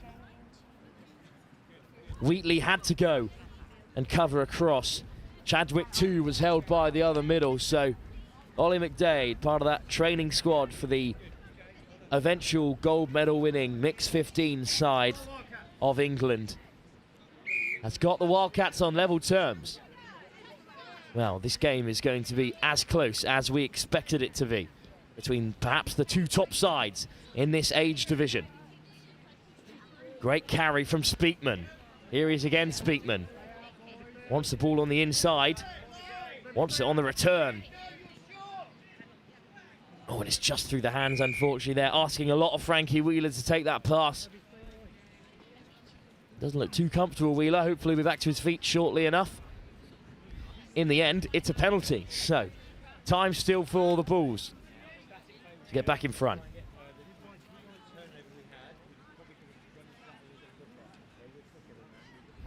There's the tap off from Graham. Speakman at the half. Graham again. Goes himself. Slides in unopposed. Just good work with the ball in hand from Charles Graham. And the Bulls go ahead again. In come the changes from the Wildcats. They'll have another tap at the halfway to try and rectify things here. What a first half that's unfolding for us on pitch one at Riverside.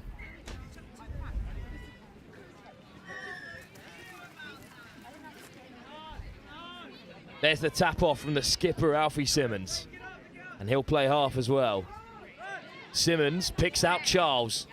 Charles, touch made. Good pick up from Simmons, and it's just been spilt, unfortunately, by the try scorer, Ollie McDade.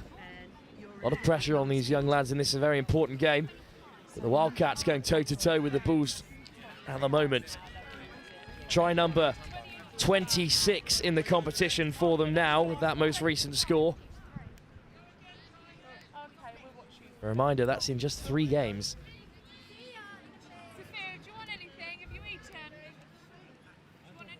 Well, here go the Bulls again. What footwork that is. Up to the 10.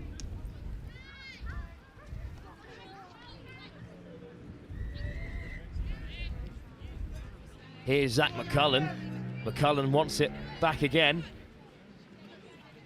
Nice work to evade the defenders, but Grieg is caught. This is his second year with the Northwest, the number 71, Josh Grieg. Plays his rugby for Caldy. Really decent standard, the championship club. Now down in National 1, of course.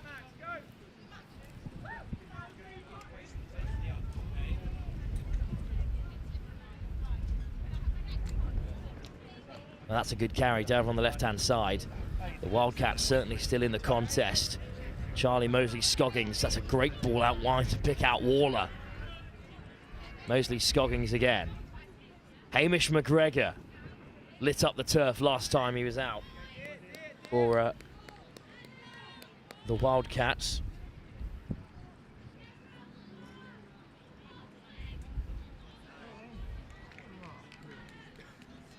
Must apologise for the people of Caldy as well, whose rugby team I have relegated, as all of a sudden the Bulls just race away to score.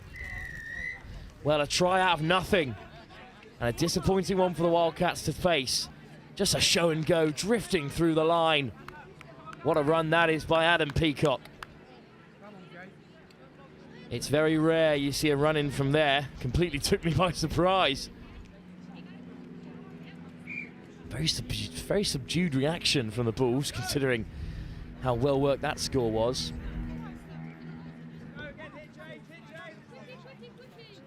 If my maths is corrected, that's try number 25 for the Bulls. And on the offensive now, the Wildcats looking to take it forward. Once again through the skipper, but the ball's just been put down. A tough ask of Vernell Waller, but that'll be a turnover.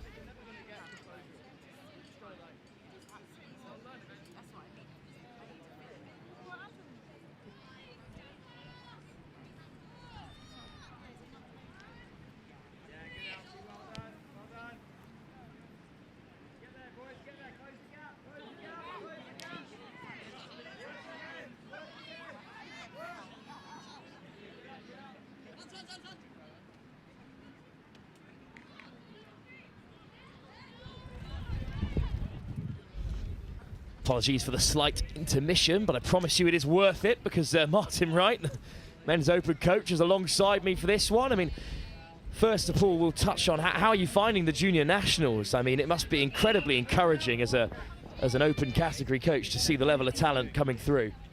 Yeah, I have to say it's great to see the under-12s playing. If they're starting that young, then it'd be fantastic to see where they are in 5 or 6 years' time. Oh, lovely soft hands again from the Bulls. This time it's Nathan Green who gives the pass. Juniper's over for another. And, well, we're discussing this Bulls side with such complacency because the phases of play they're stringing together are quite marvellous at this level. Another great score for them.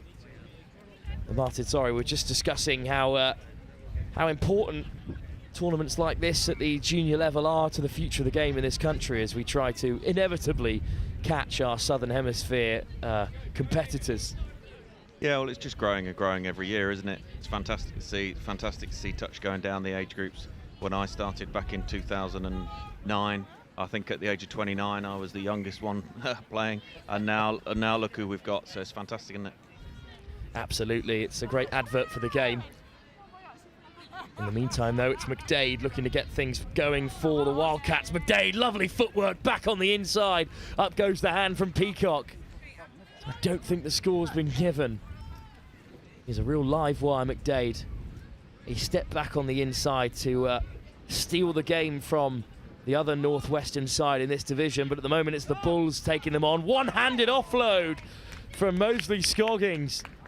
But unfortunately, it's just beyond his nearest attacking support player. Fred McPherson from Maidenhead Rugby Club, so close to getting a hold of that. But it's an excellent transition as well from the Bulls. Bit of a collision there in midfield. Don't think there was anything in that. I think Chris Simon always said it's a non-contact sport, but it's not a no-contact sport. Very true, very true. Touch up to halfway, and over the Bulls go. It's another top run through the centre by Green. They really know when to go here. That's excellent handling, 2-on-1 again. Is it beyond Juniper? It's a tough ball for him to take, but Martin, this Bulls side, every time they enter the half of the Wildcats, who, by the way, are the other undefeated side in this category, they look like they're going to side through every time. Yeah, well, they got great momentum there. And then as the defence collapsed on them, that's when the space was out wide. I think the wind just took that ball, so that was a little bit tough for the winger to take there. Another ball across from Graham. He's been impressive for the Bulls so far. The Wildcats have plenty of quality amongst this side as well. Here's Charles. Fifth coming. Well, they've not got long here to create something there. That's a pretty hard touch, but well, it's a good touch as well from Fionn Wheatley. Great touch from the young winger there. And she's straight into half as well. That's good play. Another great carry from Speakman. Good momentum. Can they keep it going? I'm sure they can because the Bulls are on top here. Great footwork. The show and go as well. Just wonderful. What a carry that is from Peacock. His second from long range. And the Bulls in this first half are running away with it. Yeah, started all the way back in their own half. Great work from the young winger there, 3 times in a row. Good momentum. 5 turns is back on the game. Can't do that at this level. Gets absolutely skinned. Great try. Even the captain, Alfie Simmons, was sold by that big winding dummy. Another try for the Bulls. They're looking pretty unbreakable from here, even in this early stage. And that's another knock on there right before half-time. Bit of frustration from the bench, but this game is a lot less about what the Wildcats have been unable to do and a lot more about what the Bulls have been able to do. Yeah, the Bulls keeping it very simple. There's nothing flashy out there, but just good simple touch with good momentum. Good drive there. Let's see what they can create on 5th. Another great drive from Speakman. He's having a great game, as is Green. Speakman. I just lost it there on the 5th. 10 seconds to go. And the first half might be over. And, well, the game could be over unless the Wildcats make a change at the half-time interval. There goes the buzzer. Referees bring an end to the first half, and it's a first half that's gone all the way of the Northwest Bulls. They will jump the West Wildcats into top position in the pool with a victory here. Top 4 sides from this age category will make it through to a semi-final. So the West Wildcats, as one of the best teams in this division, are not at threat of dropping out of the competition, you'd expect. However, this could well be the final that we witness in a day's time. And if that is the case, the Northwest Bulls can take a lot of confidence. That's half-time here at Riverside in the Junior Nationals, with the second half to come very shortly. But Martin, as we have you, we must discuss England's recent success at the Junior Euros, not just at men's 20s level, but also at men's 18, the women's 18s, and even the mixed 18s, who made it through to another final, only losing to senior European champions Wales.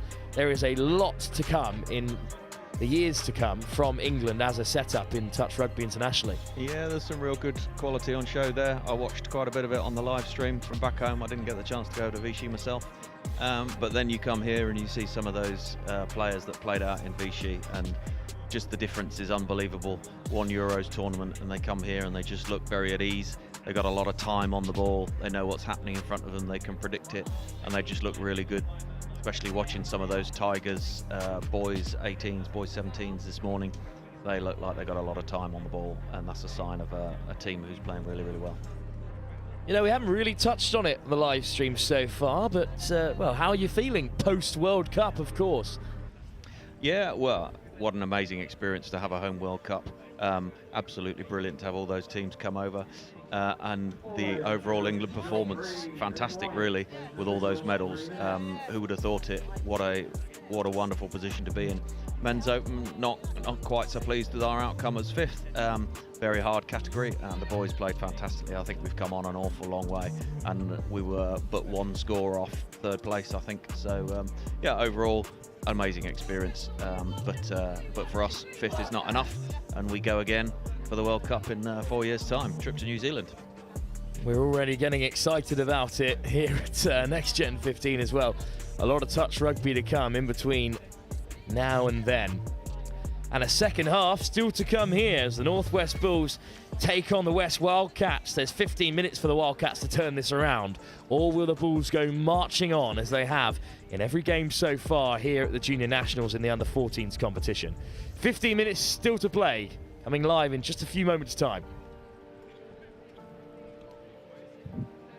Official 2-minute warning. Official 2 minutes.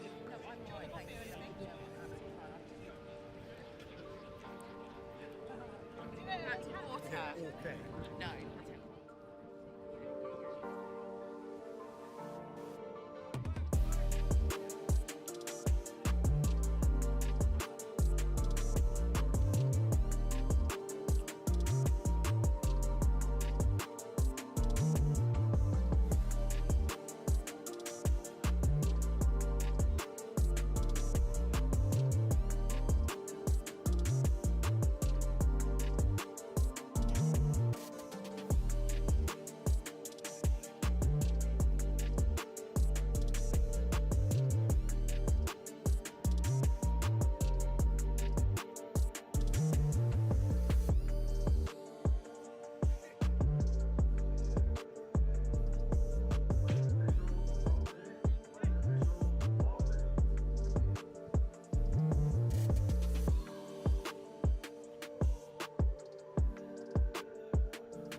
Second half to come then. The Bulls now in their northwestern maroon and black, playing from left to right.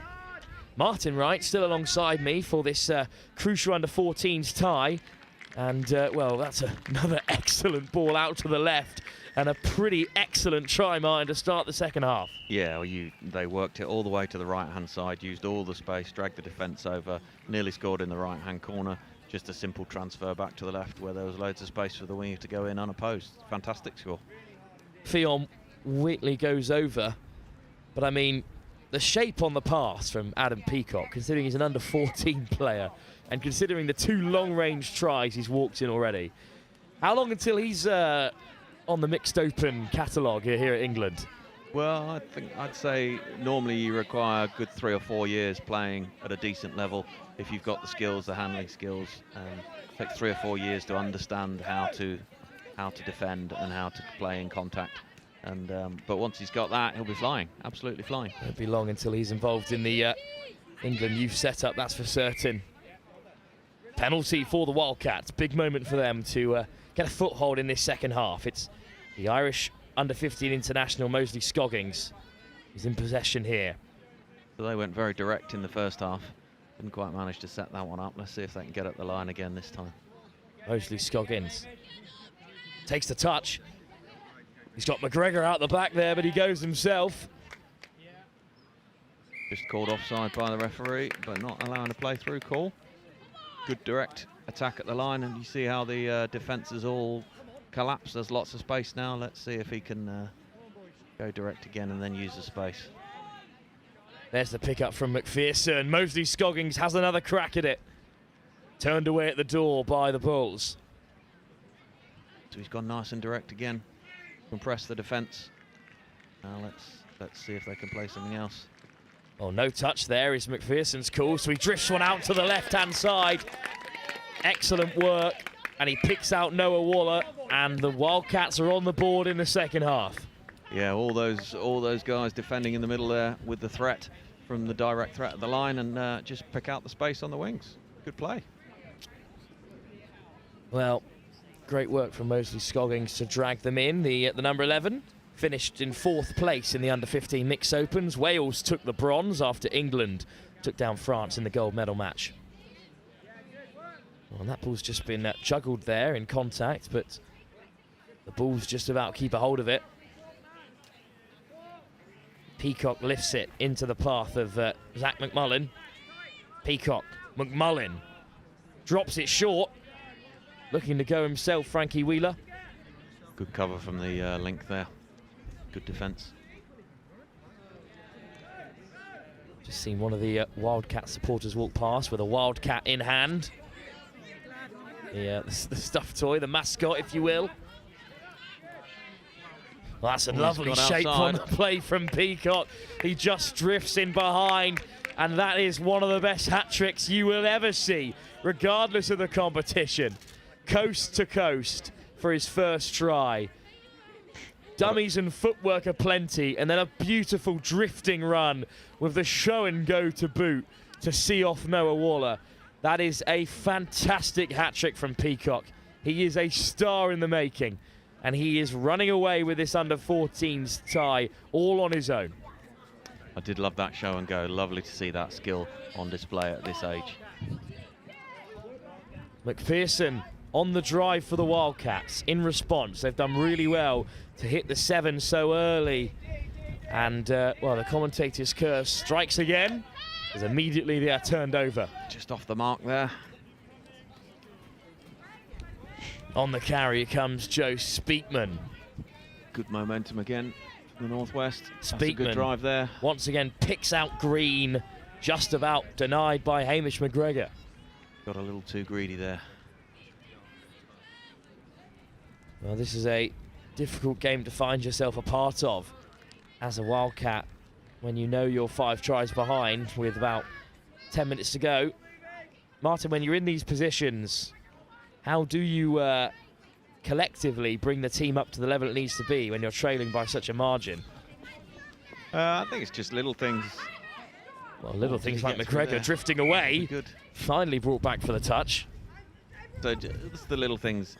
You watch when they're in the defence, they make a touch and they look away from the game and the ball moves away from them. So it's just very little things at this age group that you need to just polish up on, and suddenly you find the level comes up, particularly in defence. Watching the ball after you've made a touch in defence is absolutely key. Good drive from the Wildcats this time.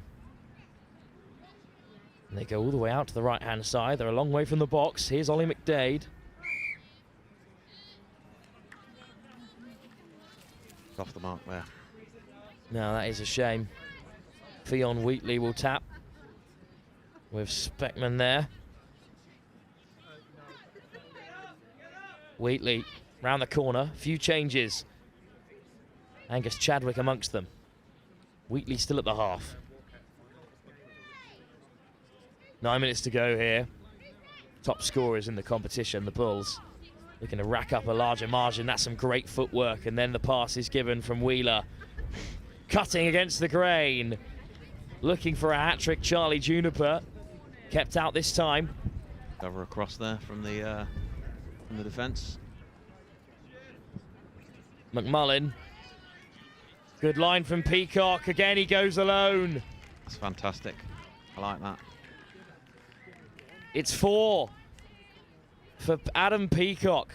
What a performance against, let's not forget, the other top side in this competition. The undefeated Wildcats, facing the full force of the Bulls at the moment. And the Horns as well. And it's 8-2 in this game. Adam Peacock, that's definitely a name I'm going to be writing down to want to look at for the future. Absolutely. Is that 4 now for him?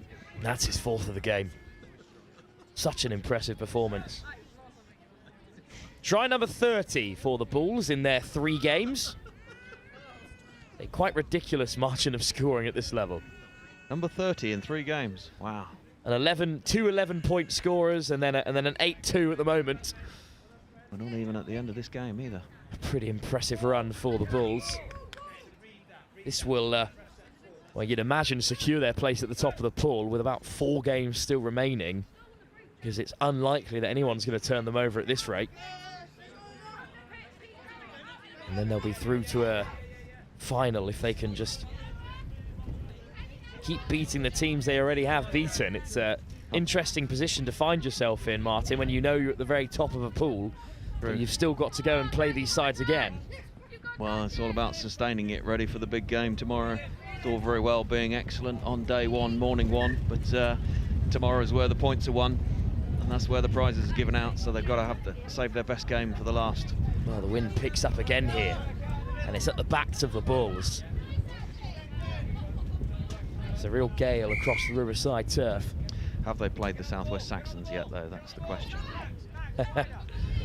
Well, we can have a check for you, Martin. I believe that the... well, let's have a look at the Bulls side. Their first game of the day at under 14 level was, in fact, against the Midlands Tigers. They then took on the Broncos, their northwest counterparts. The Saxons, though, were defeated by the Wildcats 10-4, and that is the last game of the day. Over on pitch on pitch 4, that's when the northwest Broncos take on the southwest Saxons. Well, pity that one's not live streamed, because I have a little sneaky suspicion that the Saxons might have some special moves for them. Oh, that's a lovely score. That's a beautiful score. Little wrap around there on the short ball. Put the ball into space. Very nice. Great work by the Wildcats.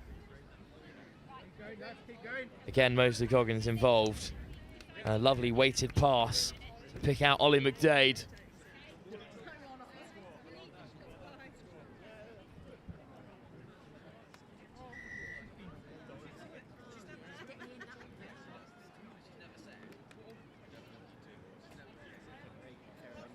Still time for the Bulls to get a couple of more, even if the game is certainly theirs. Here's their first opportunity. That's a good drive for McGregor. Going to take a legendary effort from here, though, I think. I think with 5 minutes to go, it is certainly beyond them. And McGregor with some more footwork, looking to create for the Wildcats. Well, with 5 minutes to go here, we can touch upon the rest of the day, because it's not long to go in our opening day here on Riverside. Just 3 more games. Up next, due to kick off at 4 o'clock, it's the Midlands Panthers against the SW Saxons in the men's under-17. And then it's a double header for the SW Saxons as they take on the Sharks in the girls 17. Before our final game of the day, action from the girls 14 3-team round robin when the Sharks take on the Saxons. It surely can't be another, can it? For that man again, Adam Peacock. There goes number 5. What a game he's having. 4 minutes on the clock and he's racked up his 5th score. Just moves so effortlessly through the crowd. Evades Evan Charles in close range. Yeah, plenty of time on the ball, and carries the ball in 2 hands, reading what the defence is going to do. He can pass, he can run. He's just waiting to see what they can do and where the gaps open up, and then takes advantage. Lovely little player, like it. Wildcats back in possession. 3.5 minutes to go. Oh, I need to stop saying that, Martin. Every time I offer up the Wildcats update, the ball gets turned over. Nice momentum there in the first 2 touches. And they're up to halfway again. It's an excellent drive. Just a little bit too easy for the Northwest there. I guess it is difficult, though, at this level, in your 3rd game of the day, to keep the energy high when you know the scoreline. Yeah, and they're playing into the wind this half as well, which I guess helps them get back on side. But never easy to drive out of the line. Lovely ball back on the inside. Just forward there, I think, there. Graham coughs it up. The Blades knew it. Here come the Wildcats into the wind. Oh, son of a little dummy. And now they hit the box side. Here come the changes. Still an opportunity, perhaps. Good momentum on 4th there. Let's see what they can make on 5th. That's a good pick-up from Charles. They look to go wide. Well, the pass is put down, unfortunately, there by Noah Miller. Good sliding defence there from the young winger again. And there she is at half. Having a cracking game. Half again. Fionn Wheatley, that is. From the Wigan Warriors Touch Club. No Both panic. of her brothers have represented England before, Martin. Right. But however, Fionn has got her eye set on playing for Wales, I'm afraid. Mind. Another one lost to the Mixed Open European champions, who themselves had a good World Cup. Lovely ball back on the inside. Once again, Peacock evading contact. Oh, and well held, spat back across towards Zach McMullen.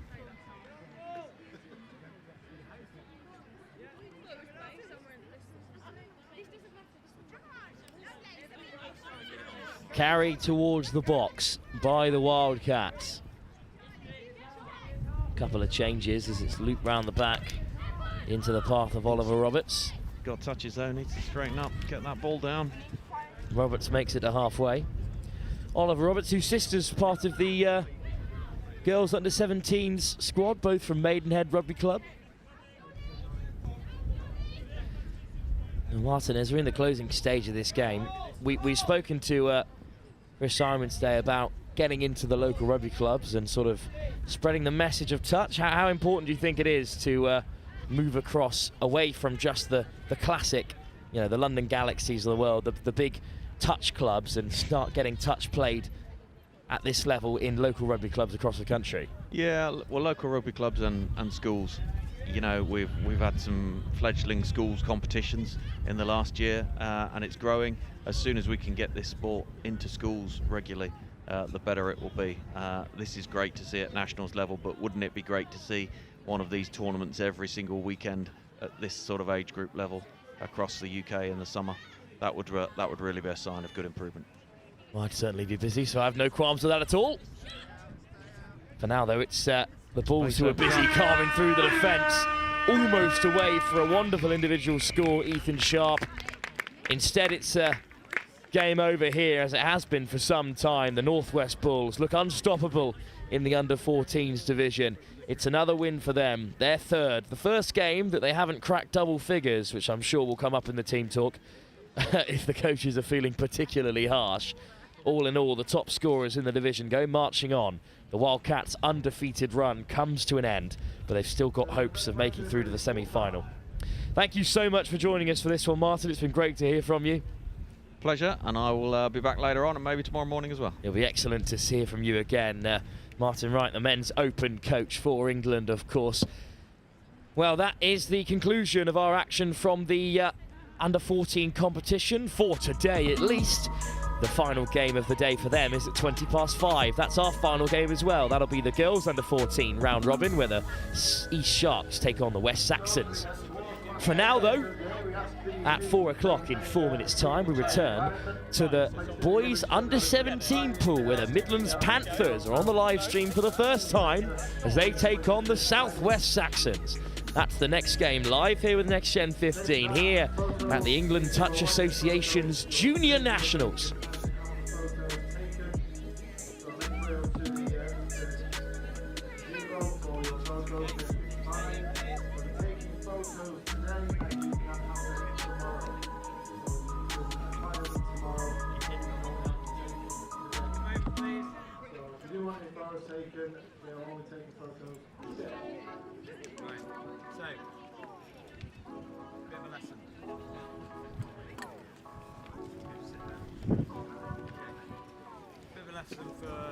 In many ways. Okay. Individually, are you competing? I would never say we didn't work hard, but sometimes it was difficult. What's your body language like? Some of you, when it's going wrong, toys out of pram, so we've got to be careful about that. That goes through the team. Yeah? Okay. They ran hard, they moved the ball well, we're scary, we're down to bare bones. We're in a situation that is far from ideal. We need to react a bit more positively. I think in the second half we did that. We completed. Okay? Really, after we score, we shut them out. We really try and shut them out. Because psychologically, it's hard if you think you're getting back in the game and then we let them score again. Okay? So you've got to deal out 60 seconds of hard work, whatever that looks like. Okay? Them scoring on fifth touch when they're going backwards and we seem to have them shut down. It's a bit frustrating, but things to work on. Okay? Individually and as a group. Once you come all together as a group, we get into a game where things aren't maybe going the way we'd like them to go. Okay? So next game may be similar. So I'd like to see a positive reaction to our next game. If we take this forward into our next game, we're going to get worked. Okay? So you need to pick it up for the next game. So have a little rest now. Okay? Can I just stop? Yep.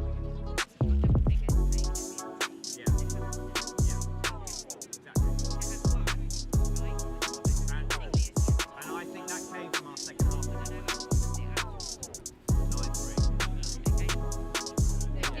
Yeah, 9-3. Okay.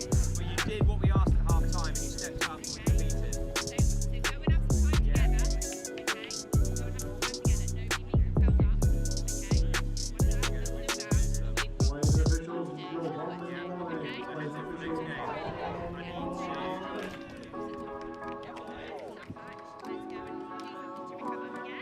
So, next game is out, let me just let you know so you know. Yeah, you need 4:45 boots on again, so you've got about 45 minutes, right? 5:20, yeah, so, yeah. So have a little rest, boots on.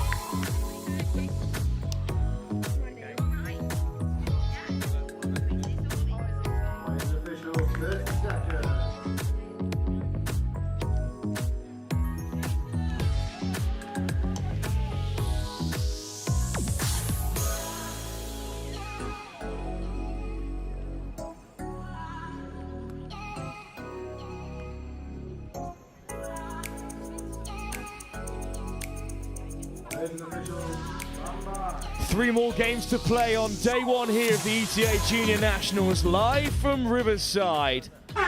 We return to the boys under-17s competition, where it's the Midlands Panthers who currently sit in 5th place down in the under-17s competition, hunting down either the West Wildcats or the Northwest Warriors, who take on the Southwest Saxons, who are 1 win and 1 loss from 2 games.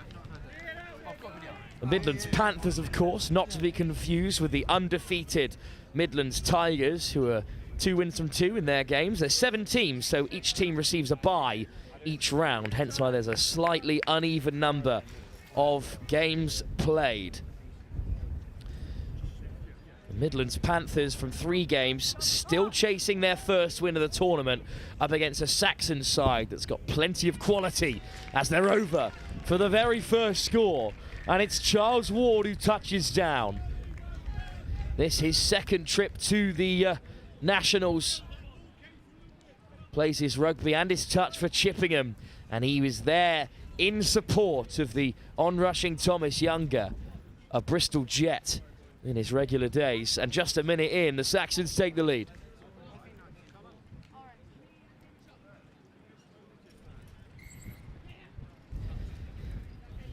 Well, the Saxons are looking to get their tournament back on track. 1 loss doth not a exit from the tournament make.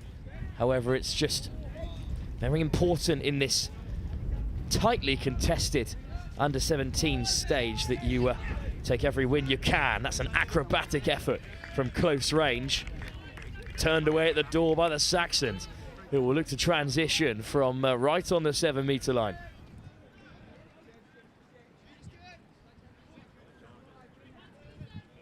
Touch made by Henry Turner on the retreat. Turner back up in the line to make his 2nd touch in quick succession. On come the changes for the Saxons. Lovely soft hands, and they're up over halfway. They're up right through the centre. Excellent carry. Oh, and they're just drifting through unopposed. The hands stay down from the Midlands Panthers, and all of a sudden, the Saxons have a 2nd. It's Owen Joyce, another Bristol Jet, in his 2nd Nationals, who floats through to score the Saxon 2nd.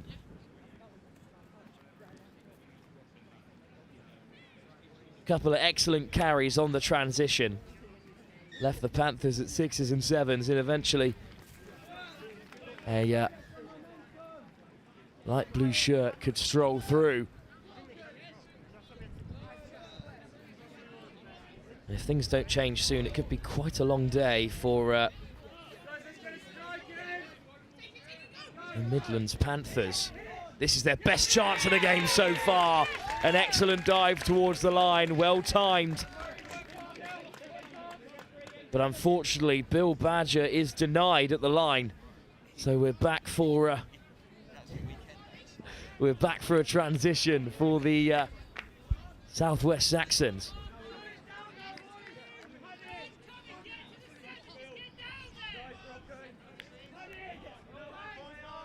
Jack Harris out there with Darren Rowe and Matt Emerson, the referees in the centre, of course. And that will be a turnover.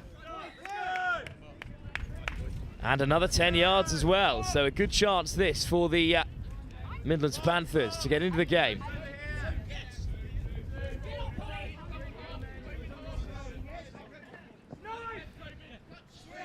Lifted into the path of Daniel Bates, who has a good carry.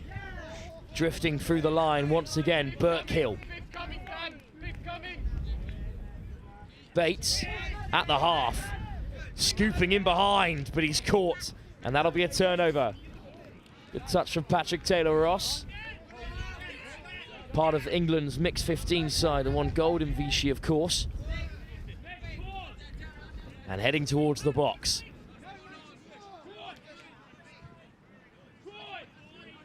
Touch made again by Bates. And here's Troy Alder. Now Alder has to cough it up. Another member of the Hornets from Weston-super-Mare. His 2nd Nationals as well. Scored Saxon's try of the tournament as voted by the squad. The number 13. And here come the changes in the meantime for the Panthers.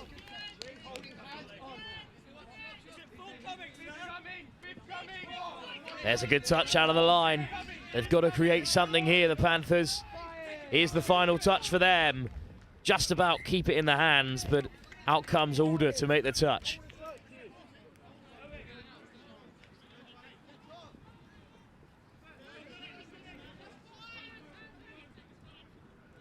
Over to the box go the Saxons with their 2-try lead safely in tow.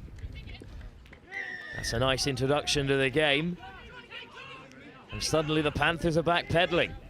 Oh, excellent pickup. Giles Ward does really well to keep it alive, but all 6 touches up for the Saxons.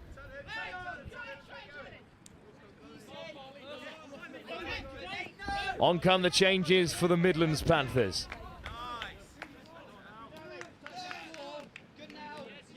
Here's Howell. Good carry on the outside until it forces the touch as well. Rocco Kent at the half, and then drifting away is Badger again. Howell forces the touch, but that's all she wrote. Slight miscount there from the Panthers. This will be an important win for the Saxons. If they can hold on here early in this first half. Well, I've got to stop jinxing opposition, haven't I? It's now back with the Panthers. That's a penalty. And here's Alex Gayton. It's unfortunately just beyond Howell, but the referee waves play on. Rocco Kent. Howell at the half. Howell again. And now Howell with a good line, looking to inject some impetus into the attack. Badger flicks it out the back door, well held by Howell. But the Saxons keep them out. But a penalty keeps them very much in the contest here. Badger, Howell, Kent at the half. Badger again. This time it's another touch made. But they've still got a few more in the chamber, the Panthers. Howell takes the touch. Rocco Kent.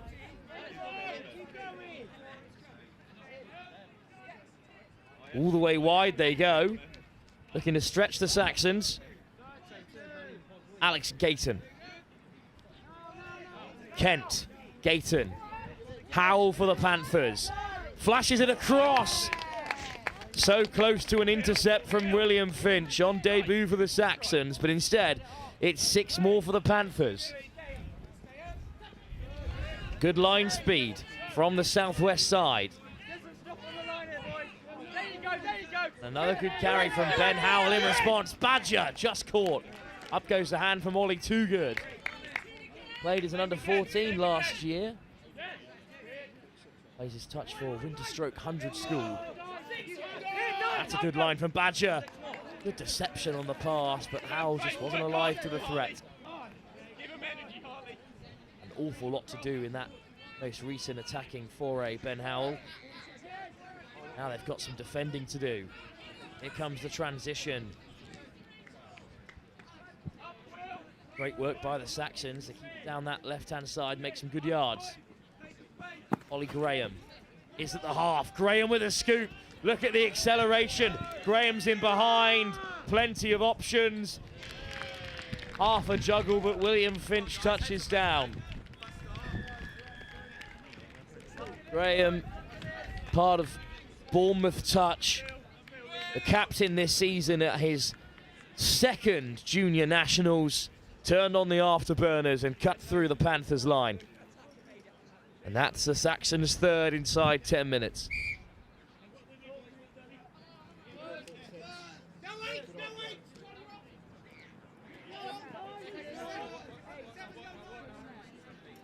That's a much better carry. Show and go from Harry Burkill.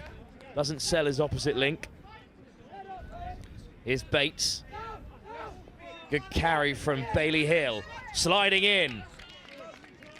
Once again, the hand goes up, this time from Thomas Younger.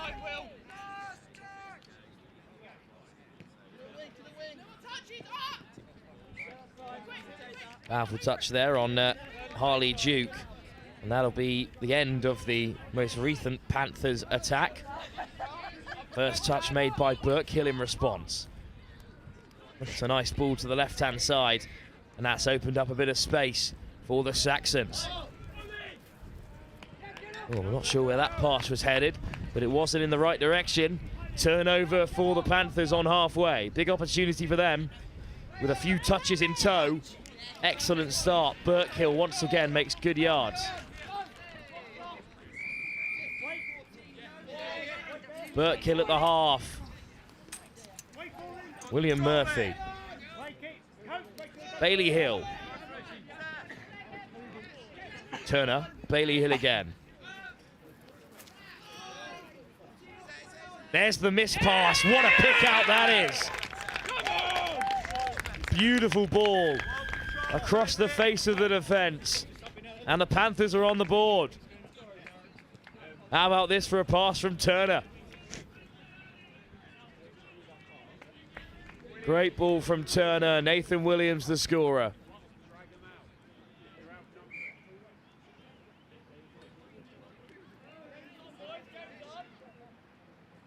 Well, what a turnaround this is by the Saxons. Owen Joyce through and away. Talk about a response. Joyce has his second. The Bristol Jet had his second junior nationals. Finds some space and eats it up in the blink of an eye.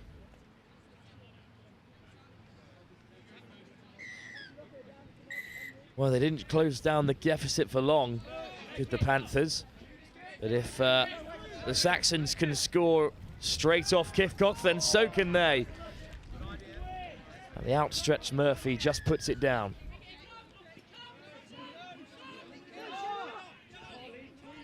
Oh, nice footwork again. It's Tama Griffiths out there, bearing it up at his second nationals. Already seen his sister in action in the Saxons under-14 side.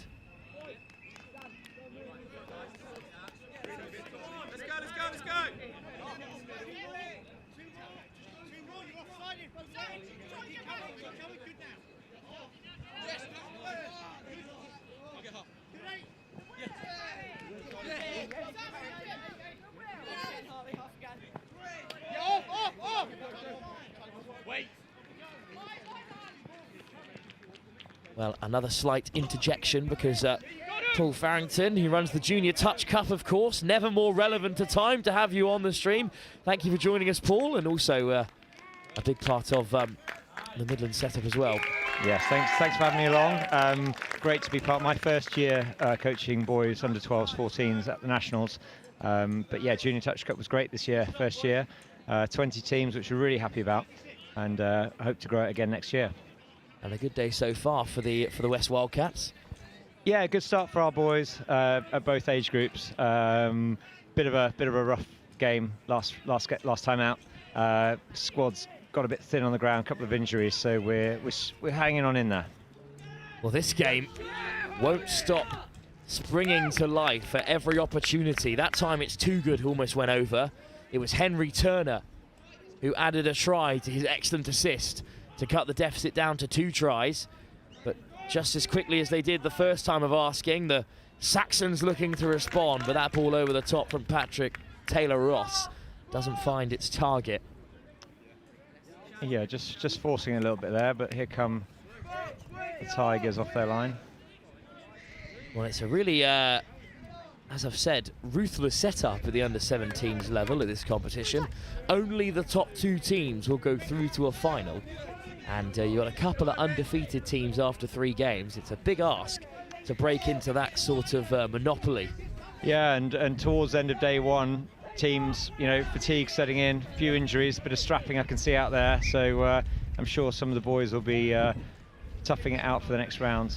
Well, the Saxons look to be running away with it in the early stages, but the Panthers have fought back well. The second of the 2 Midlands sides in this group. So yeah, just a bit isolated there. Here he goes. A good run round the corner though from Troy Alder. Another member of the Hornets setup. Really Excellent setup down in Weston-super-Mare. Plenty of representation here today. And that final touch will bring us through to half-time here in this well, fascinating encounter at the boys under 17 level. It was a really great start for the Saxons, but the Midlands Panthers fought back, and they're very much still in the contest at half-time. 4 tries to 2, the Saxons lead with 15 minutes still to play here at the ETA Junior Nationals.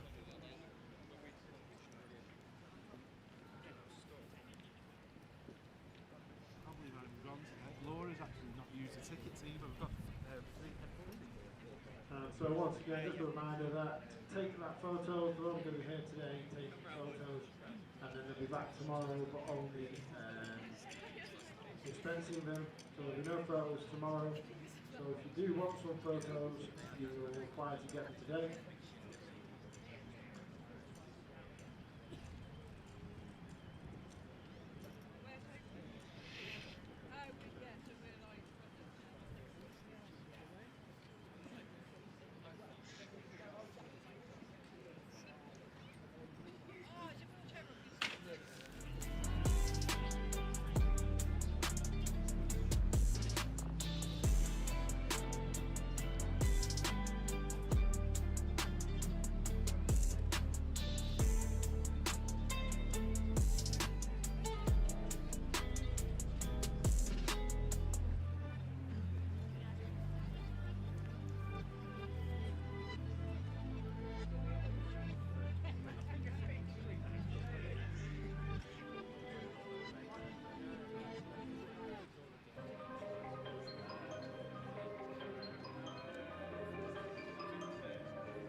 Officials, 3 minutes.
Second half soon to get underway here at the ETA Junior Nationals. We're in the under-17s competition, and we're right at the very end of the day's play. Just 2 more games to come after this.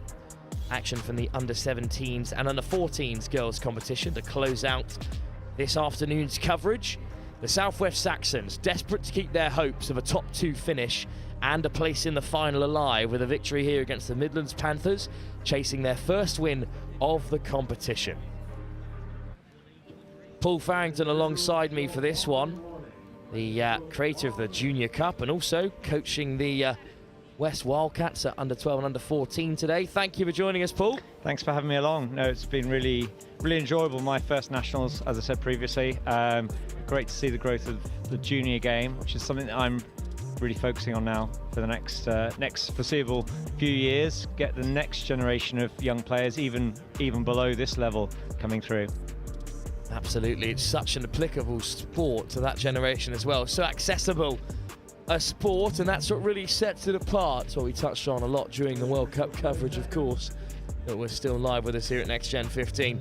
Yeah, definitely, and it's the mix of gender as well. I mean, if you're along here today or tomorrow, you know, boys and girls, you know, almost equal sort of number of teams. It's such a great mixed game. We've even seen in the boys under 14 competition a couple of young women making their mark, especially at the Northwest Bulls. One Fionn Wheatley having a big impact for them. So it's great to see even at this high level that there's so much accessibility within the contest. Good start almost for the Midlands Panthers. That last ball just went down, but they did well, Paul, to make it up to that 7. Yeah, they got onto the 7 and just didn't come off for them there. But they've slowed down this this drive here. It's actually great line speed as well. Flying out to make the touch is Charlie Gornall. Yeah, there's some good few touches there. They've pushed them really back now. There's Henry Turner who made that touch, a try and an assist for him. That's 6th touch, and they didn't cross the halfway line. It's Gornall who made the final touch, and he hands it off to Turner, who's looked really bright so far for this Panthers side. Gornall, Turner, looking for his 2nd assist or try. Turner. Gornall at half. Turner wants to spread it wide, but instead he slides in himself. He's in there. Good little quickie there. 2nd try for Henry Turner, and it's a popular one with the Panthers bench just round to our right-hand side here. Well, the weather may have started to turn, but the mood here at the Junior Nationals has not. There's plenty of support for a whole host of sides here today. And that all really came off the pressure from their defence. Stop them getting over the halfway line and had the repeat set of 6, or had a set of 6 in their own in the opposition Saxons half. Here come the Saxons though. Joyce on a hat-trick, leaves it for Graham. Wide they go. That's floated through the line, but surely forward. He's going to give it. Oh, well, it's been given. Backwards out of the hands, I think. The only time I've ever called a forward pass at this level, it's actually flat to the line. That was, I think the wind sort of held it in the air there as it picked the ball up. Troy Alder gave the pass. Then touchdown for a quick response by the Saxons. Yeah, they would have wanted to hold out there after their score, the Panthers. Here we go. Well, what a step off the right and the left. The diving touch from Sam Hewlis. The only thing to deny him. Yeah, great break, but he needs a half there. He needs to get that ball moving again. Henry Burkill again involved. Makes plenty of yards for this Panthers side. And there he is in the middle now. Burkill off to the races. Leaves it for Bates. Oh, I think they're indicating that's down. Bates has been given the score, and the Panthers going tit for tat with the Saxons for now. You score, we score.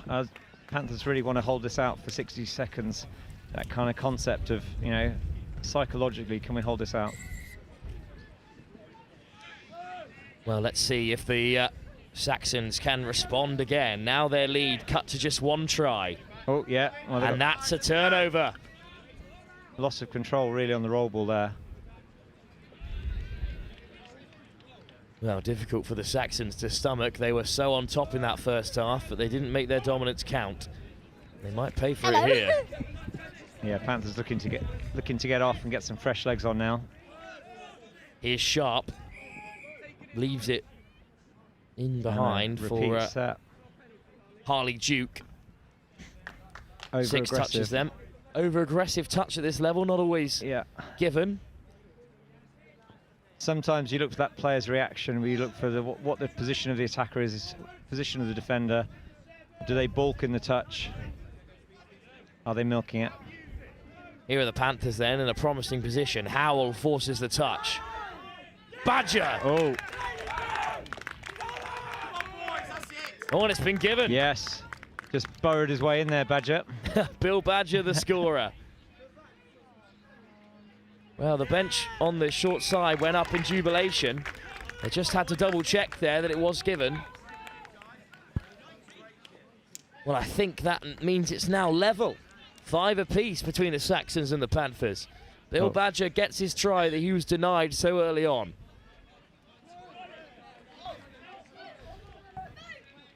Great comeback for the start of the second half from the Panthers here. An excellent turnaround indeed. Oh, that pass had a hand involved from the Panthers, but it still found its target. I don't think he's called 6 again. Joyce taking the touch. Good line. There's the missed pass, and it slips through the fingers of William Finch. Opportunity there. Just a little bit more quality on the pass would have got him in. 10 minutes to play here, and it's now all of a sudden anyone's game.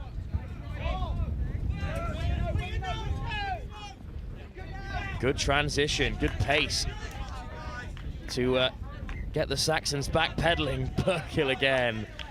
Yeah, just stealing a few extra yards there. That is his forte. Turner, who's had a great game himself. Oh. There's one over for the pass. It was the right option, but not executed.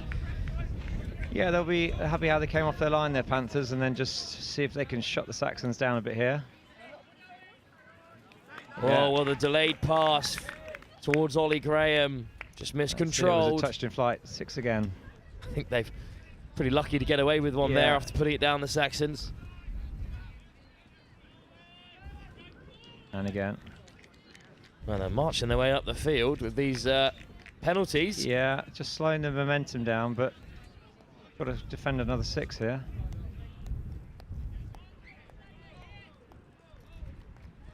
Taking their time, making their changes.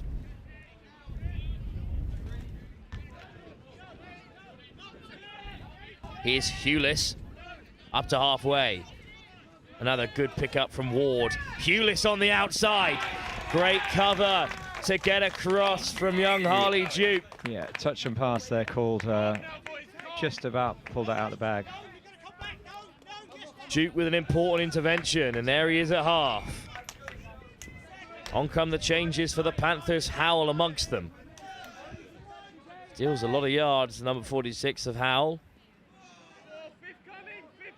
Quick hands to return it to Badger. Try score in this second half. Just need a little bit of composure here, Panthers. They've fought back into the game. But they've used all 6 there. So Ward brings it out for the Saxons.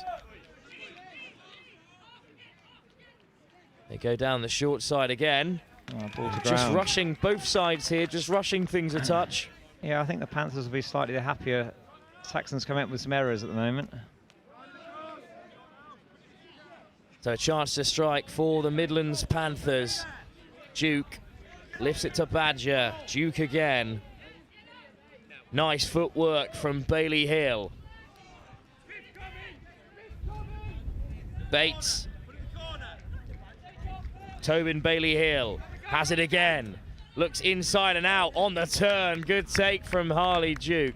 But I think the touch was made, and that's all 6. They'll look to pin them in here now.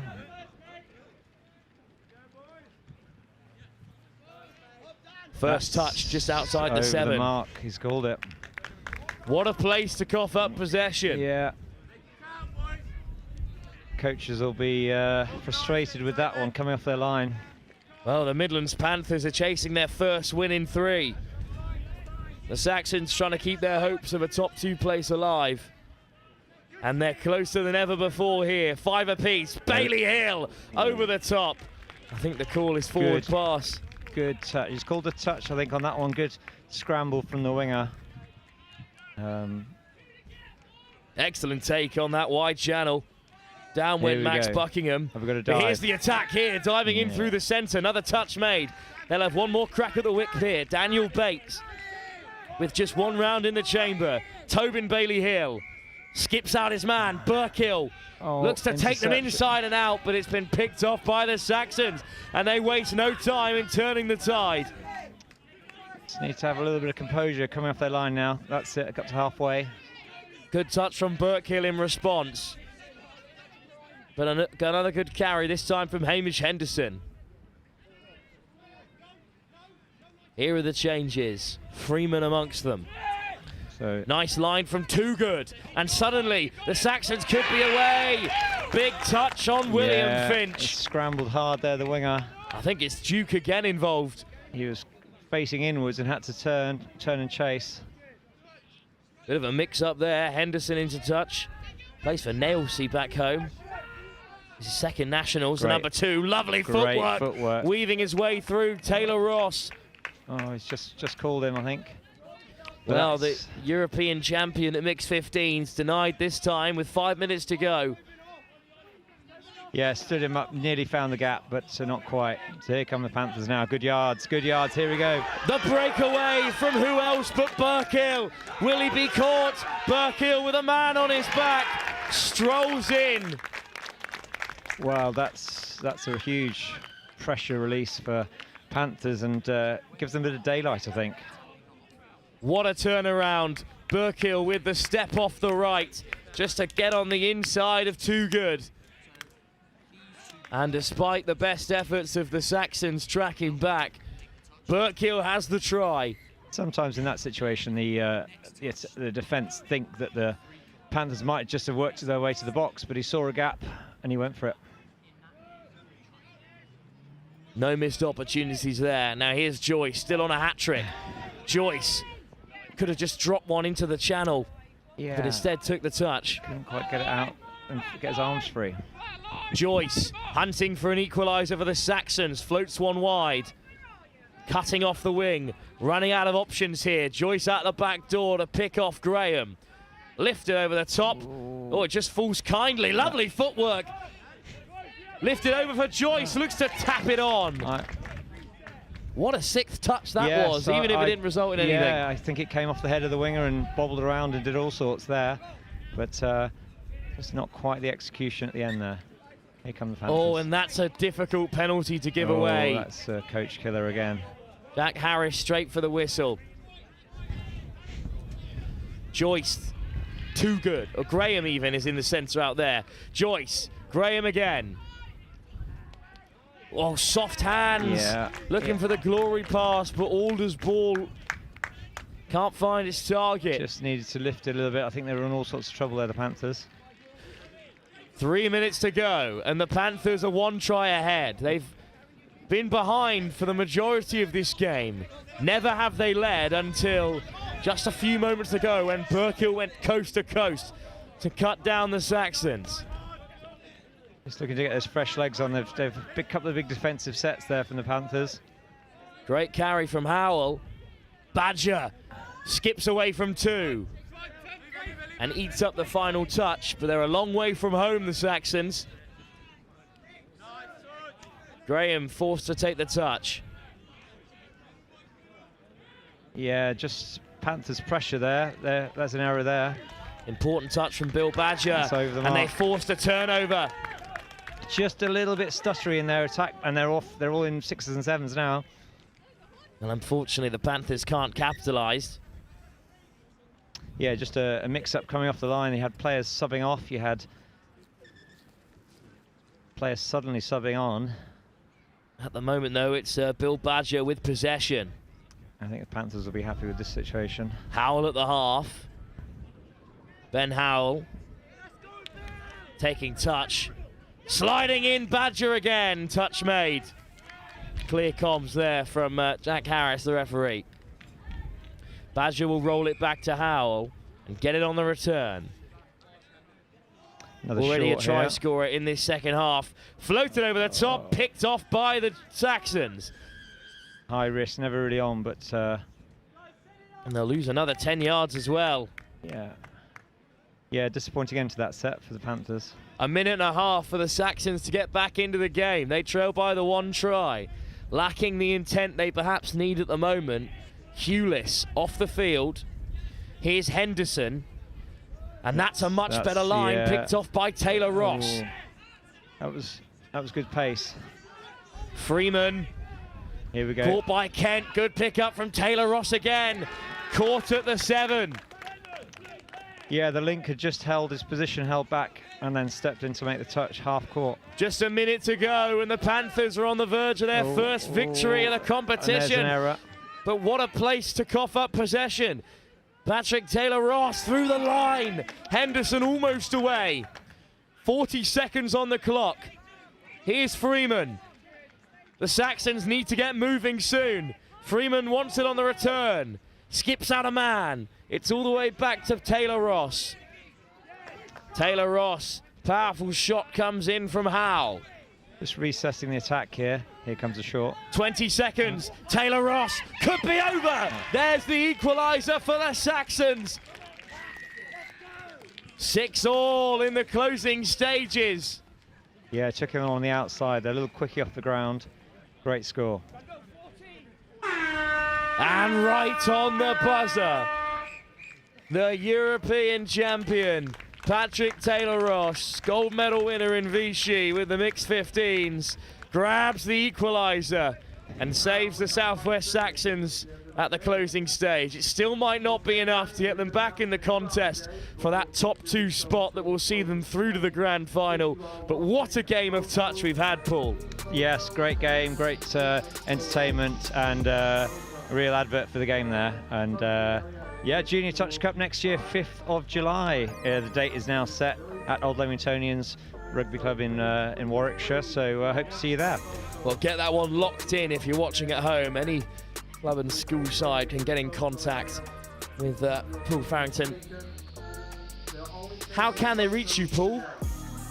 Paul at intotouch.com. That's an email straight to me, or Into Touch Juniors on Instagram. Just drop me a message. We'll be running under 12s, under 14s, under 17s, boys, girls, and mixed. And yeah, we're looking forward to next season now. Absolutely. Thanks very much for joining us as well, Paul. Thank you. My pleasure. Best of luck to the Wildcats for the rest of the weekend. Thank you very much. And well, we're into our penultimate game of the day. It's time for the under-17 girls pool fixture between the Southwest Saxons back on field again, this time against the Southeast Sharks. That's the next game, live for you in about 4 minutes' time here at the ETA Junior Nationals.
Well, there goes the hooter, and it's time for more action from the under-17 girls competition, where the South East Sharks take on their team in most similar kit, the SW Saxons.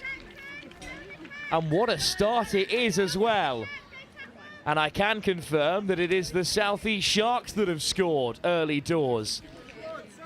So, for the sake of any confusion, the South East Sharks play in dark blue with a light blue bottom, whereas the Southwest Saxons play with a sort of darker blue shorts and bottom half with a lighter tint at the top. I hope that helps you. It's barely helped me. But the two sides with the most similar kits in England touch face off here. Interception as well to follow up the try. Poppy Hitchens gets a hold of it. Carrying down that left-hand side, almost breaking away Charlotte Elton. It's a top start to the game for the South East Sharks, who currently sit level in second place in the under-17 pool. A reminder that the top four sides from this competition will be through to a semi-final, covering touch from Ava Bond. Well, the Southwest Saxons yet to get off the mark in this competition. 3 losses so far, but a win would still bump them up, level on points with the two sides above them, in fact. So they're absolutely still in this contest.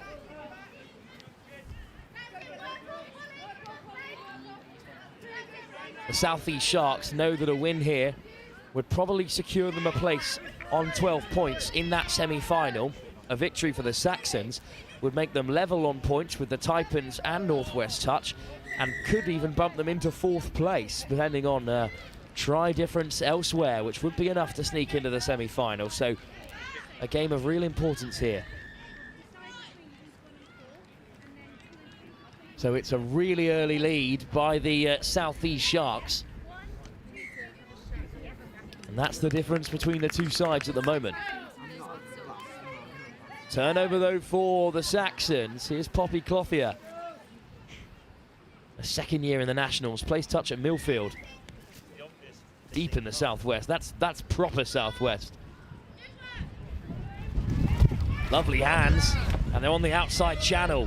Well, there's a blast of wind as Ava Bond catches it well, because it's really starting to impact the game here. Watkins into touch. Here's Clothier again. Aurora Watkins, good carry. Fires it into Sophie Farah. Part of that England under-18 training squad this year. But all 6 touches up, so here come the Sharks in response. Well, they're looking to go towards the box, but unfortunately it's been turned over. At least they do get the changes on. 6 more from halfway for the Saxons.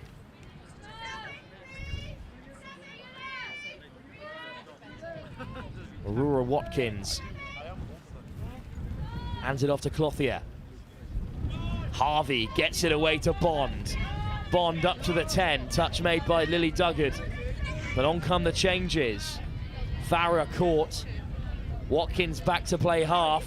Great line from the substitute Derbyshire. There's the co-captain Voicey carrying it on. It might open up here for the Saxons, but it's just caught by Voicey, who herself is touched for the 6th, and it's a turnover. But another good attack from the Saxons. Referees for our penultimate game of the day: Sam Roylance, Theo Oxford, and Granville Williams out there as well. Theo Oxford, the younger of the 2 Oxford referees. Not sure where they hail from, that's just their surname. Well, that's a penalty against the Saxons, so a big chance here for the Sharks to double their lead. Stepping off the right, Jessie Yarker. Here's Hitchings with Yarker at the link. Yarker takes it on. Hitchings with the pickup, finds Yarker again, but well, they've drawn another penalty, so 6 more at the 7 for the South East Sharks.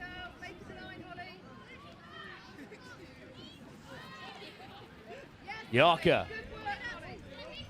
Gray at the half. Finds Hitchings. Great take from Hitchings. Touch made by Amelia Huell. Another one on debut for the Saxons. Good pickup from Yarka. Swings it wide, but it's just put down by the winger Duggard, who had to dive in order to get a hold of it. So instead it's time for the Saxons to transition, and well, they're on their box side at least as they look to carry up the field. It's another good run from Holly Derbyshire, another one on debut for the Saxons.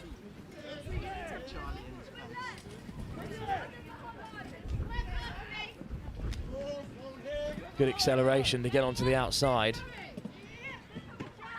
Got Sol Phoenix out there in the centre.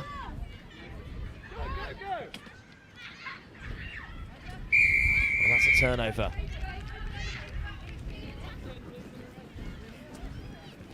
So I must correct myself. In fact, reading the wrong pitch number. Still Sam Roylance and Granville Williams out there with Theo Oxford. As the ball is put down, it's another quick turnover.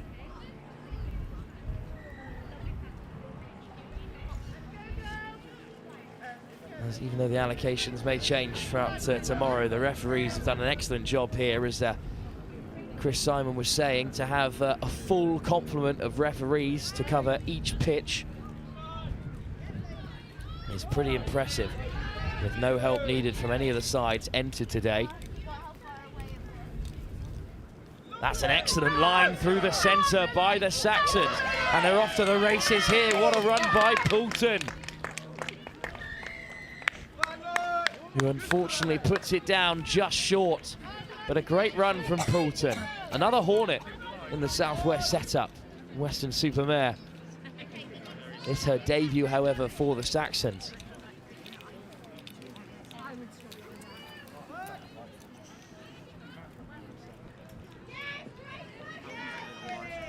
It's another important touch to halt the momentum of the Sharks. Well, I didn't know how this game was exactly going to play out, because the Sharks were definitely the favourites, but at the moment they're being just about contained, as it's a turnover on the final touch, almost a breakaway score.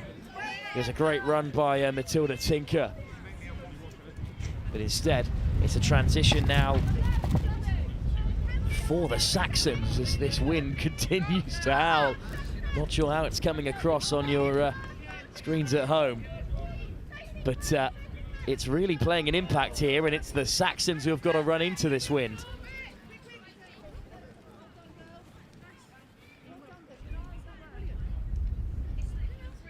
As we've said, this is the penultimate game of the day, day one of the Junior Nationals. Our final game is more action from the under-14s pool stage, where the Sharks and Saxons play each other again. They're the two top sides in that group, or even though the Sharks have come out on top on the majority of the occasions, as this time a bit of space finally opens up. But the score still isn't given. It's a turnover, in fact. Lily Duggard really thought she was in there, as did we all, I feel.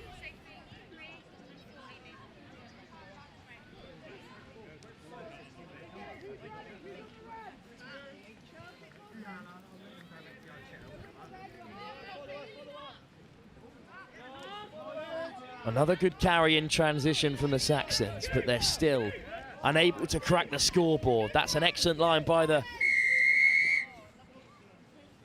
debutante Amelia Hugh.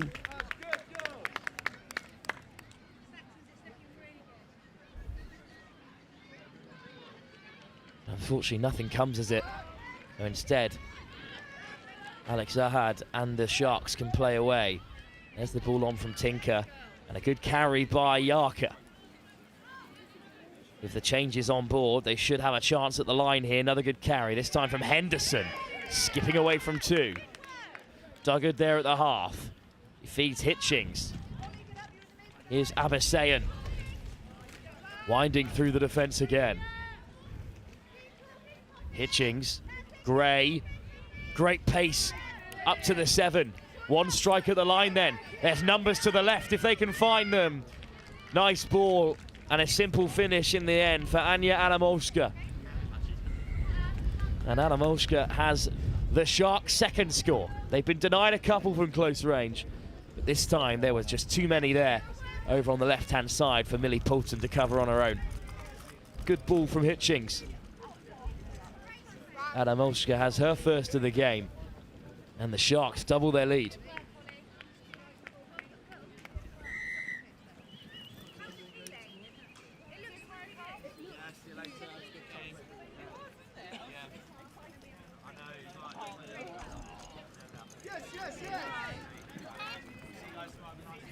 So from halfway, the Saxons ever so slowly carving their way up to the 7. Some good lines in there, but the Sharks' defence so solid. Here's Voicey, just put down, unfortunately, there.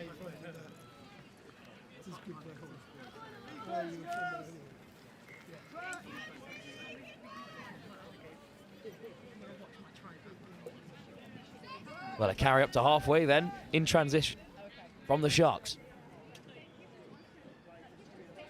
2-0 Sharks at the moment as they drive their way over the 10. Here's Abasayan. Hitchings. Great weight of pass, but perhaps just overrun. Penalty, however. Big chance then before half-time for the Sharks to make it 3. Hitchings taps it off. Ruby Abasayan. Well, that's a missed opportunity, but at current, they won't be too upset. Still lead by 2 unanswered tries. But this is a much better transition from the Saxons and an excellent carry down the left-hand side from Ava Bond. Another one on debut, now part of the Hornets and Western Supermare. What an impact they've had on touch in the Southwest. What a carry that is by Derbyshire. The brightest attack of the game so far for the Saxons. Here's Harvey. Great weight of pass into Bond again. Aurora Watkins. Farah. Watkins trying to get on the inside. But caught at the 7. Lovely ball over the top, sliding in. Needs an offside call, but won't get it. Shut out by the Sharks. But Derbyshire will have another go at the line. Farah. Nice weight of pass, little show and go. But Ruby Abasayan makes another important touch and forces a turnover. What a defensive set from the Shark middle. And now she'll play away through the centre as the Sharks look to transition. What a take that is from B. Gray, because that could have been an unfortunate turnover.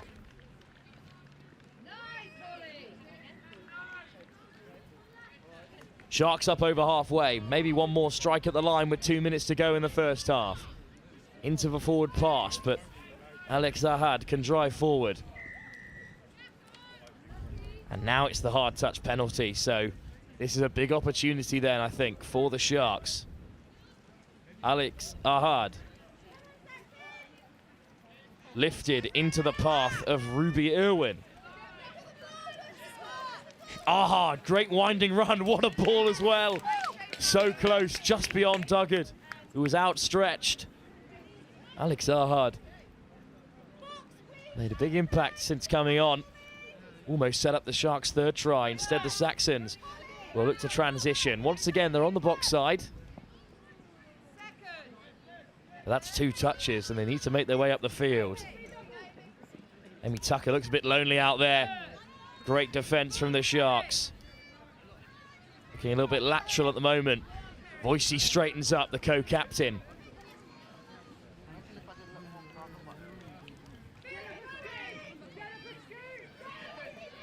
Well, they've got a scoop here and they've got to make it count as well. Good step on the inside from Clothier, but that's the end of the attack.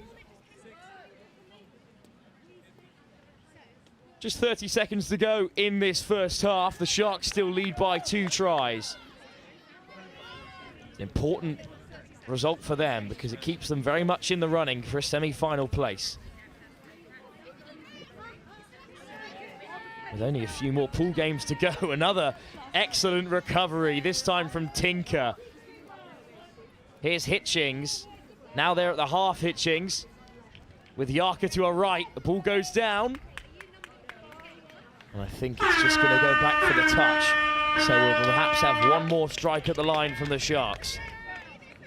Yarker flashes it wide, could be a score on the buzzer. I think it will be. I'm not sure Poulton got there in the end. So right on the stroke at half time, the Sharks will have a third. Well, you can see Poulton pulling them across, but they didn't answer the call. So in the end, Isabella Horsfall can touch down to score the Sharks third at the break. Southwest Saxons still chasing their first win of the competition at this level, are trailing by 3 to the Southeast Sharks, who are looking to secure a place in the top 4 with a victory here. 15 minutes still to come in our penultimate game of day 1 here at the ETA Junior Nationals, live with Next Gen here at Riverside in Nottingham.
Where's the officials? 3 minutes.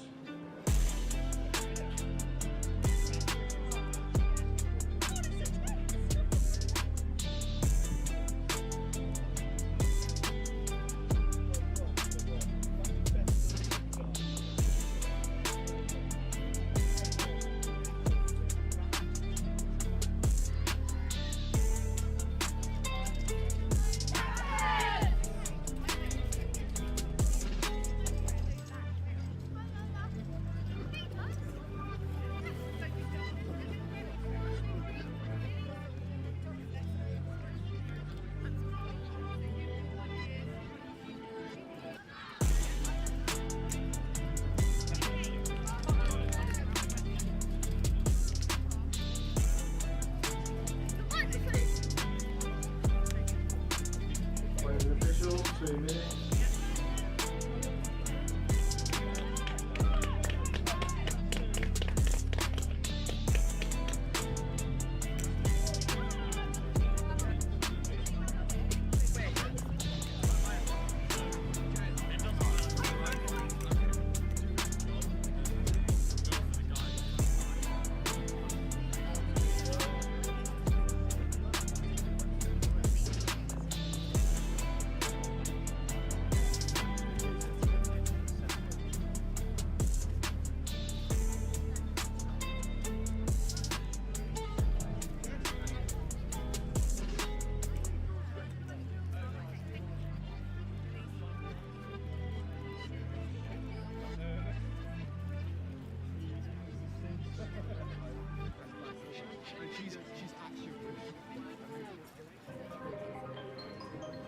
Ladies and officials, 1 minute.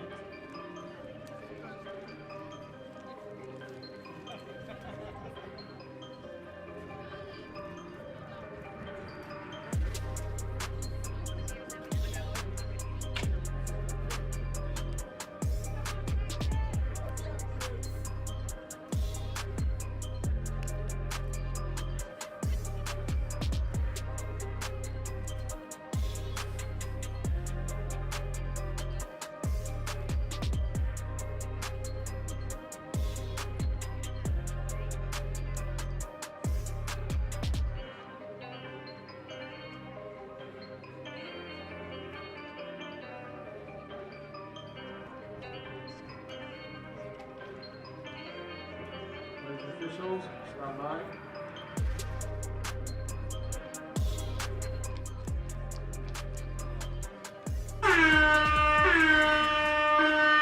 Just 45 minutes of touch rugby left on day one of the Junior Nationals here at Riverside, and 15 of them come in the form of this second half encounter between the South East Sharks and the Southwest Saxons. What a winding run that is to get the half underway, and I think it's been given as well. Sophie Tucker, who plays both touch and union for Minehead Barbarians Rugby Club, on debut for the Saxons, runs in an excellent score to get them their first try of the game. The Sharks dominant in that first half, led by 3 unanswered points at the break. Well, they've been pegged back already with 6 touches on the half for the southeasterly side. Just to remind you of how it stands going into this fixture. This is the Southwest Saxons still hunting for their first win of the competition. So they sit in 6th place in the pool, whereas the South East Sharks are in 2nd, joint with the Midlands Tigers, just behind the undefeated West Wildcats. A win for them would be a great result and would almost guarantee their place in the final round, with just a few fixtures remaining tomorrow in the pool stage. But they can't be complacent here, as shown by the bright start that the Saxons have enjoyed as they put it down just inches from the line.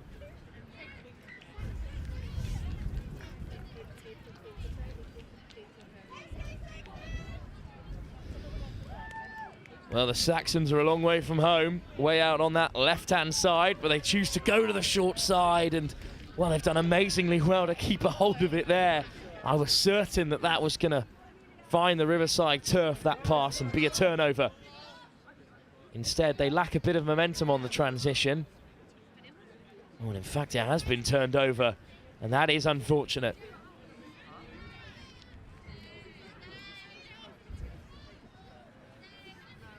Well, here go the Sharks then, looking to respond after conceding early in this second half. Yarker takes on the Saxons captain. Touch made by Millie Harvey, but still here come the Sharks. Great hands, flashed across. Beautiful pass from Ahad. Charlotte Elton slides in for another try for the Sharks. That's just impeccable technique, great pace to the pass. Alex Ahad enjoying an excellent start to the second half.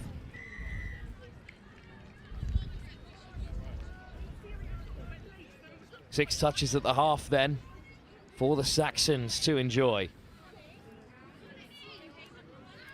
Farah taken on by Georgiana Shepherd. Another Hornet, another debutante. Shepherd caught at the 7 and forced to cough up possession.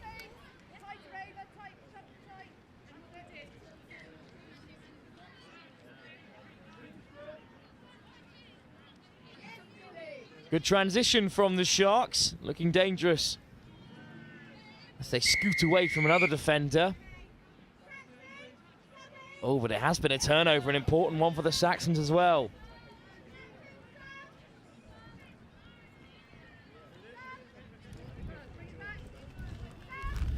Well, here come the Saxons then. An important time to score, keep up this second half fight back. Here come the changes. A little bit delayed getting on, but then Derbyshire's there. As is Watkins at the half. Derbyshire takes the touch. Aurora Watkins, the co-captain, rolls it back. Good line speed, but they've left a bit of space out wide. Unfortunately, Poulton is caught. One more crack at the whip then for the Saxons. Poulton caught again, and that's all she wrote for this most recent attack.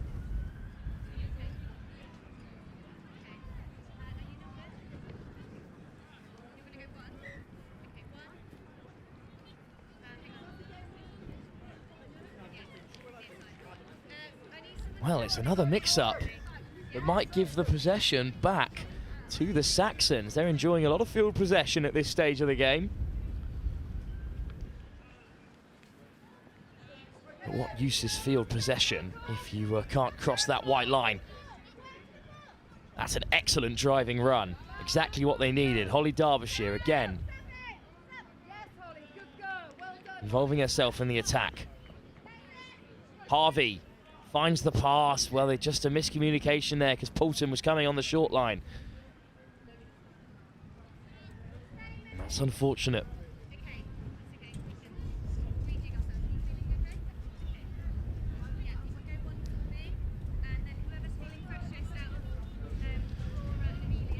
Can the Sharks really nail this transition as they failed to in the last 2 times of asking? Well, this time they're up to the halfway. Good pickup from Hitchings. That's the 5th touch on Yarker, and it's loose regardless. Another good defensive step by the Saxons. The Sharks have just dropped off a little bit in the last 5 minutes or so. I mean, they know that they have this 3-try advantage still, which they re-established after being pegged back at the start of this half. Taken in by Tucker, the try scorer. That pass goes loose.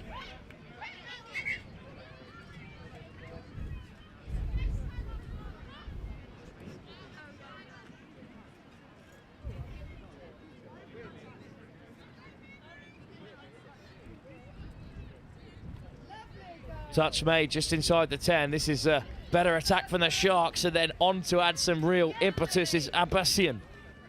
Ruby Abbasian again. Inside and out from Hitchings. Touch made on Gray.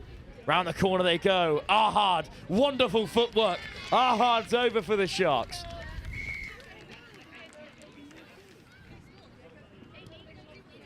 Well, an assist at the start of the half, and then an excellent try at this stage as well.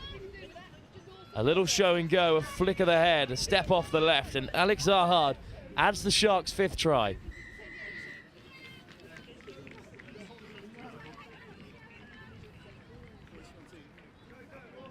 Well, the sign of a good team is when you're perhaps not playing your best, that you can just turn on the style again, like Alex Ahad has for the Sharks. But here come the Saxons in response through the co-captain Watkins, over the top to Howe. Comes back though for the forward pass. I think it's a turnover, and indeed it is.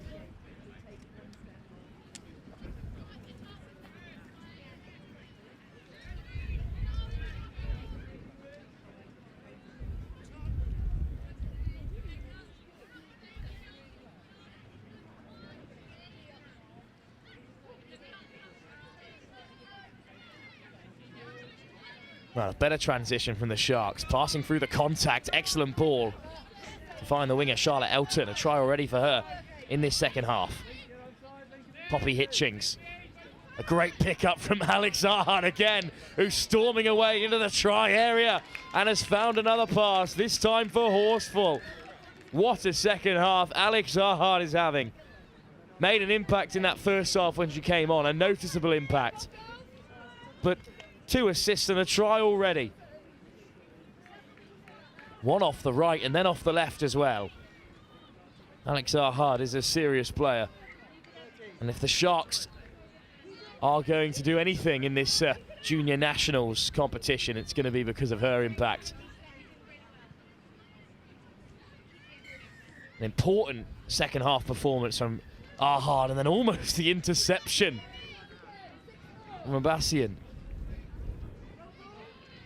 As I was saying, or I was rudely interrupted by Abbasian's attempted intercept.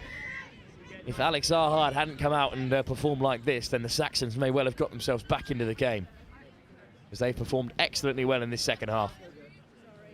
Abbasian, great carry, looking for an offside call and gets it. Great reactions from Farah.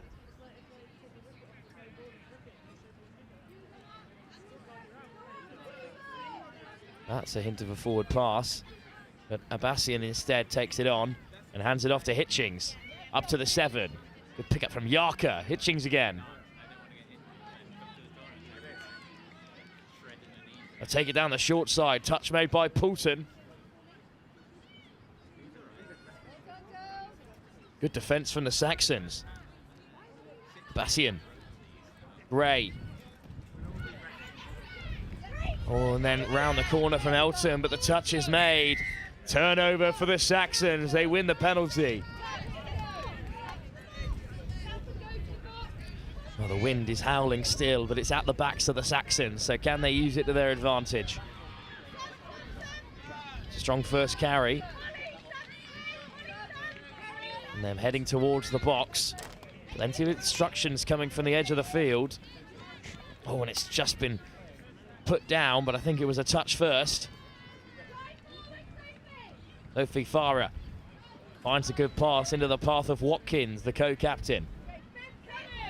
Plays for Chippenham Rugby Club. Both touch and union.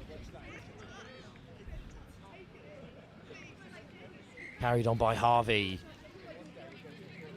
Her second year playing nationals. Her brother's also in the under-14s boys side. But the touch there is a turnover for the Sharks. Taken on by Gray. Alex Arhard again involved. Arhard, wonderful weaving run. Up goes the hand though, touch made by Farah.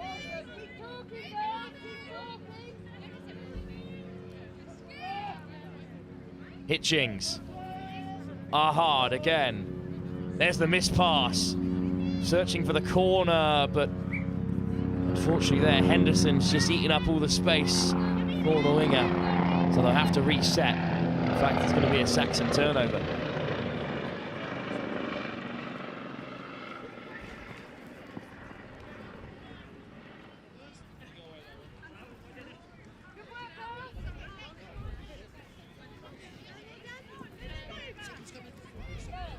Now, strong defensive effort from the Sharks, as you can see. But a great transition from the Saxons. Laid back well by Aurora Watkins, I believe it was. A nice footwork as well, the Saxons then on fifth touch. Need to create something quickly. Here's the co-captain, Voicey.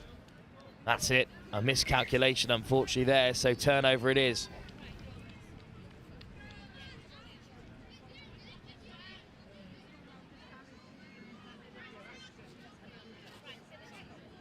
Up to the halfway. Sharks driving forward. What a line that is. All the way through the defence. Horsfall has her second try in the second half. Perfectly timed acceleration. On came the afterburners and she showed the Saxons a clean pair of heels. Horsfall over for the Sharks. A seventh try with 2 minutes to go.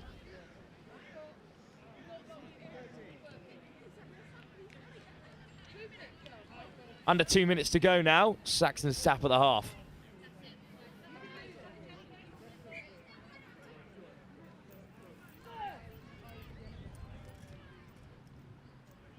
Here's Tucker. Try score already today in this game. Here's just a half. Farah. Nice carry from Watkins. Just caught by the Sharks. Farah. Oh, it's a nice ball, but it just catches Tucker by surprise.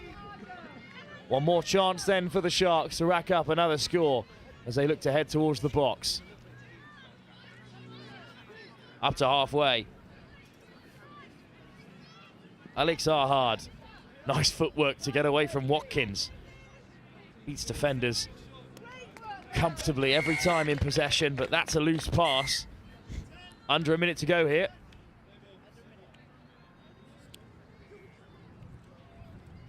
Quite enjoying every instruction I give, being repeated by the Saxons box in front of me. Whipped across again. This time it's Abbasian. Lifted over the top. Wonderful ball. Puts it down before the line. Oh, it's Charlotte Elton denied her second try. I wonder what those jagged white lines are for. She is not the first to do that today, and she will not be the last here at the Junior Nationals. 10 seconds here. A spill in possession gives the Saxons back the ball. See if the Sharks back the ball, sorry. Saxons cough it up. Here's Hitchings, maybe a chance for Elton to redeem herself. Already a try in this second half. Abassian, last play then. Can they finish with a score? How well timed is the pass? Not well enough, because the penalty goes. And that will bring an end to the contest. One last tap for the Saxons from the penalty. Poulton will roll it back. Well, that's the end of the game. And that is the end of this fixture. Well, the result perhaps never in doubt. The South East Sharks at half-time were in control. A fight back started by Amy Tucker with a great individual score, was quickly put together by some good responses from the South East Sharks in total. A great result for them. And that brings an end to our coverage of the under-17s competition today. One more game to come today. Our final fixture on day one of the Junior Nationals, and it's from the under-13s pool competition where the South East Sharks take on the Southwest Saxons. That's live, brought to you here by Next Gen 15 from Riverside in Nottingham, here at the ETA Junior Nationals. That's all to come in just a few moments' time.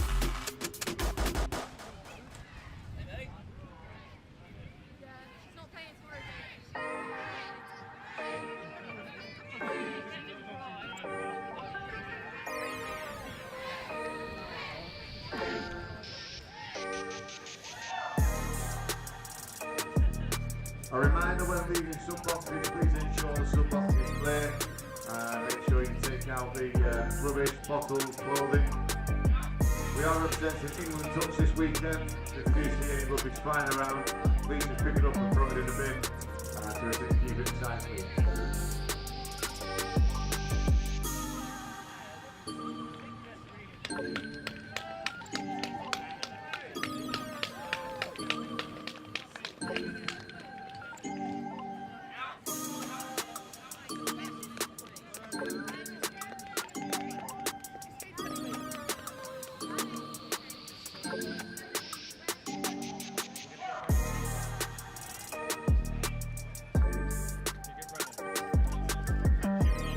A reminder that today is the only day that Take That Photo are taking photos.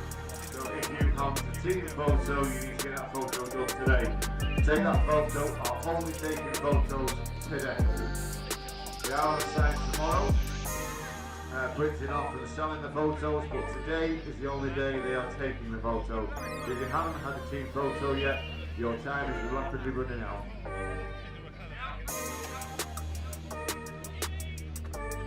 That's pretty much it.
final game of the day, and it's action again from the girls under-14s competition. It's the SW Saxons again in action against the Sharks. The Sharks are the runaway leaders in this under-14s pool. They've had a really strong performance so far today.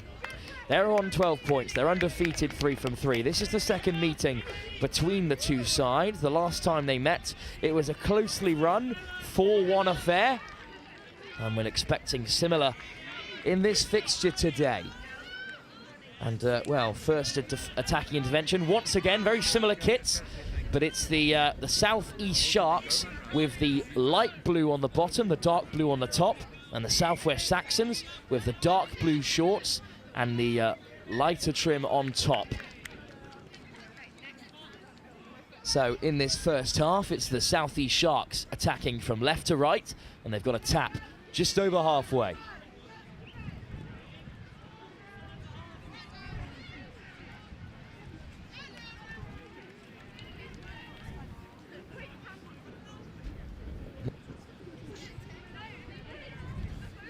Now the Sharks edging ever closer to the line here. Great running defence here. That's a lovely ball, and they'll be over for the first. Well, that's the perfect start. Looking to get their second win against this same opposition. Of course, a growing sport and a growing age group as well. So only 3 teams entered at under 14 level. But it's good for them to get this amount of experience and exposure. And that is a great finish. Great assist as well on the way through. And the Southeast Sharks take an early lead.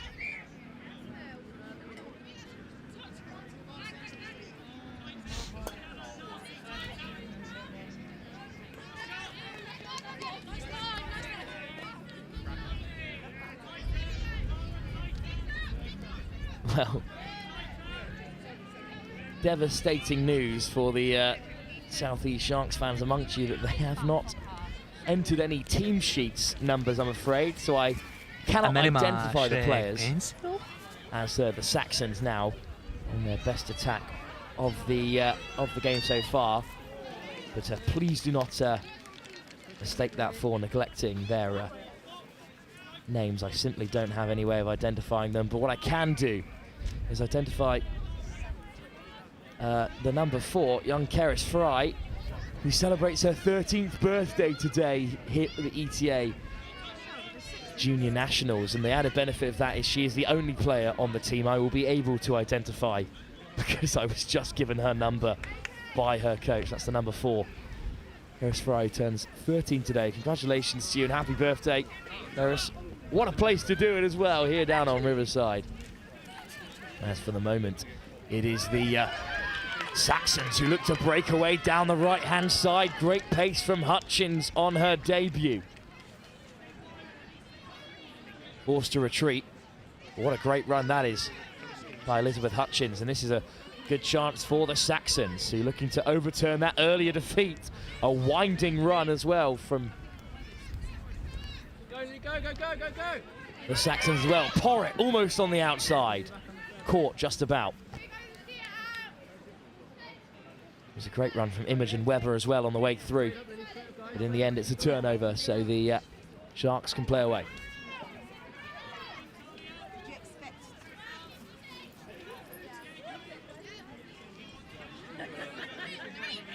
So, here come the Sharks around the corner, the substitutes being made.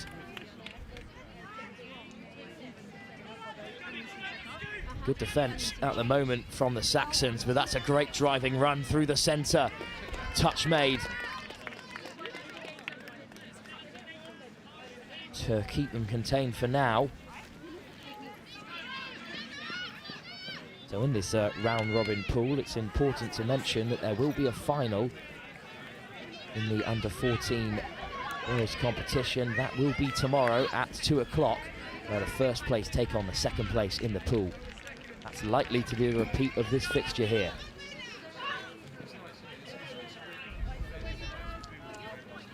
Now, complaints of no touch, but a touch indeed made on Aria Griffiths. His brother we saw in action for the under-17 side earlier on this afternoon. Another winding run, this time for Megan Wright. Both parents have played at international level for England in the game of touch before. They've got a handful of players in this Saxon side who can weave away from the contact. Aoife Joyce is one of them. The Bristol Jets. Formerly the Jets player of the tournament in a recent outing. But it's the Sharks who drive up the halfway, 5 minutes gone in this final game of the day.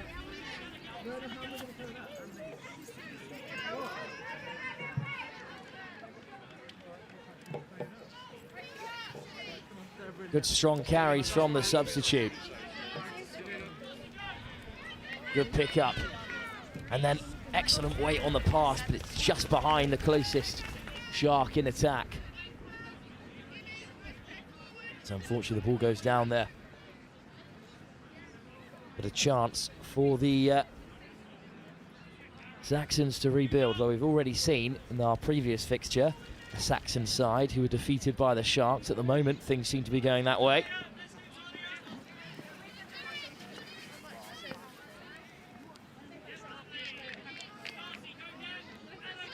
It's again a slow transition in our final game of the day, but Porritt is looking to change things there. A strong runner out on the wing on debut for the Saxons. So almost every single player on debut, except for Daisy Taylor, I think, which is great to see. A pass from the captain Bobadilla, just beyond Megan Wright.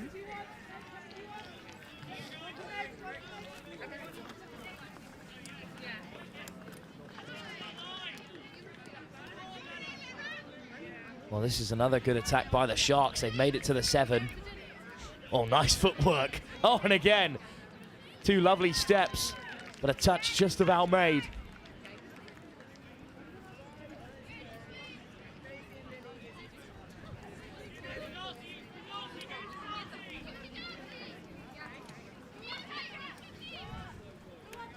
Oh, another good carry. A few more passes should do it. Here's Keris Fry going for the corner.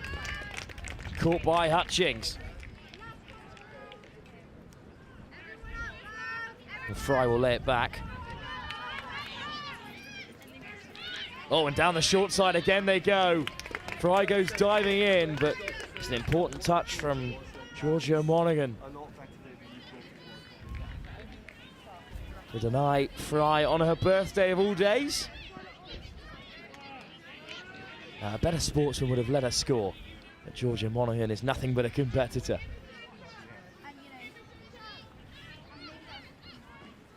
And in a game as tight as this, who can blame her? The Saxons still very much in the contest. They were defeated 4-1 the last time these two sides met. We saw off the Wildcats as well, as we saw earlier on today. That's an excellent line by the co-captain Bobadilla. Here's the winger Porritt. Asked to do quite a lot down this left wing.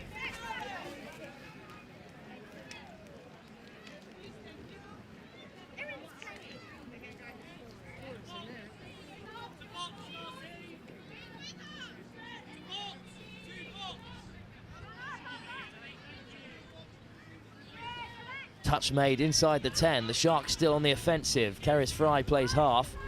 And there she is again at half. Feeding Shark attackers as they head up to the 7. Lifted over the top. Great execution there, and they could be into the corner. What creativity. You wouldn't call it textbook passing, but it evaded the defence and found its way to the wing. And the Sharks have a second score inside the first half.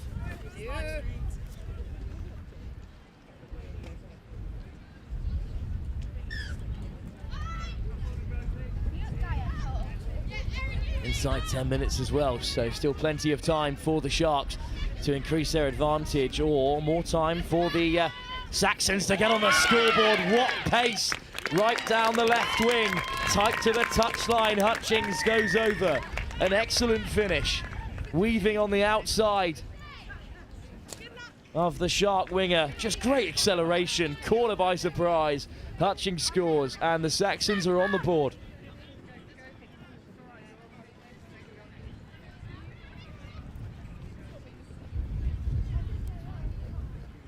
Now the First half rolls on, still 5 minutes to play, and the game could go either way. This game has importance beyond the pool stage because as the top two sides in the pool, this is likely a repeat of the final tomorrow. Well, the wind is certainly at the Sharks' back, as again it has not stopped howling across the Riverside plains.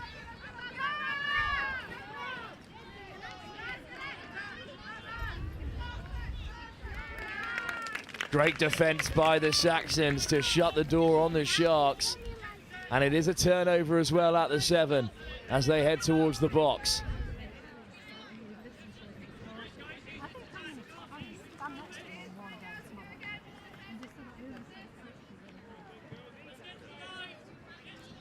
Well, unfortunately, they go both ways as the penalty hands the Sharks back possession. That's an excellent line.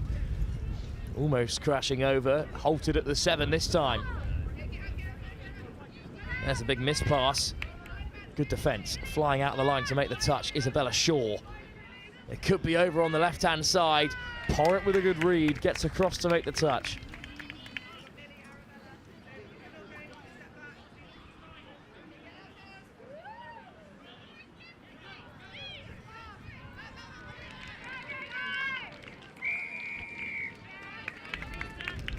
Well, this time they are turned away at the door. No penalty to bail out the Sharks on this occasion. Great defence by the Saxons. And an excellent transition. Oh, getting on the outside again. What a run that is. All the way up to the 10. Excellent work from Griffiths. More direct running from the Saxons. What you need at this point of the game. The try scorer Hutchings is caught in touch.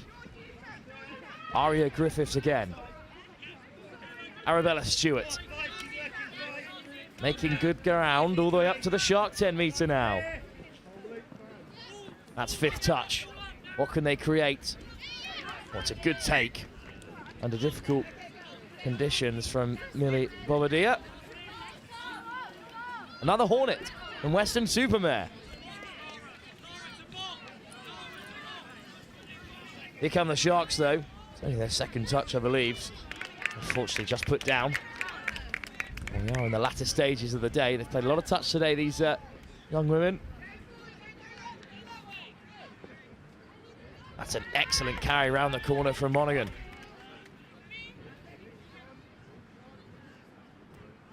Bobadilla at first receiver.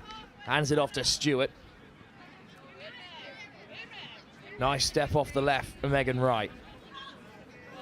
And unfortunately, another drop ball in the back end of this first half.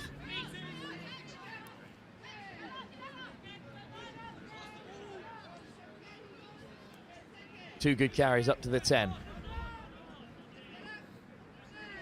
Almost up to the 7. Great scoop by the Sharks. Got to give the pass. Bobadilla picks it off. And they'll have 6 touches after the intercept.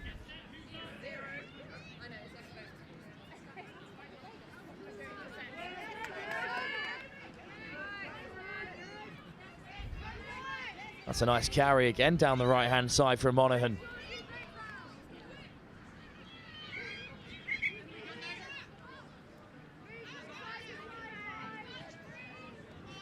Almost up to halfway. Bobadilla will play half. Here's Wright. Bobadilla again. Hutchings opens up the legs. Look at Hutchings go. Stutter step inside and out. Well read by the Sharks defence. But the whole crowd lights up when Hutchings gets the ball.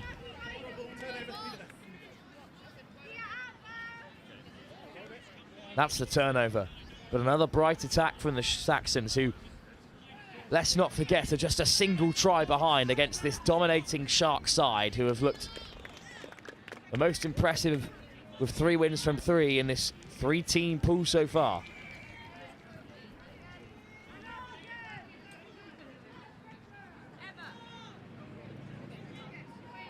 Good interplay by the Sharks, who could extend the advantage right before the break. Important touch from Monaghan. Offside not given. So Porritt quickest to react and force the turnover. Right on the buzzer then. My timing's never been better. The Saxons will tap and take the touch. Porritt might look to take them all on, but is caught. But that will bring an end to this opening set of 15 minutes here. And it's a closer game than perhaps we might have expected. The South East Sharks, undefeated in the pool, ladies and gentlemen, that concludes are being well contained by the South West Saxons, who have looked bright in stages as well. They trail by just a single try. They're certainly still in the game. And in a foreshadowing event to what could be the final tomorrow, the Saxons right in the contest, with 15 minutes still remaining on our first day here at the ETA Junior Nationals here at Riverside in Nottingham. It would be your own responsibility. If he's damaged anything else again, that'll be your responsibility. You must peg and guide rope your structures down. Other than that, we are got one more half of the game to play. Quick announcement as well, lost property, we've received some lost property. It is a young child's top for, looks like it's 9 to 10, so if your child's missing a t-shirt, please, we've been handed it in. It was near, I believe it was near the Wildcats campus. So if your child 9 to 10 is missing a red t-shirt, get it.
Players and officials, this is your 2-minute warning.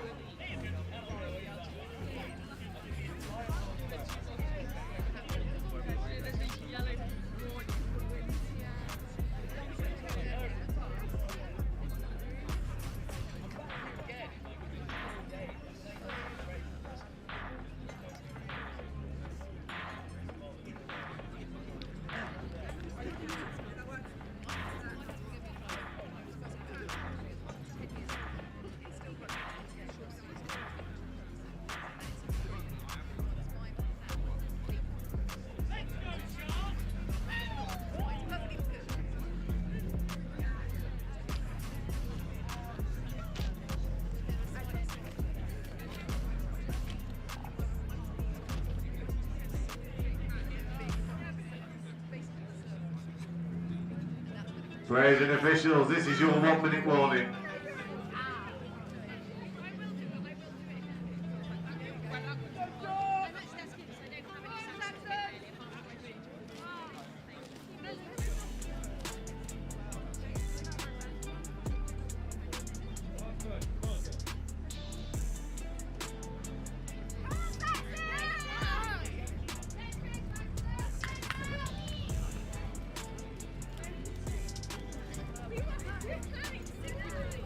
Players and officials, this is your 30-second warning. Please take to the field, ready to play.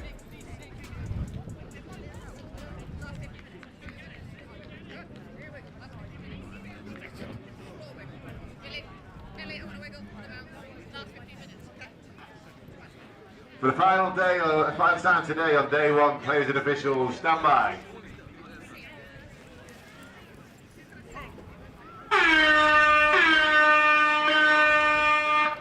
The hooter sounds for the final time on day one of the ETA Junior Nationals. Just 15 minutes remaining of our coverage, and it's a pool fixture from the women's under 14 competition to get us started.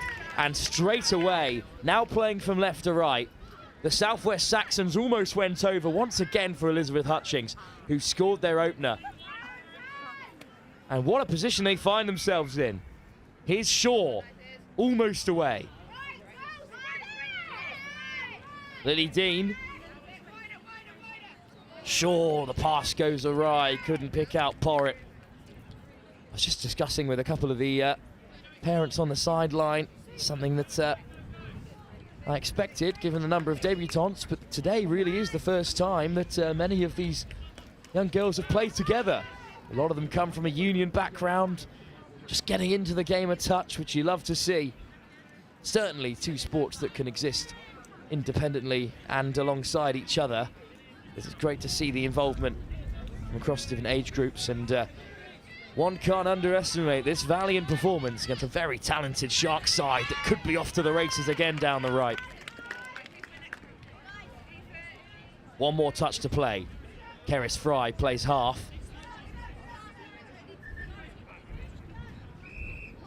But the whistle eventually does go, and it will be a turnover for the Saxons. It has become very quickly bitterly cold here at Riverside as the wind continues to howl. You can see it on the sideline, plenty of rather cold supporters and players alike. But not long to go now before the end of day one, and they've really got to make every moment count. We must touch on the coverage tomorrow, of course. We'll be back bright and early at 9 o'clock for the first game. Action from the under-14 pool stage, followed by an important game in the under-17 men's pool when the Midlands Tigers take on the Northwest Wolves.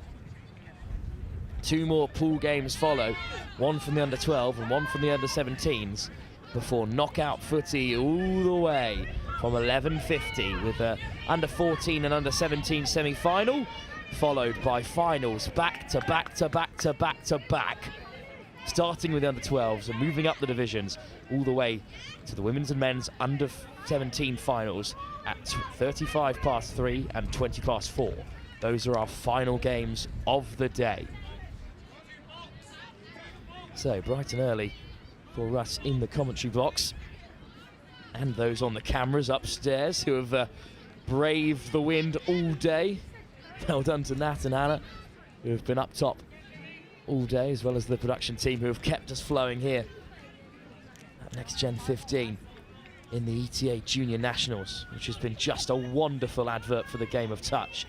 As still the Saxons keep out the Sharks, but there's an offside call, so they're roaming towards the left-hand side, and they could have another try here.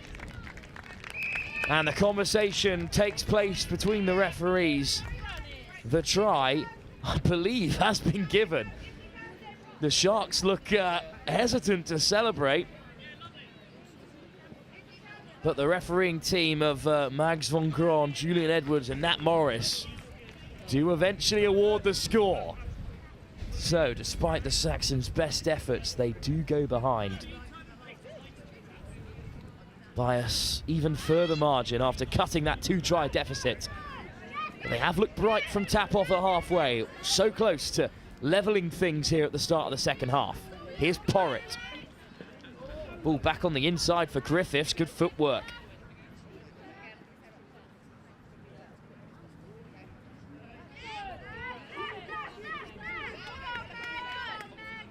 Here's Megan Wright, stopped at the 7-metre.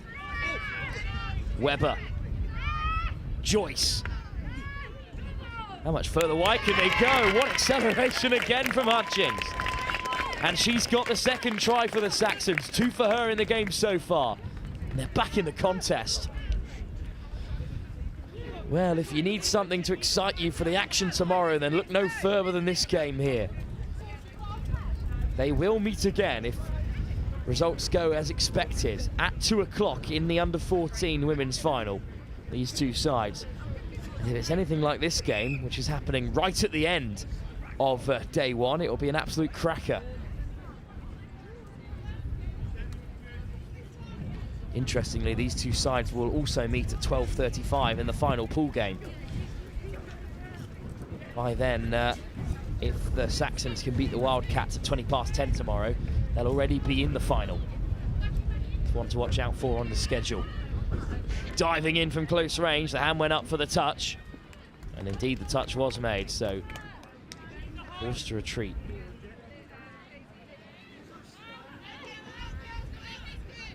Good line speed, putting pressure on the Sharks, and the Saxons win it back. What a turnaround this would be. Great line speed in response, though, from the Sharks. Just 10 minutes to go on day one of the ETA Nationals. This is our final game from the pool stage, for now at least. A costly mistake, but one easy to make at this stage of the game. Great take out wide. A lovely weaving, winding run to get the Sharks onto the 7-meter line. Oh, but over the mark is called. Good defense from the Saxons, and they escape the most recent Shark onslaught.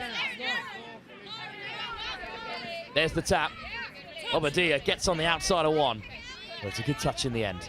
Porritt can play half. Great line speed as well. Oh, and that's just a testing ball in the conditions. The wind really got a hold of that one. So the Saxons penned in for now. It's looking a little bit spacious out wide, and that was the pass expected, just slightly overcooked. Once again, the wind playing a factor, I'm sure.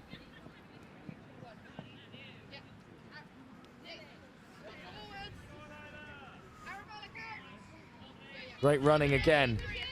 Southwest Saxons look to transition, almost up to halfway. Hutchins forces the touch. They're a long way from the box. Oh, what a run that is, up to the 10.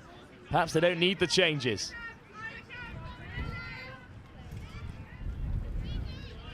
Looking a bit bereft of options at the moment, Lily Dean. Hutchings. Dean again. He's Daisy Taylor, the only player in the squad who's been to the Nationals before. And on the 6th touch is forced to turn it over.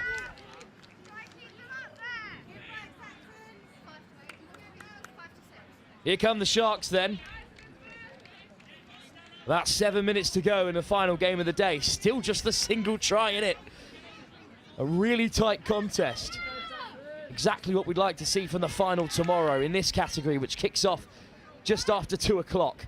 Live here on pitch 1 at Riverside on the day 2 live stream. Great pickup. Lovely driving run. Just about caught by a Saxon on the retreat. And that's 6 touches as well. End-to-end stuff, but still no change in the score. Oh, just put down, unfortunately, there. Our first receiver, as the changes come on. Megan Wright rejoins the fray.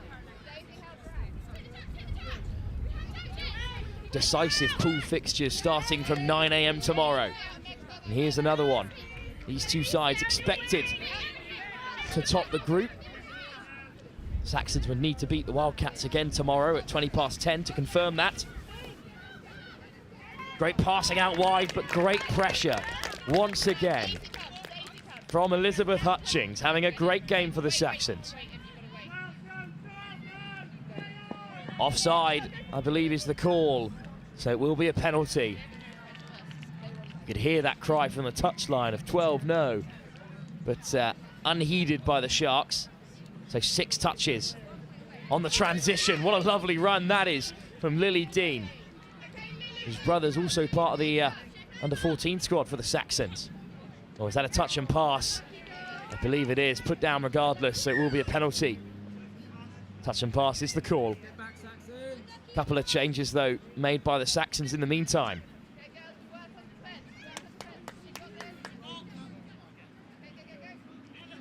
Five minutes to go here.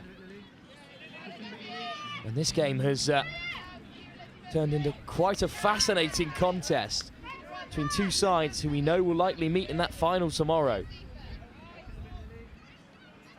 A Saxon side who really played together for the first time in this competition have kept out a Sharks team that looked so dominant in the early stage of the morning. And they've kept them out again. Well, the Sharks might have enjoyed all of the field possession so far. And they've got nothing to show for it on the score. Another great run from right. Porritt heads towards the box. Gets away from one. What a run this is. Porritt down the right-hand side. There's cover there for the Sharks. Excellent work from the number one, but Porritt also almost away. The opening try scorer of the day for this Saxons team. Weber. Joyce. Bit of space out wide. Hutchings. Little stutter step. Might go all the way. What a finish by Elizabeth Hutchings to tie things up with 4 minutes to go. Well, it was all started down the right wing by Lily Porritt. And then good hands right to left to put Hutchings in the space she needed to score. Her second try of the game. And equally as impressive as the first.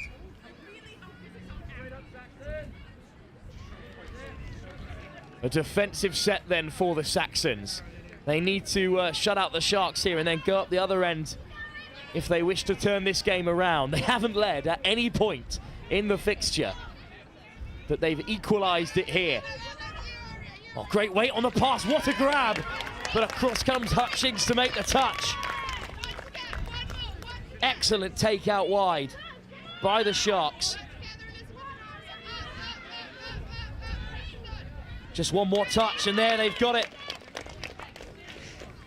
Here we go then, 3 minutes on the clock. It's all square here. 6 touches for the Saxons to play with. Defeated by a margin of 4-1 earlier on today by this same Sharks team. Porritt looks to get on the outside, but is well marshalled in the end. But they've made it to the box. What passion from this under-14 side. The touchline in front of us here is absolutely going off, and there's a line break through the centre by Joyce. Pulled back for the touch. The Bristol Jet almost away. Oh, called all the way back to the 10. Oh, it's a penalty as well. So a big chance for the Sharks.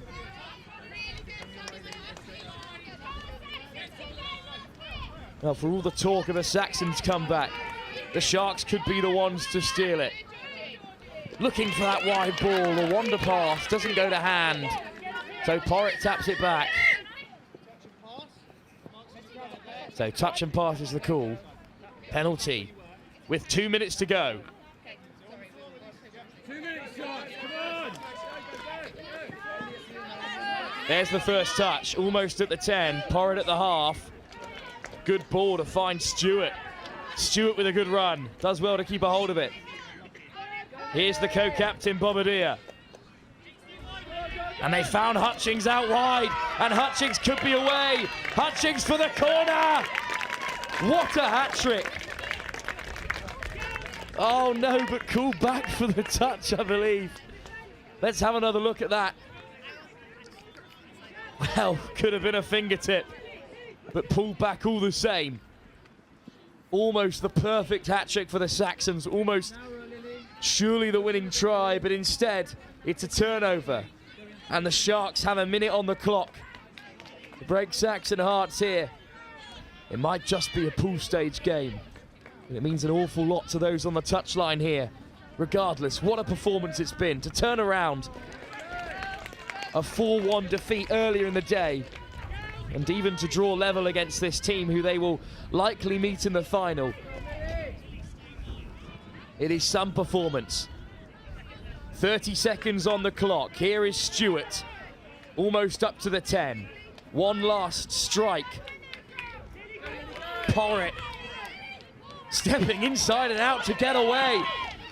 Caught just inside the 10. 15 seconds to go. Stewart just beyond Bobadilla. And that might consign the Sharks to a draw with the Saxons, one that they will absolutely take, given previous results. There's the final touch.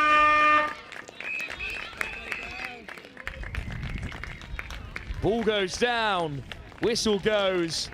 What a fantastic advert for the game at any level, especially at under 14s. Girls so young to put on such an outstanding display of touch rugby is remarkable. One of the best games of the day comes in our closing fixture between the Saxons and the Sharks. The South East Sharks, who sit comfortably at the top of the pool, held by the Saxons, a side cobbled together in the last few days. They'll take on the Wildcats for a spot in the final tomorrow, where they'll meet the Sharks again, live here at 5 minutes past 2. And with that final whistle, that brings an end to our coverage of day 1 of the ETA Junior Nationals. Don't worry, we've got an absolute bucket load of touch rugby fixtures for you, starting bright and early at 9 AM for the first kickoff, where the Southwest Saxons take on the Northwest Bulls. And then it's a couple of pool fixtures, 2 from the under-17s competitions, which could be crucial, given that only the top 2 sides from that competition go through. I'm looking especially at the 11:05 fixture between the Wildcats and the West Warriors.